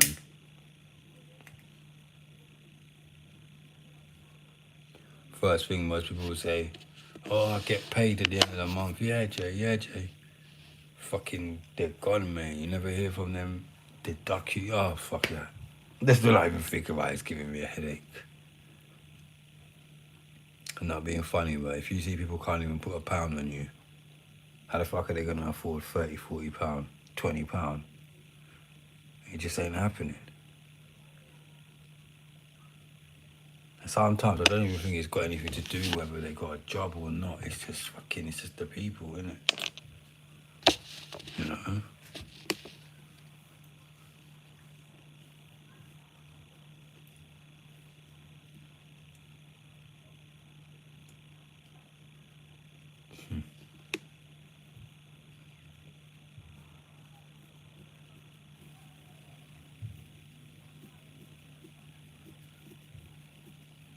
I think, you know, the internet could make you feel like Superman.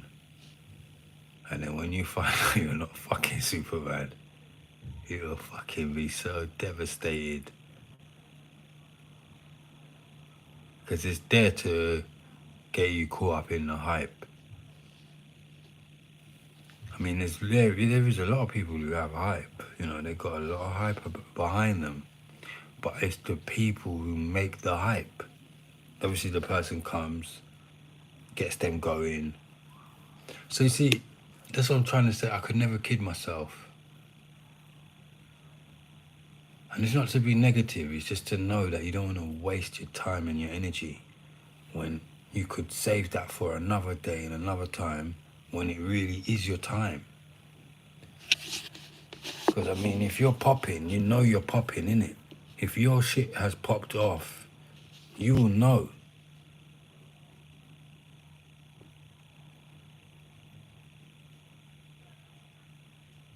Yeah, that's it. Simple as that.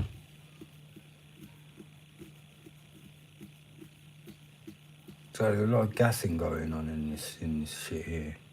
Because, boom, people will tell you they like your live.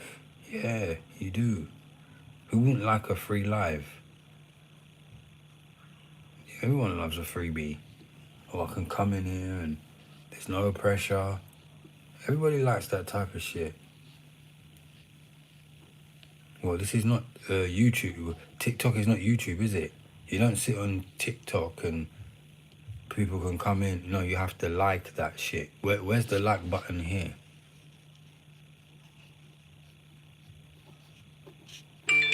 You're popping. Depends what you mean by popping, though. I mean, popping means, you know what it means. Like I say, no point.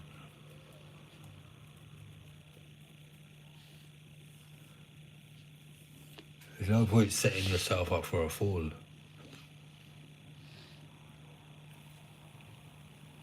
Now, if you're there already, then yeah, there's no limit. Anything could be possible, or you're on the way there. But that's what I'm saying. When I'm there, I'll know. I've never been there yet.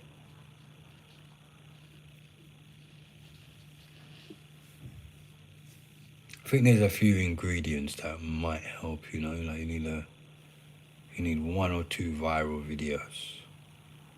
You need, when you go live, you gotta be at the top of it. There's a lot of things. These are the things that will initiate you into that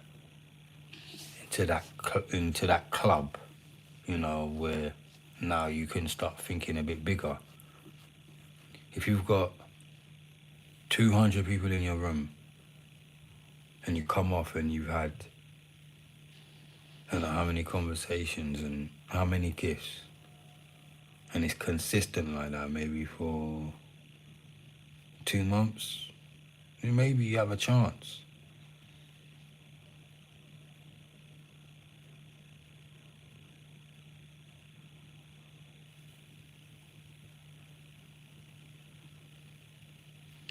You have to like yourself. I mean,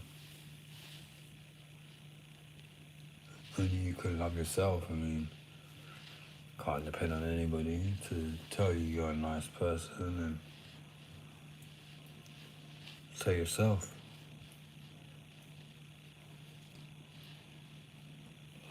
Oh, you have to believe in yourself. I'm very tired today. I don't know why. Haven't done much. But yeah, these days I'm going so. Oh yeah, I stayed up a little bit last night. So I'm saying sometimes even when it's shit, you still have to keep going.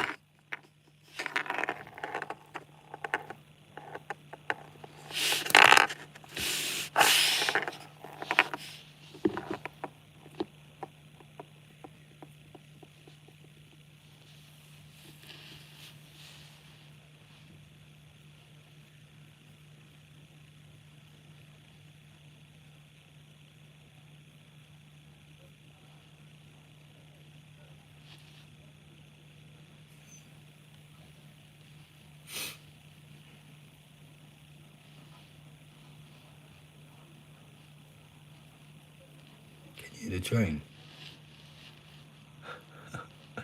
I hear that every fucking morning, you know. The train station.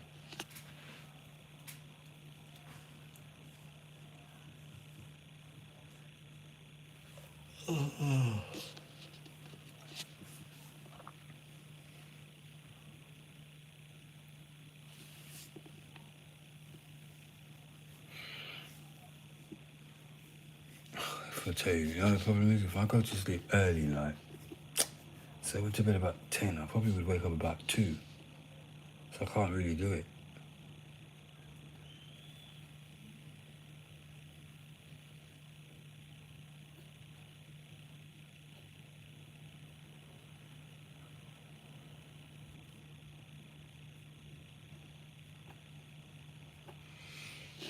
That's it.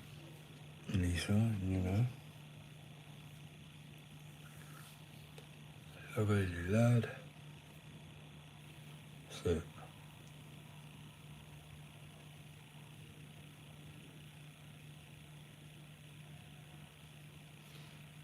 Oh God, I need to find the energy now to get up.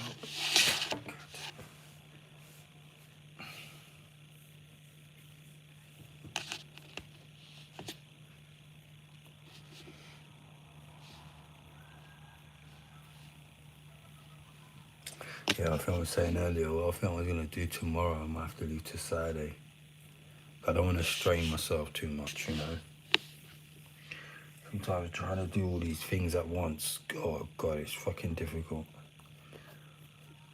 And I still got the dogs and myself and the other things to do.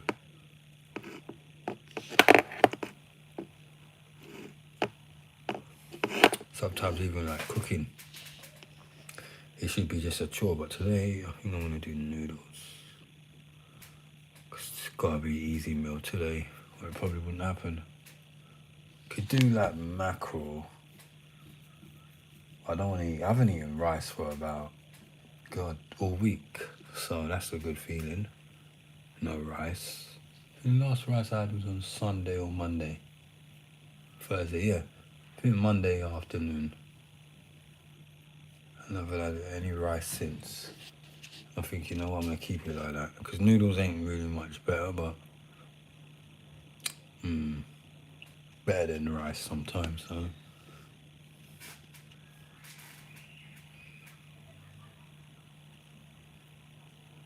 But you know what, it could be a lot worse life sometimes, you know. I look around and I say, man, I'm happy with what I have and who I am and, you know, where I've come from and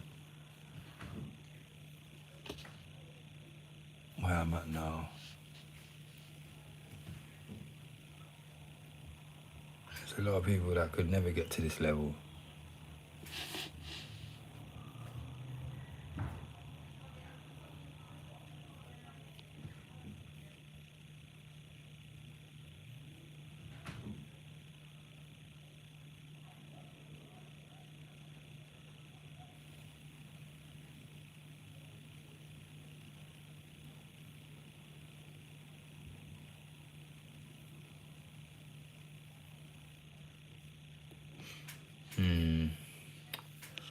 Yeah,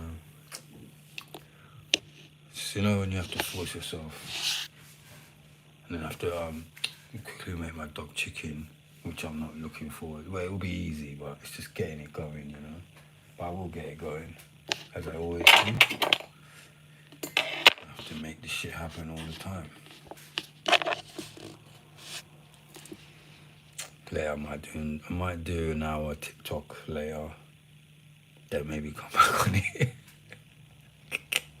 Because I'm really trying to work my way up this algorithm, man. I'm not working, I'm gonna get back into it. So, I just have to put more time into it.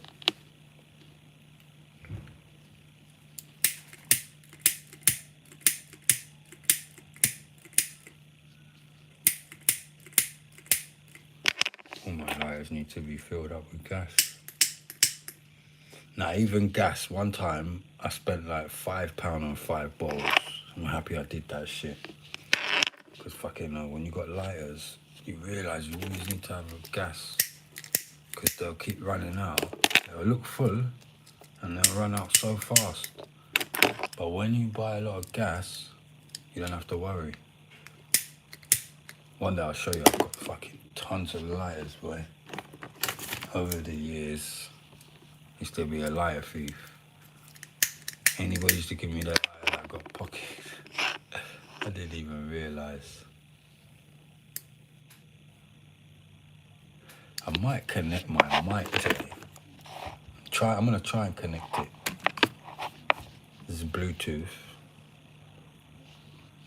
Sometimes I know all that shit has a big difference. Like, you know, you need a mic. I tried to invest in one. I had to take it back. Like, I went for an expensive one. I bought it second hand, and it didn't work. So I bought it right back. Can't remember what I did. I was looking for another one, but I said no. So now I've seen a site. I actually have 2 fucking mics here, but I've never tested them out properly to see. I really should though. Because I do have the setup. It's not like I don't have anything. I do have something. I just gotta see. Maybe tonight we'll see. I've charged up the V card, because you can't use it without a V card. This is what you need, and this does make a big difference, because this is when you can really get your voice in range. I'm happy I bought this when I bought this, because they're not the same price now. This is a sound card, so don't know if you can see it. Probably can't see them. Turn on. Get it dark.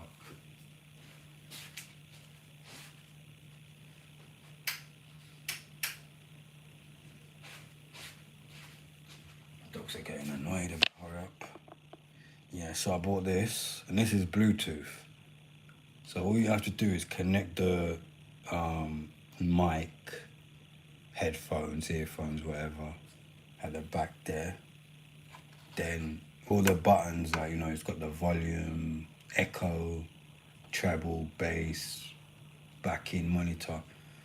And you can change your voice. You can have fucking people laughing, clapping. Yeah, I might connect this today. Just add a little, see how it goes. Well, I should try it now. Let me see something.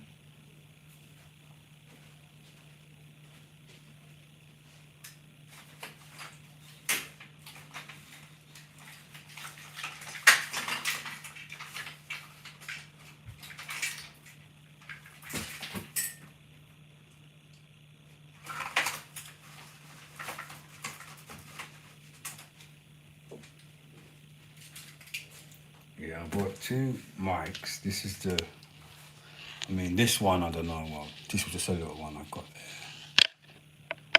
And then I thought, okay, I got a bigger one.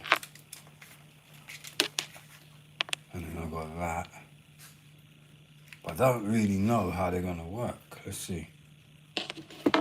This one is earphone.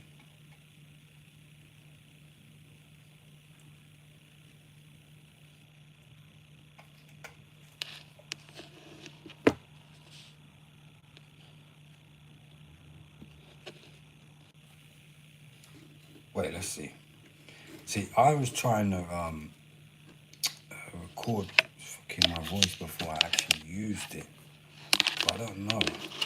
How does that sound? Can you even hear me with this?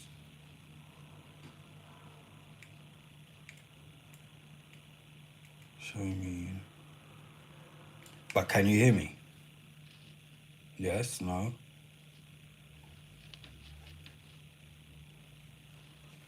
Now, how about now? See, I don't know how good these are. That's the problem.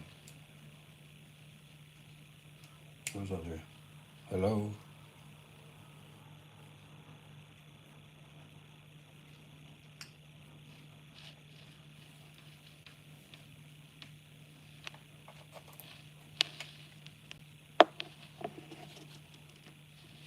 Not good. Alright, what about now? How about this? Yeah, that's oh yeah, I can hear myself talking now. That sounds alright.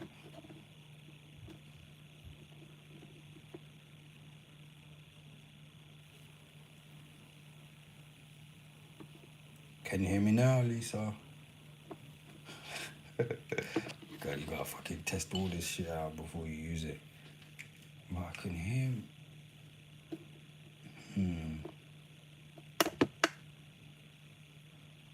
Did you hear that laughing?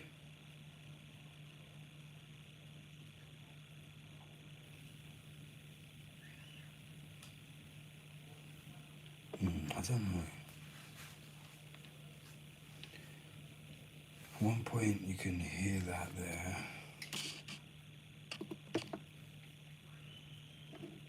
How about now? Does it sound better?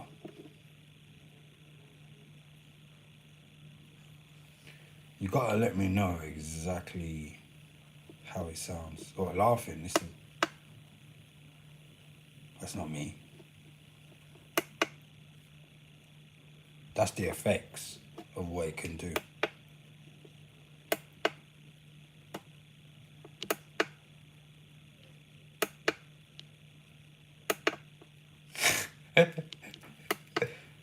I kept on meaning to set this up on like TikTok and that, yeah, and I never got around to it yet. I don't know why, don't ask me why. It's always like, gotta do it, gotta do it, gotta do it, but it just took my time. Because at one point I even think I forgot I had this shit, if I'm honest. I did. You can change the voice like that. Hello. Yes, yes, it's Jay. Ha ha ha ha ha ha. This is quite good. Do you like that one? How does that sound? Hello. Yes. Hello. Everything just changes. Like now, that sounds a little bit more clearer. Yeah, I like that.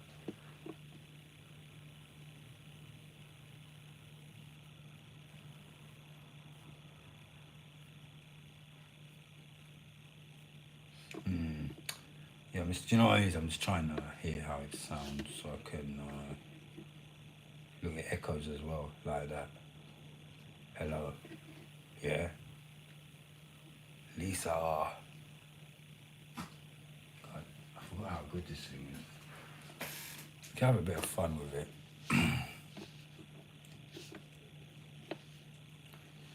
Yeah, I think you have to have these things if you want to, stream. But this is when I was more thinking about doing, I was going to do the podcasting. But at that time, the bloody app had just finished. Well, it wasn't what it was. Still going now, but not as good as it was. But now I'm thinking, I can use this for many other things.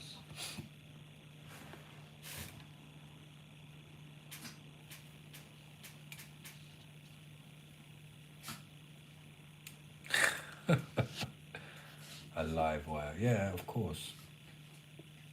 I mean, I've had a lot of things in motion and planning them for a long time. It's just like, with me, as you see, I've got a lot of shit on the go sometimes, so sometimes I don't really have the care or the time to always want to do it.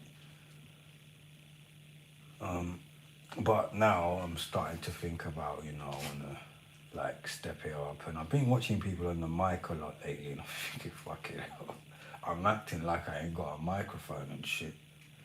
I especially bought the sound card. I just went on the other day and looked at it, how much these things cost. Because now I was thinking about, I wanted to get some like little music equipment as well to add to this sound card. So I was looking at it, because I actually like making beats as well and all that. It's another thing a lot of people might not know. So I was looking how I could do that. I used to actually play the drums a little bit. Not that I was any good, but I want to get that set as well. So I like messing about with stuff. that's how you become good, when you learn how to just experiment. And then I actually went on the, like, even when I started changing my voice with the singing thing I done, I used this app where it can make anybody sound better. It's called I forgot what it's called. Cameo, and all those singers used to use it back in the days, and Zap the band, voice symphonizer. I think that's how you say it. But it really did help. And then I went on YouTube and I like researched like what app was the best app to go on, and when I heard that it made your voice sound, I was like, oh fucking no, I need to try this.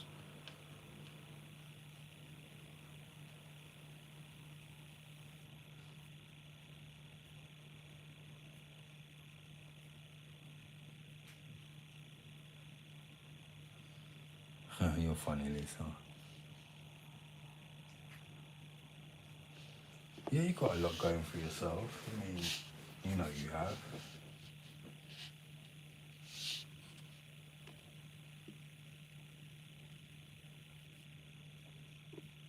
You make me laugh, Lisa.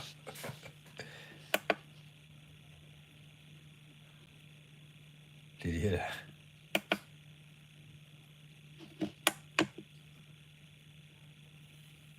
Ooh.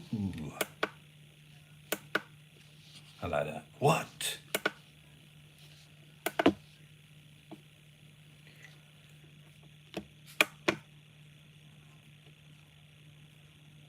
It's funny how, like, you know, when you focus more on your voice, it's better, I think. Yeah, so this is really all you need. Like, if you want to make a podcast or just make your voice sound better, you don't need an expensive setup. You just need a little. How much did this probably cost me at the time, which is probably about 3 years ago? I can't even remember. Probably under £20, maybe just over.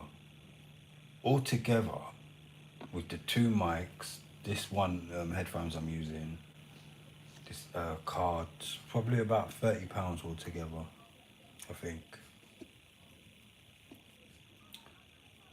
Yeah, I might use this on TikTok tonight. I don't know if I want to be in the camera. I don't know if I'm in the camera mood today. The thing about being in the camera is that you have to fucking, it's the presentation. Every day I don't want to, I mean, you present yourself how you present yourself, yeah, that's cool. But not every day I want to look the business. And, you know, when you're on camera, you can't come in there looking like you just woke up and shit. You might not even, I mean, obviously I've brushed my teeth, but just say if you haven't or you're not in the mood that day, you don't always want to feel obligated that you have to do it. I'll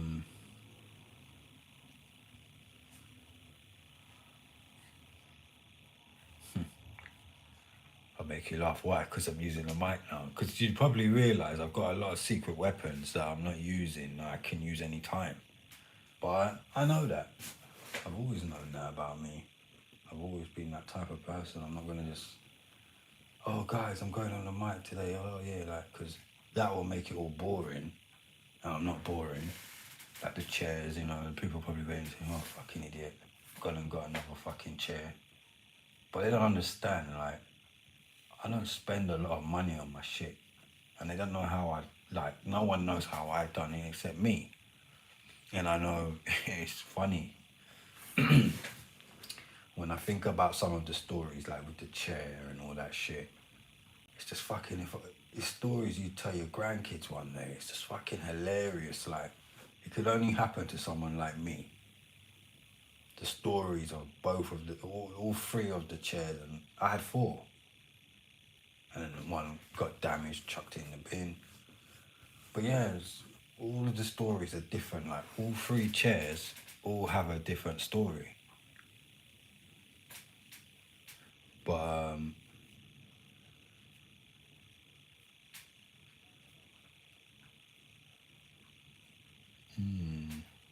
yeah, I mean, like, even with the my green screen, I just never used it yet. maybe I could use it today. I don't know. It's fucking fascinating. When people see it, they'll be like, oh, fucking hell. He really does set the scene. Because I think, like, when it comes to directing things, setting it up, organising it, like I said, keeping it, like, you know, a lot of different things in the pipeline. And no, I think I'm the champion of that. Because I'm definitely haven't finished yet. I feel like I'm only beginning. And if I had a budget, like, unlimited, oh, fucking hell. Just to spend on all my creative ideas, clothes, fucking equipment, you know, more accessories, like, it would just be crazy. But obviously, I feel like I've put enough in and I'm happy, like, the way I've done it. I've treated it like Lego, a bit by bit. So that way I wasn't taking food from my mouth or starving myself to do anything, you know? I just did it bit by bit and it worked. It's still working. So I'm not gonna fuck it up, like, you know, I know what I'm doing. Got the full setup. A lot of these fuckers would wish they had what I had going on, like, you know, and I'm not even show it off.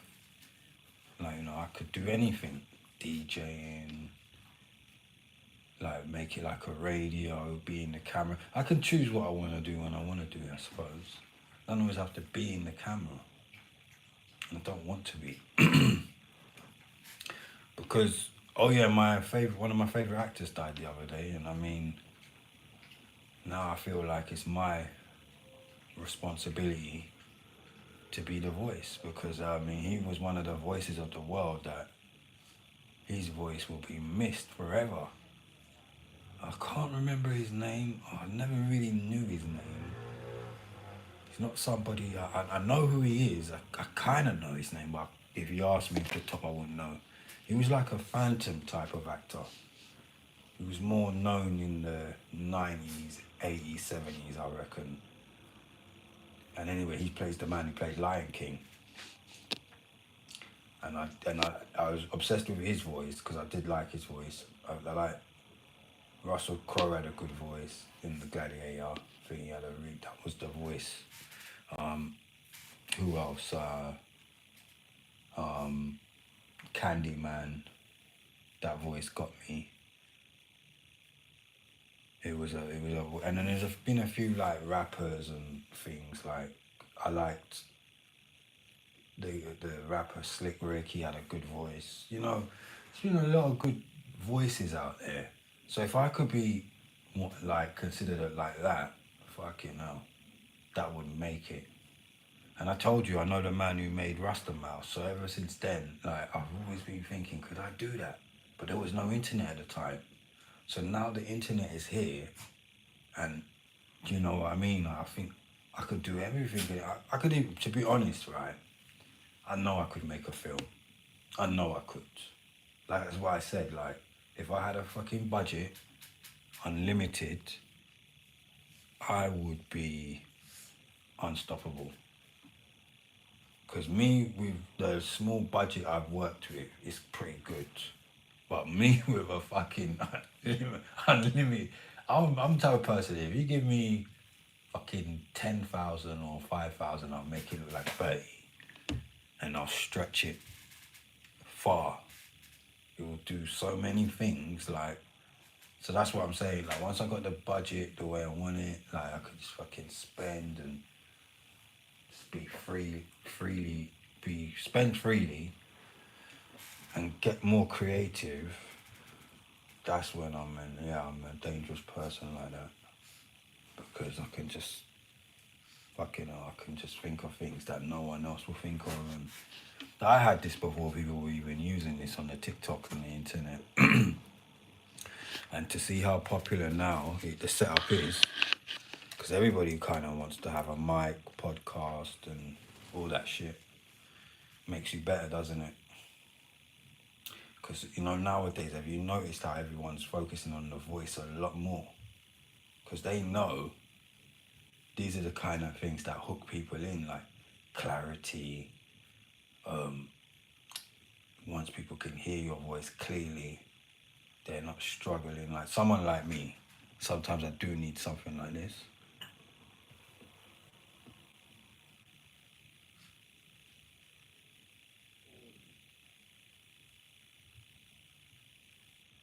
You know so many people. I do honestly. You don't know me either. What do you mean? Confused. I look at me like, God, I gotta turn this off now. Yeah, that's fun. That was funny. That was fun. I enjoyed that. Maybe I'll save that for later. Nice little setup, though.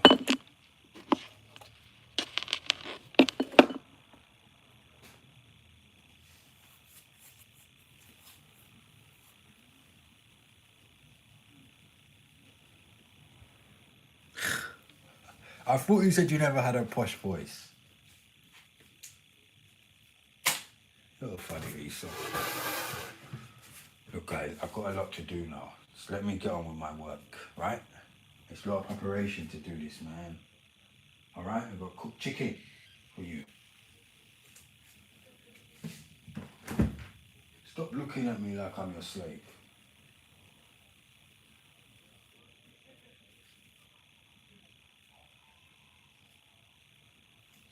I am your slave. I don't fucking do anything.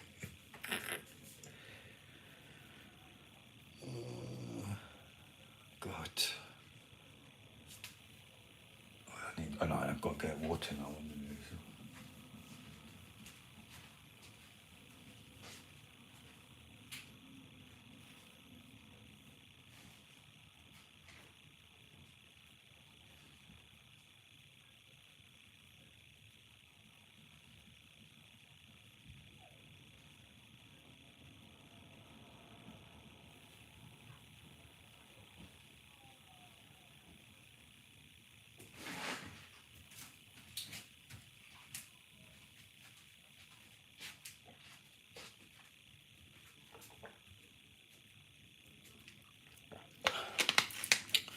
You know, the other day,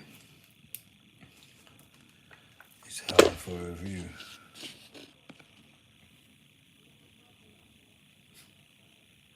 Oh, they don't let you say fuck. Oh, fuck, I'm posh. Okay.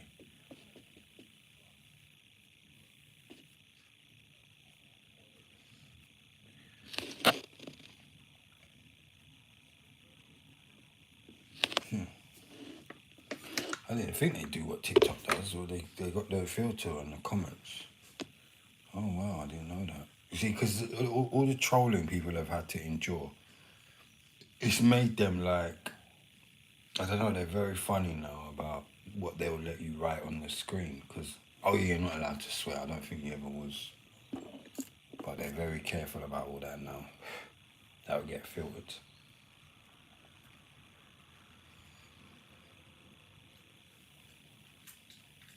What do you mean?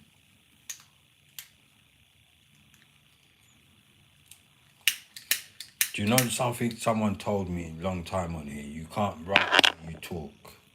Because even though that's hard to understand, like I won't understand what you're saying. It's not like, which I realise most people will do that because they won't think of it like that. But you have to write what you really mean to say rather than how you would talk. So that's why sometimes people get in arguments and streamers don't understand what's going on in the chat all the time, because a lot of people do this, but you can't do it.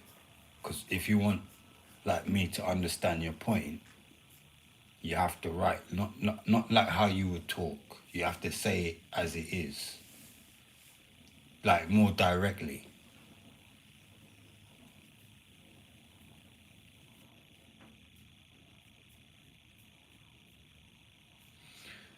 Well, it's not, I mean, it's how people see you, you know, like, it's like, I don't think I'm posh, but some people might think I am. Like, do you get what I'm saying? Like, do you know what I mean? I would never say I'm posh, but some people might say I am. Some people might say, oh, you know, some people might say I sound like a Cockney. I don't know. I've heard everything, man. I've heard I sound Jamaican, I sound American. Oh my God, like, this is the thing with the internet. Just like everybody will see you differently. Not everybody will see you the same. Some people might see you and they might say, oh God, you look like Lil Wayne or fucking, you know, Snoop Dogg. This person, that person.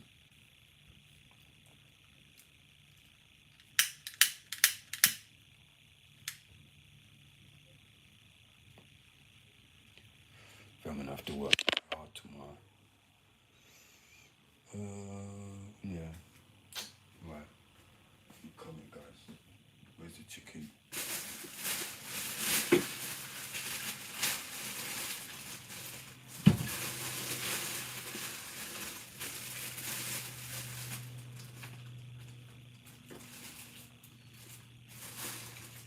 I usually give them one drumstick. I don't know if I want to give them two. They're so small, they don't need two drumsticks. That's a lot of chicken if I give them two. Look at them sitting there like they know what they're going to get for dinner. No. We'll keep that one back for another day. That'll be your drumstick. Because I can't, you know, chicken, I'm always going to run out and buy chicken all the time.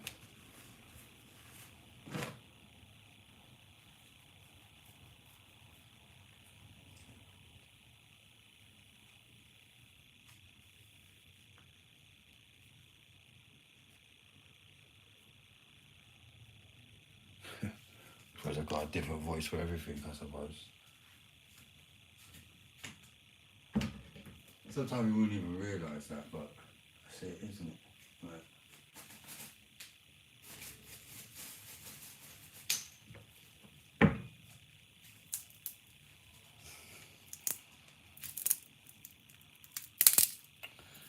Yeah, I just feel so lazy to do it.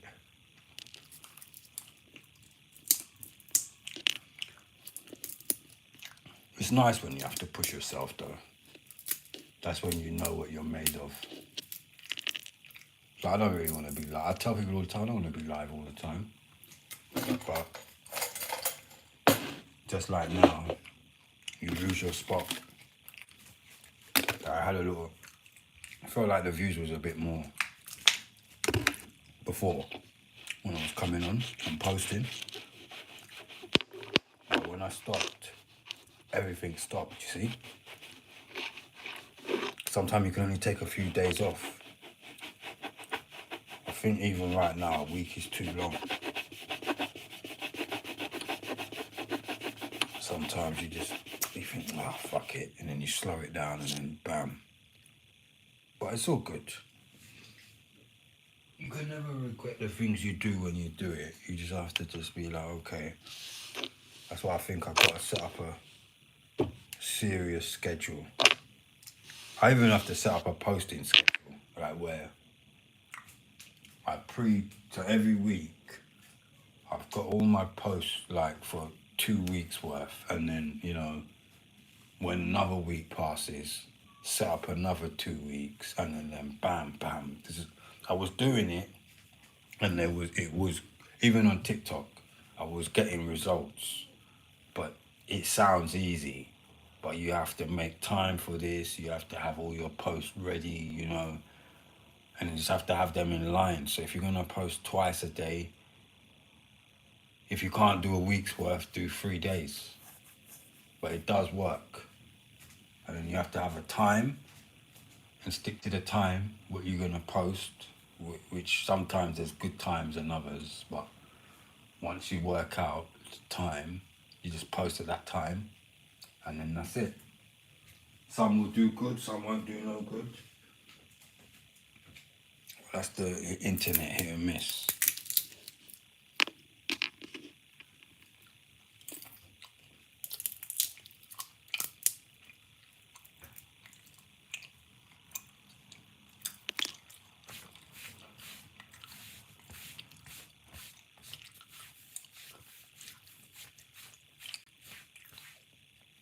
You keep saying awkwardness, Lisa. Why do you keep saying that word?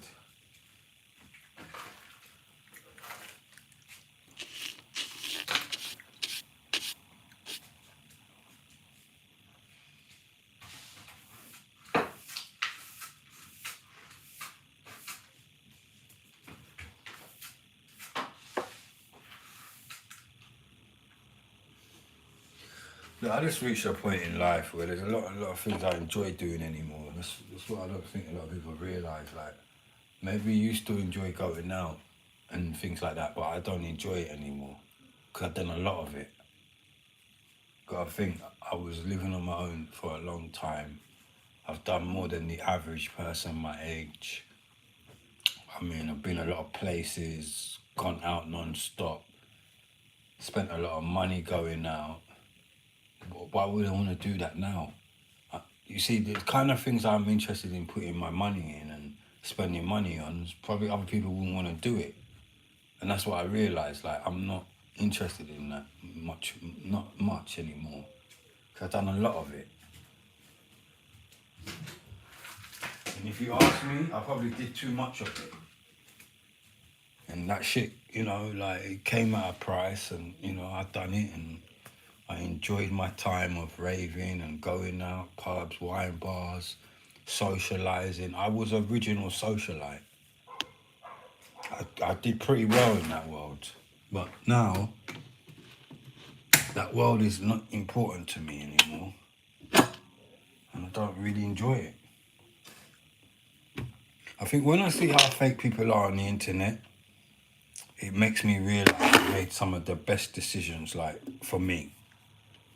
Because now I can kind of control to an extent what I want, what I don't like, what, you know, and I have some more of a control over it. Like, just to push a button, really, and it's over.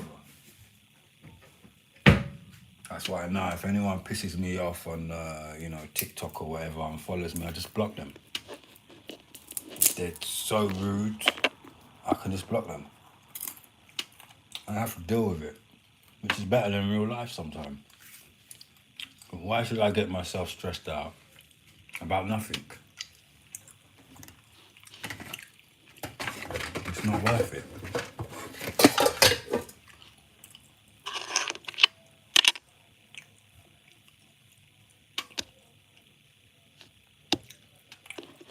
I do like staying in though, yeah. A wise man told me I would be in my house a lot. He told me before I had the chairs, he said you was going to be on your throne and you was going to be the king in your castle. And that's what I'm doing now. I'm doing everything I was told I was going to be doing. I'm living how I was told I would be living. He said you'll have a big place and you'll never want to leave it. And it's true, I don't.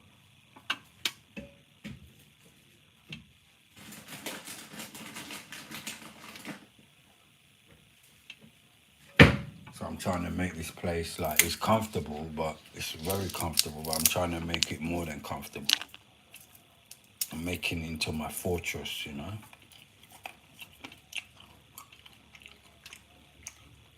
Where I can have all the entertainment I want.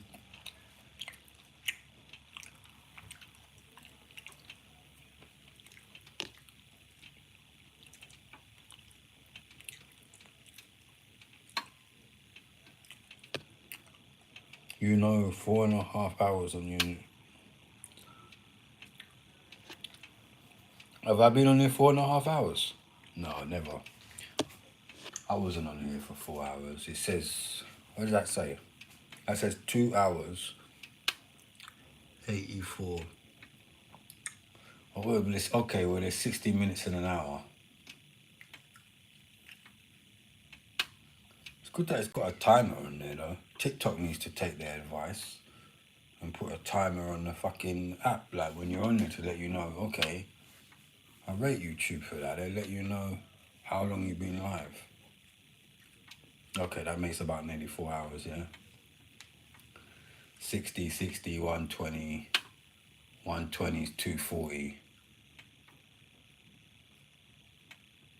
So that's 4 hours and a half, you're right. Yeah. All right.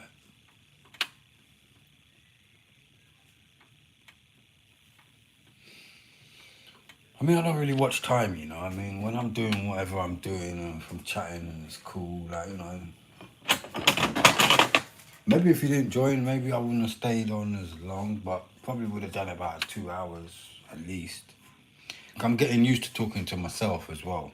I don't know if I would have came in the camera, but I was gonna probably do something. I don't know. I would have done something. And I've got this. I don't know if I showed you.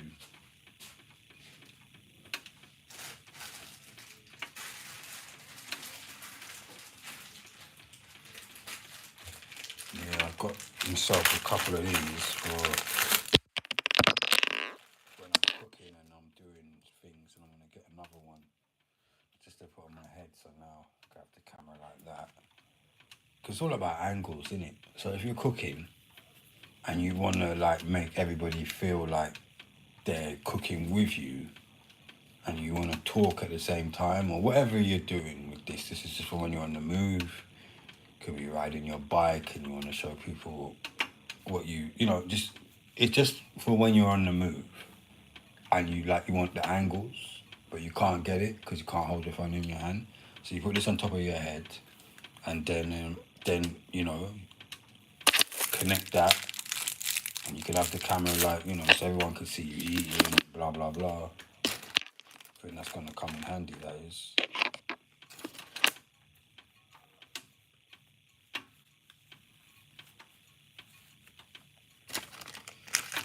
Oh yeah, because I was on TikTok.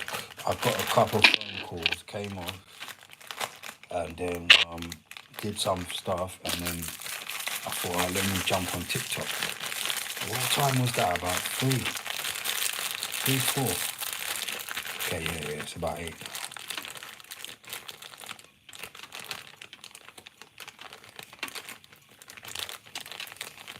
Sometimes I like streaming for a long time as well. Who knows, if you never came on, I probably would have jumped on Twitch. You never know.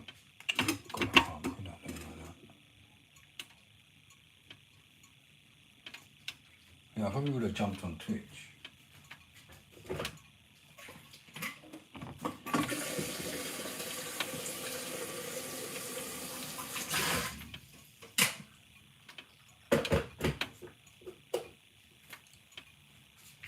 That's what it is nowadays for me. I just go wherever I feel like. I'm not watching time. When I am, but when I'm not, I'm not.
Yeah, that's pretty much it,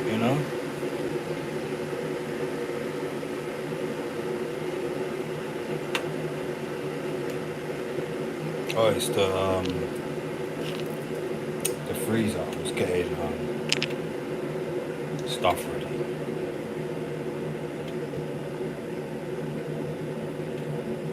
Because usually I like to do things at the same time and multitask, but I'm not. If I'm honest, this week, I've had a few things going on, and I really want to do this shit right now. But if I don't, who will? So it's one of them.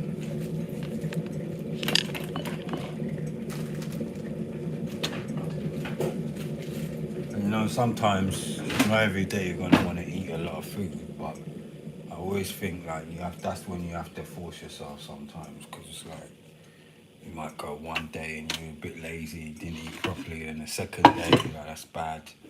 And then before you know it, it'll make 3 days, and then it'll fucking add up, and then a week will pass. You've hardly eaten anything. Now you can't go to the toilet properly.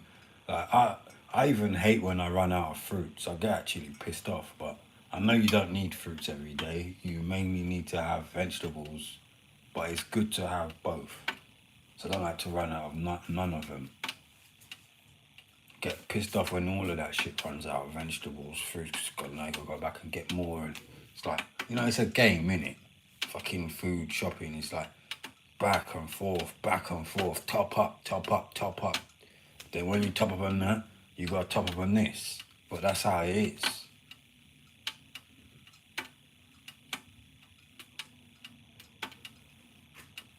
A van? Why are you hiring a van for? And what are you going Bermondsey for? What you got going on?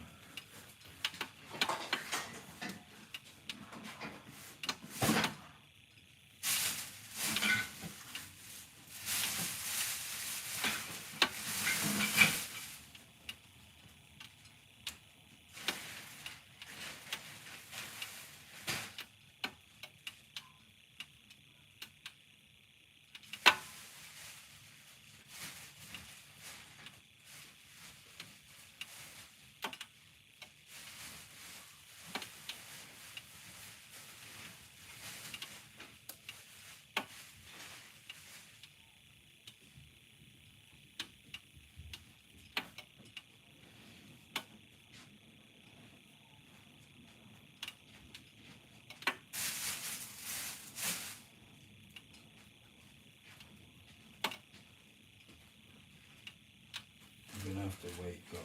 It'll take a little time to sort this out.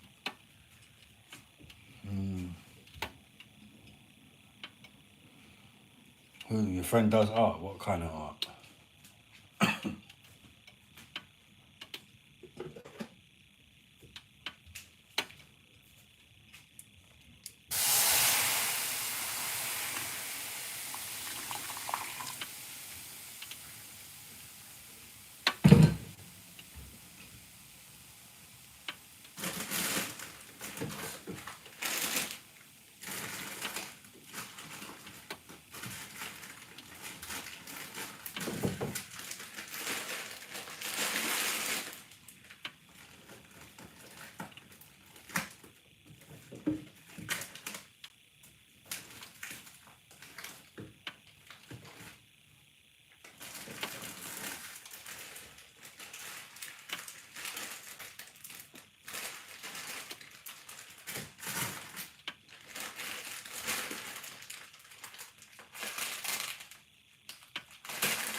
Still don't get what he's talking about, Lisa. You say you're gonna. So you're supporting them? Is that what it is, or what is it?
said I don't get what you mean. Like you're going there to support them, but what I'm saying is like, are you just? I mean, is that what you're going for? Just to support them, or like what? What is it? To be there to support? Yeah, that's what you mean. Because you didn't really say it clearly. You just said you're driving the van, your friend's got an art studio, and I said, well, are you going there for support or because you like art or to buy art? Like, it might be a reason or not a reason, I don't know. That's what I'm saying. Or are you helping them transport the art? Because you didn't have to explain what I'm saying. I'm trying to understand, like, why you would get a van and drive it all the way down to Bermondsey.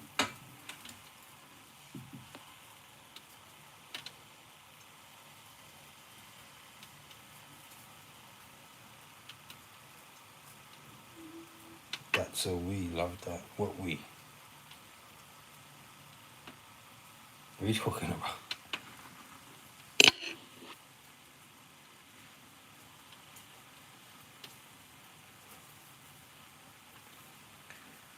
Are you on the Vinto again, Lisa?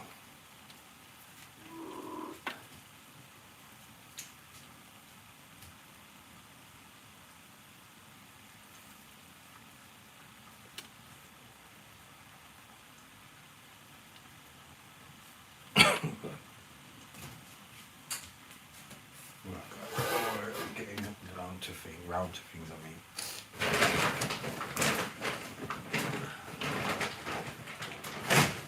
Don't think I'm gonna get much sleep tonight.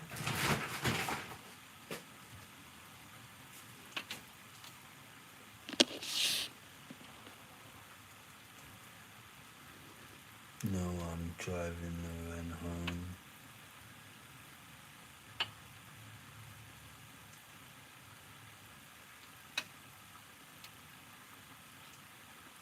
How long you going there for?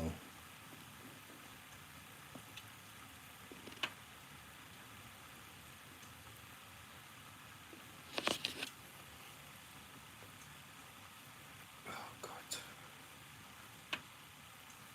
No, I said how long are you gonna go there for? A day or a night? What is it? Oh, wait guys, I'm gonna do this. Go make you rice, put some potatoes in this.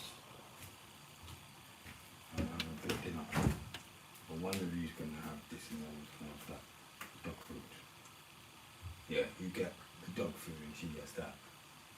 Right.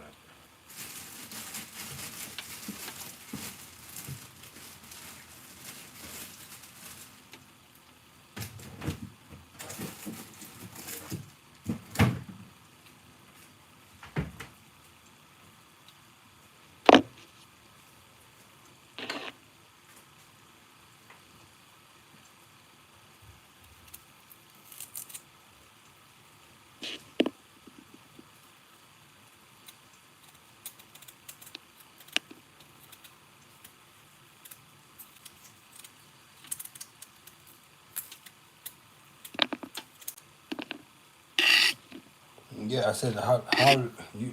I don't think you hear me properly. I said how long are you going to be down here for? I think I said that about 3 times.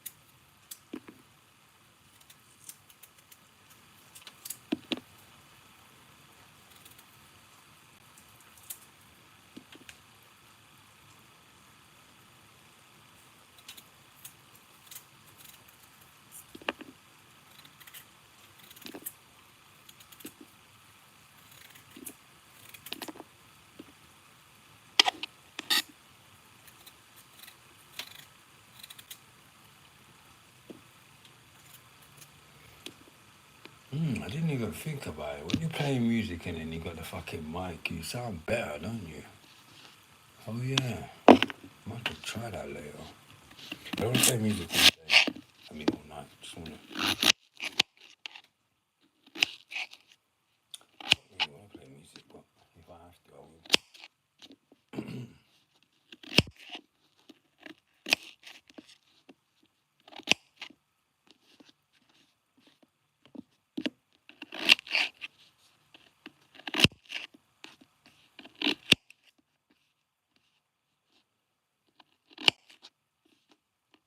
I really got to get back in the album over here. So I think they booted me off it completely.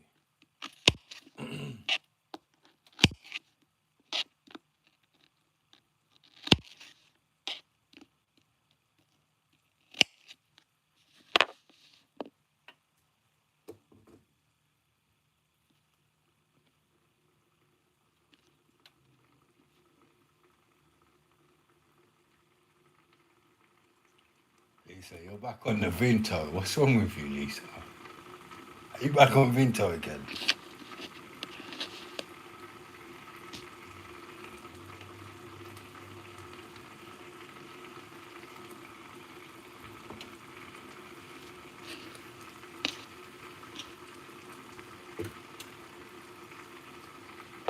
No, honestly, Lisa, have you had some Vinto today?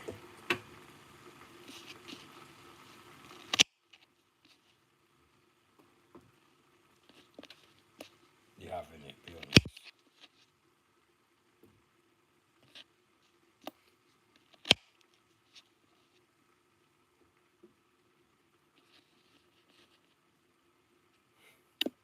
You don't even have to say I know.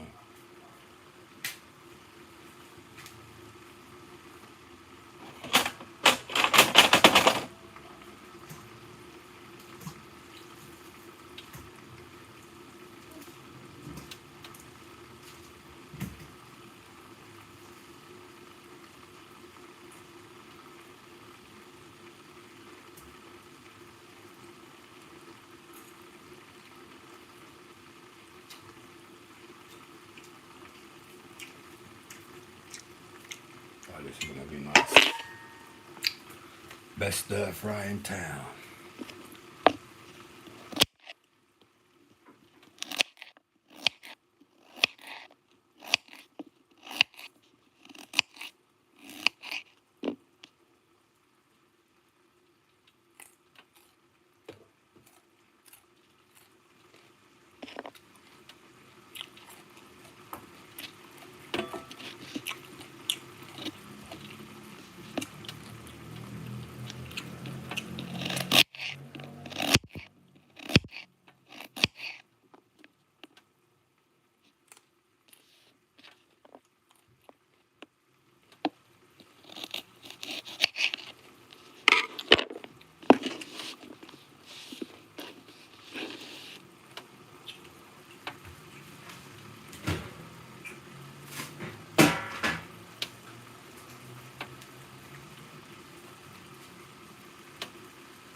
So I take that as a yes, Lisa, yeah? You're drinking your vino.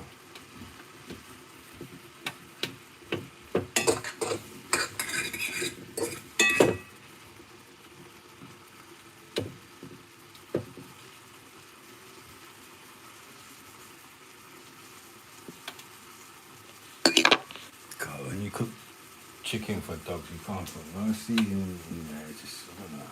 So it looks horrible.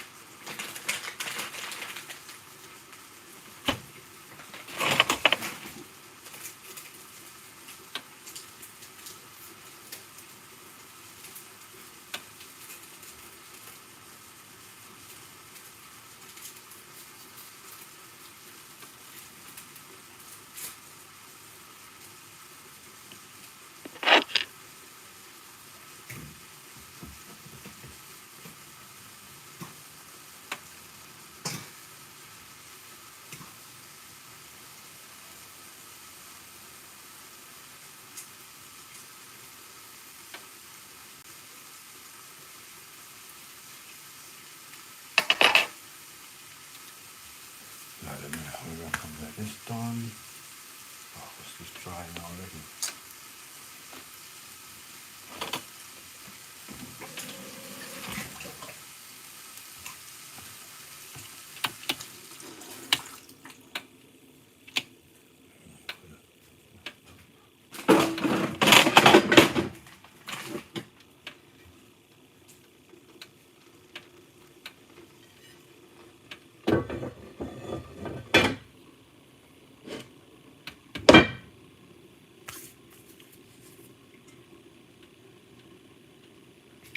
You know, I found the other day, I found this. Somebody gave this to me a long time ago. I said, fucking hell. It's funny when you don't realise what you've got and you just find that somewhere. A long, long time ago. Someone gave me that. Silver.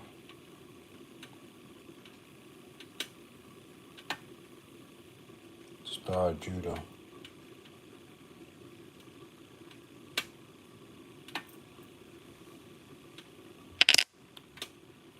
I have to wear that one day.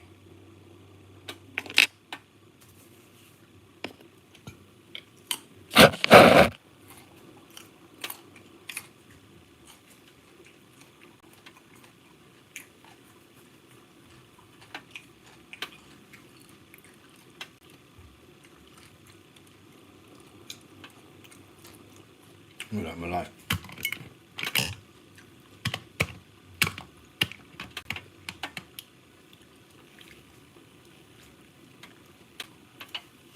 Right. Get this in. Get some peppers.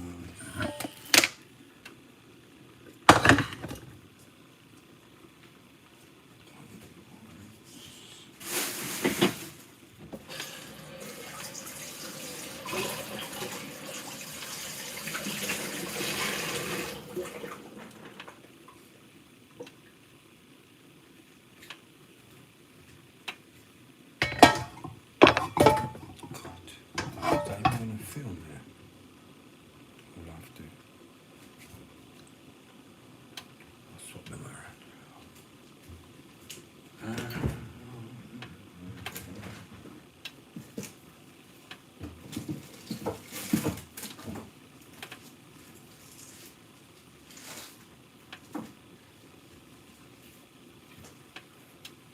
It's funny cooking, like, it's a bit like when I do exercise sometimes. I don't want to do it, and then when I do it, I feel so much better.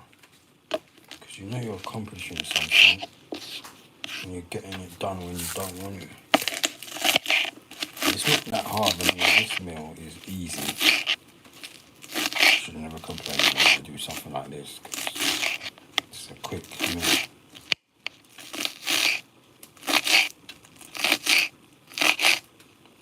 I don't like wasting anything I buy now, so even if it's onion, I don't want to waste it, I don't want to waste nothing.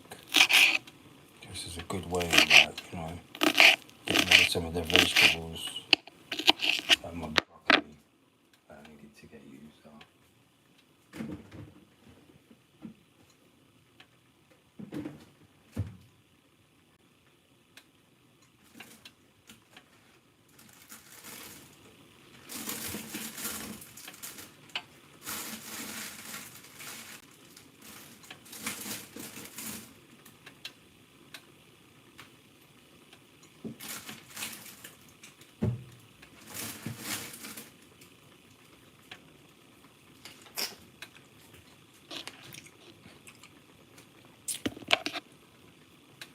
Broccoli soon gonna go off. God. I'm get long with nothing these days. Like, I swear vegetables used to last a lot longer. And now it goes so quick.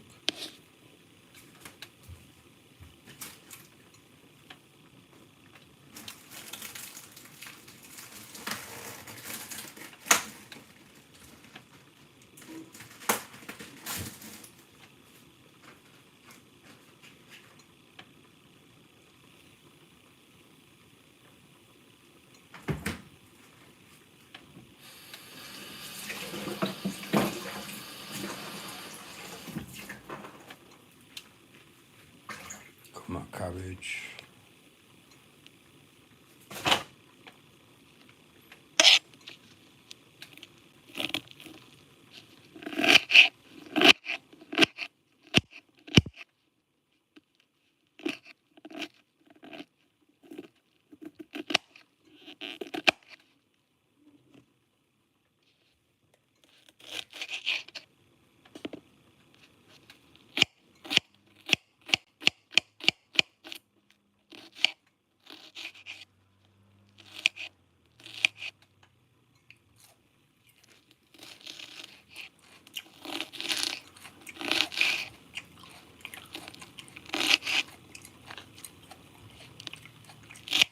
Yeah. Well, he ignored what I was saying for probably about 10 minutes and then say knock knock. I'm only joking. He probably was doing something.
God, Lisa, what's up with you? You took 5 minutes to say that, 5 minutes for that. God.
Who the fuck is this now?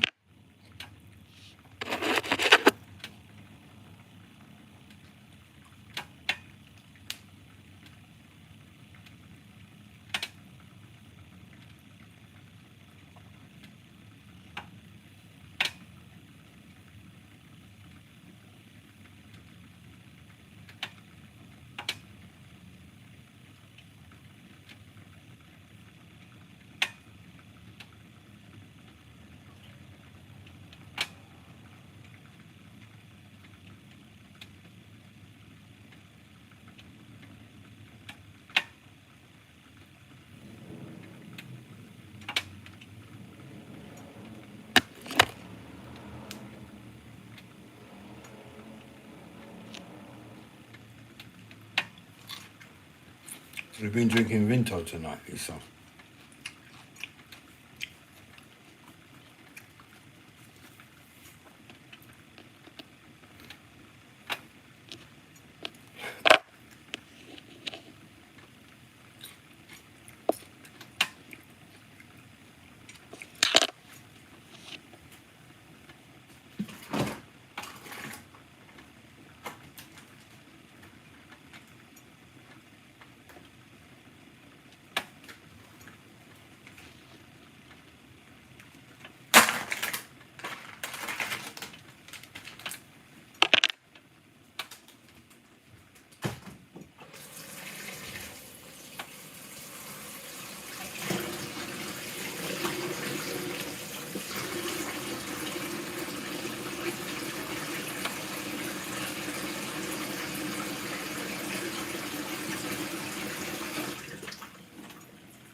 Who are you?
my turn now, Lisa.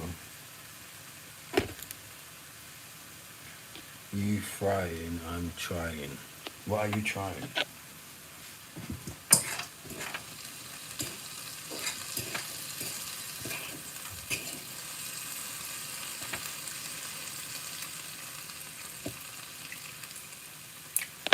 Nice, very nice. That's a black pepper.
nice, lovely.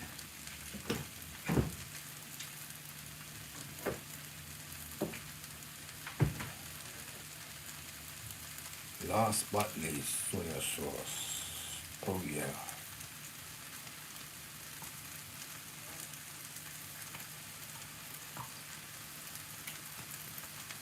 Quite a bit today.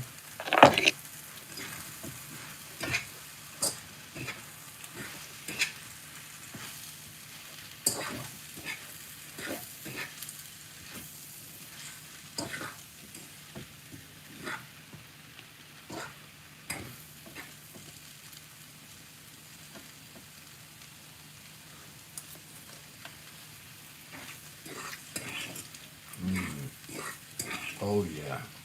Bam. That did it. Soya sauce, lovely.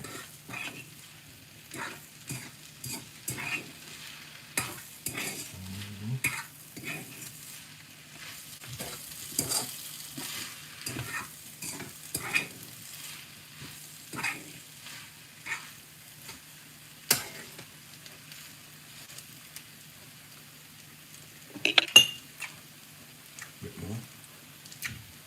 That's it.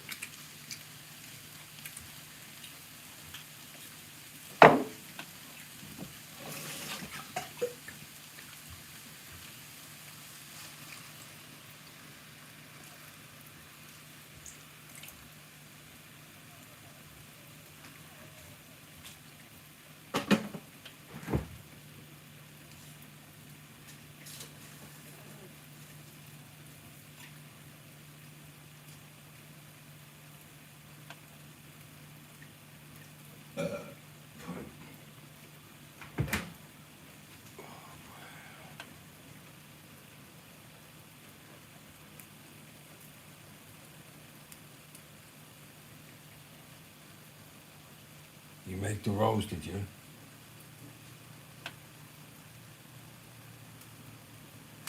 Is that a sandwich, really?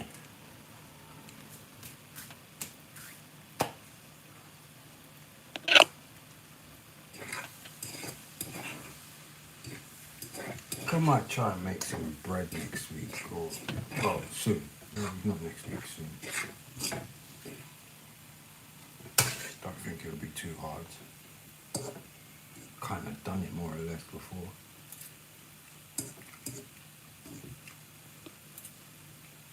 Lovely.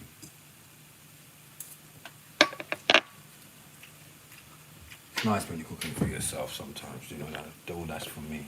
Big pot for me. Don't have to feed anybody. So selfish. Fuck it. It's the truth.